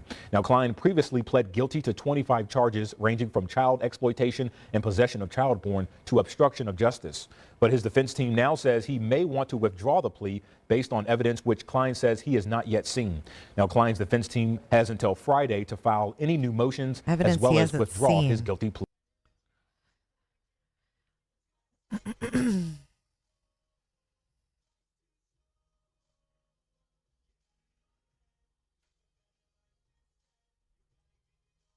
Happening today, Keegan Kline is scheduled to appear in a Miami County court for what's at this point the final pretrial hearing that's scheduled. Kline faces 25 charges related to child pornography. 5 other charges were dismissed by prosecutors over lack of enough evidence to make them stick at trial.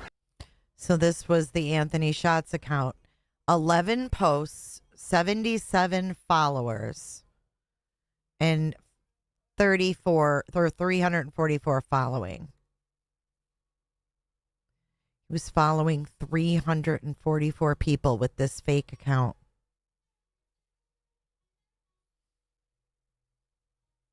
Right? Not just a girly sandwich. Just doesn't make sense. Libby was corresponding with Anthony Shots. Coincidence? New account, follow me. Tongue sticking out. Alaska born, Indiana raised. Travel living, LA, New York business travel.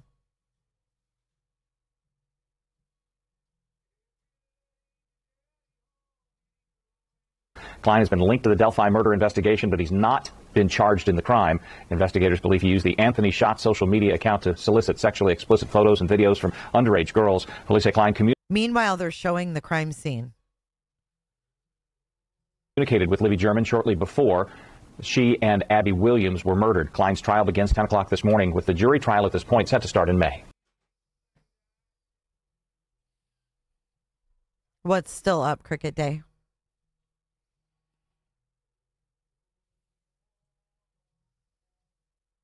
Now, first at 4, court documents show a man with connections to the Delphi murders investigation wants to change his plea. Keegan Kline is currently awaiting trial on dozens of counts of child pornography and exploitation charges. He previously pleaded not guilty to those charges. Our Dan Spieler joins us now in studio with more on what this new court filing means for the case, Dan. Yeah, that's right, Aaliyah. Nick, Keegan Kline was due back in court March 30th for a pretrial conference, with his jury trial set to begin May 10th. In documents filed today, his attorneys are asking to drop those dates and schedule a new one for a change of plea. The state says it has not reached any specific agreement with Kline or his attorneys, adding that any guilty plea would be done entirely at the court's discretion. But the state says instead of keeping the case going, they'd rather use the upcoming scheduled court date for that change of plea hearing. A judge has not yet decided on either potential change. Kline has been in jail since the summer of 2020. Investigators say they identified him as a... Good night, Pines. So then they dropped 5 charges against him, too, which was weird. That was right around the time Richard Allen was arrested. It all happened one after the other. Look at this idiot.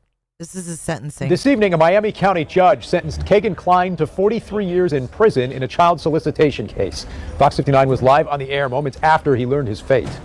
Here comes Keegan Kline down the steps of the Miami County Courthouse right now. He's on his way, and of course he made his opinion. He flipped off the media. Well known just now. Yeah, you saw that there. Investigators say Kline communicated with Libby German through a fake social media profile right before she and Abby Williams were killed in Delphi. Now remember, Kline has never been charged in the Delphi case, but he did plead guilty in a separate child solicitation investigation. And today, a judge sentenced him to 43 years, with 40 of those in the Department of Correction and 3 suspended to probation. Fox 59's Justin McQuaid was inside the courtroom and walks us through what happened.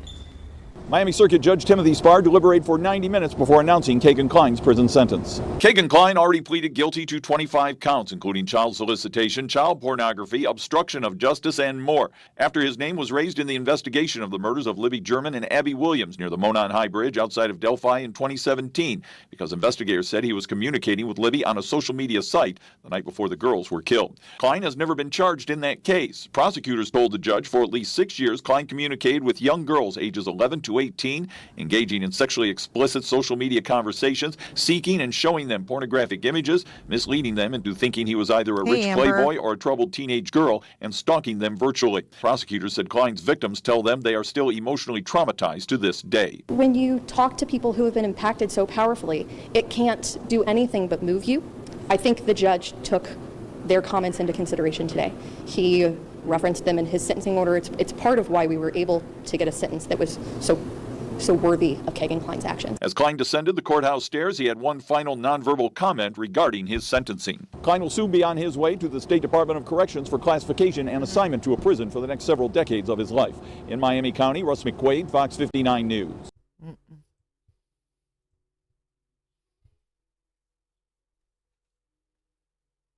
I think that's about it for tonight. I'll leave you with the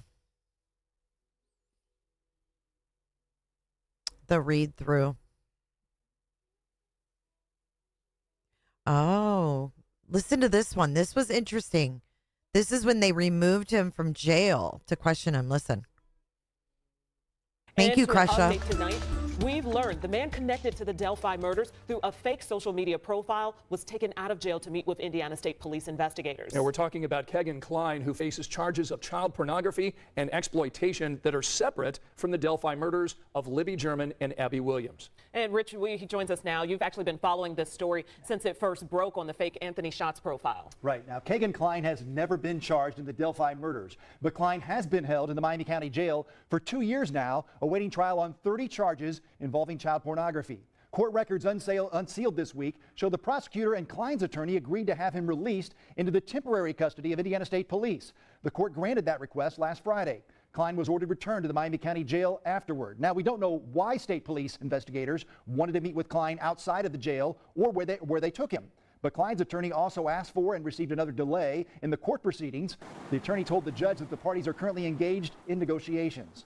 Now, Kline faces 30 charges involving child pornography and exploitation. And in court records, Kline admitted to creating the social media profile Anthony Schatz to meet underage girls and receive sexually explicit photos. Investigators say the person behind the fake profile was one of the last to communicate with Libby German before her death.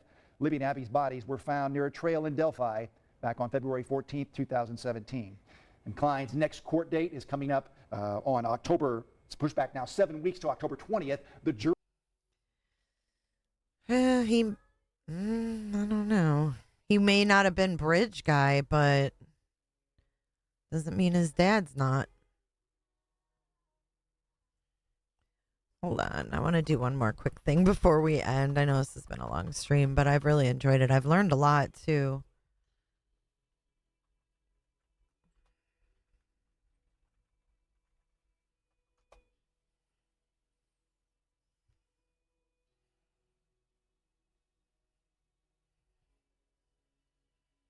There's a lot of videos on.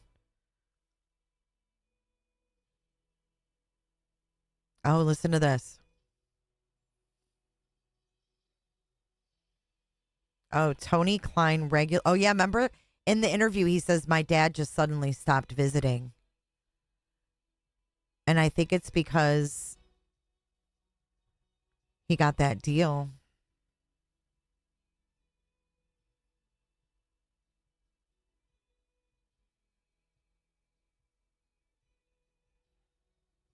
God, there's a lot of videos about them. Oh, here's Tony Kline voice comparison. You ready? I'm in the hospital. I don't have time to talk. Guys. Downhill. Guys. Downhill. Guys. Downhill. I don't know about that. I'm in the hospital. I don't have time to talk. Guys. There's Tony Kline right here, too. And look at Keegan. He wasn't as fat, y'all. Keegan looks like the younger sketch there. I've always thought that. Hold on. Hold the phone. We ain't going nowhere yet. I need to pull up the Delphi.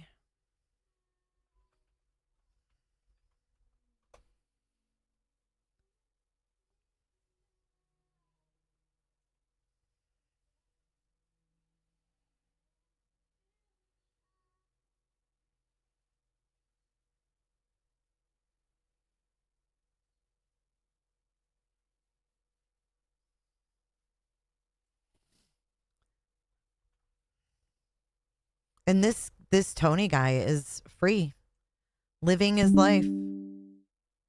Just out there living his life.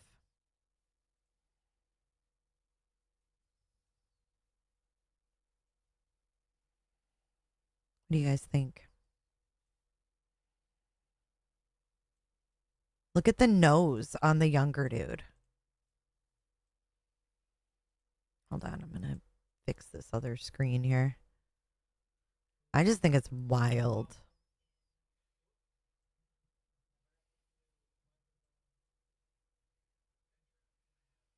Come on now. That's who I always thought it was. I really did. What do you guys think? I mean, it's closer than Richard Allen. Like, who is that guy on the right? It had to be somebody.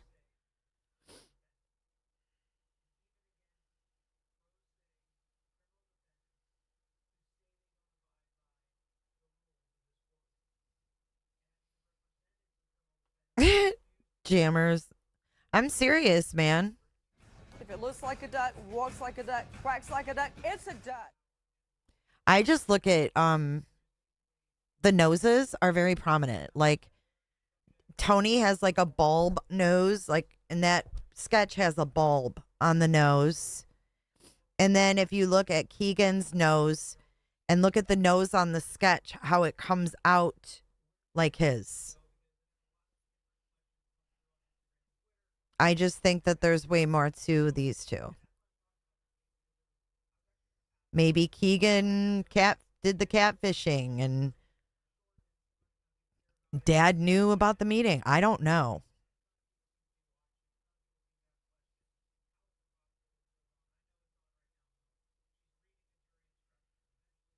I see the resemblance in the young guy to Keegan. Look at the eyebrows. Look at the eyes. The shape of the face might not be spot on, but look at the eyebrows, the eyes, the nose.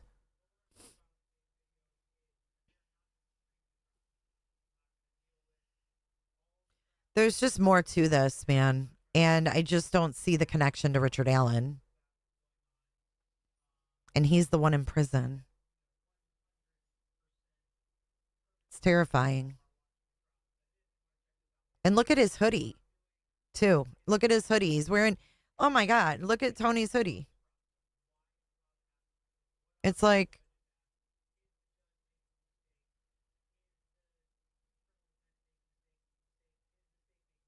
father, like son.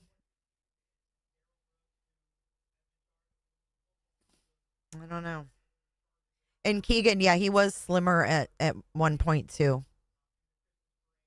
His sweatshirt says Monster energy drinks. Ugh.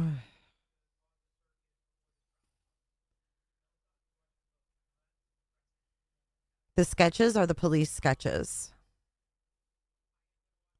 Look at his legs. You guys are going to barf.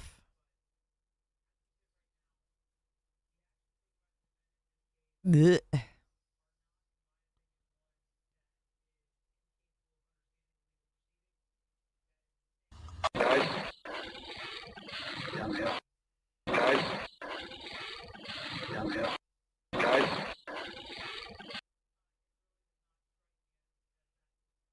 It's pretty wild, huh? I mean, I totally see Keegan in this sketch. I can't not. I can't not see it.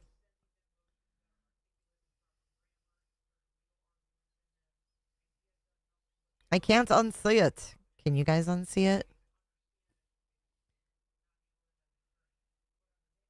Thank you, Gene P, for being here. I'm glad you enjoyed the stream.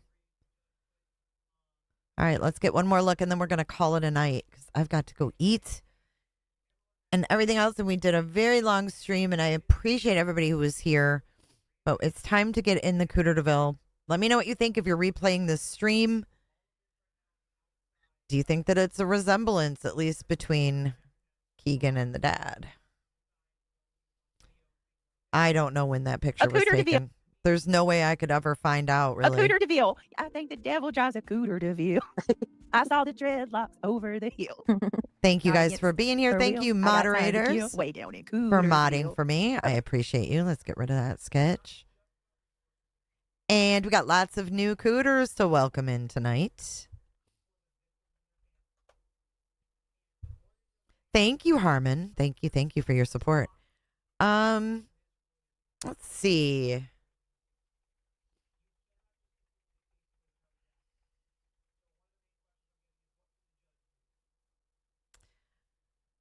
Good night, cooters. All right, let's go to our credits, guys, because we got lots of new cooters to welcome in.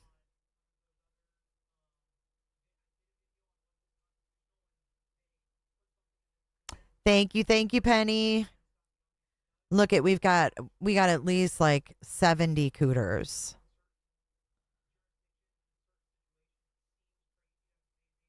Thank you again for your support. I appreciate all of you guys. Check out your name on the screen and see if you received a cootership in this stream.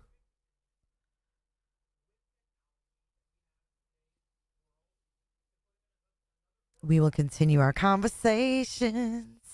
I love our conversations. Thank you so much again. She says, welcome to Cooterville. Everybody close your legs. Everybody coming in, close your legs. Close your legs.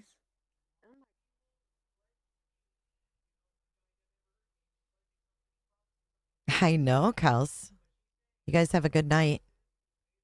Hey, Lynn Allen, it's good to see you too. Hopefully you'll replay.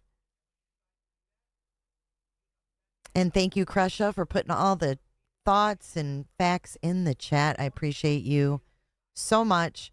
Hang in there. We've got your back. All right. I'll see you guys tomorrow. Everybody stay safe. Take care. Be good. Behave. Goodbye.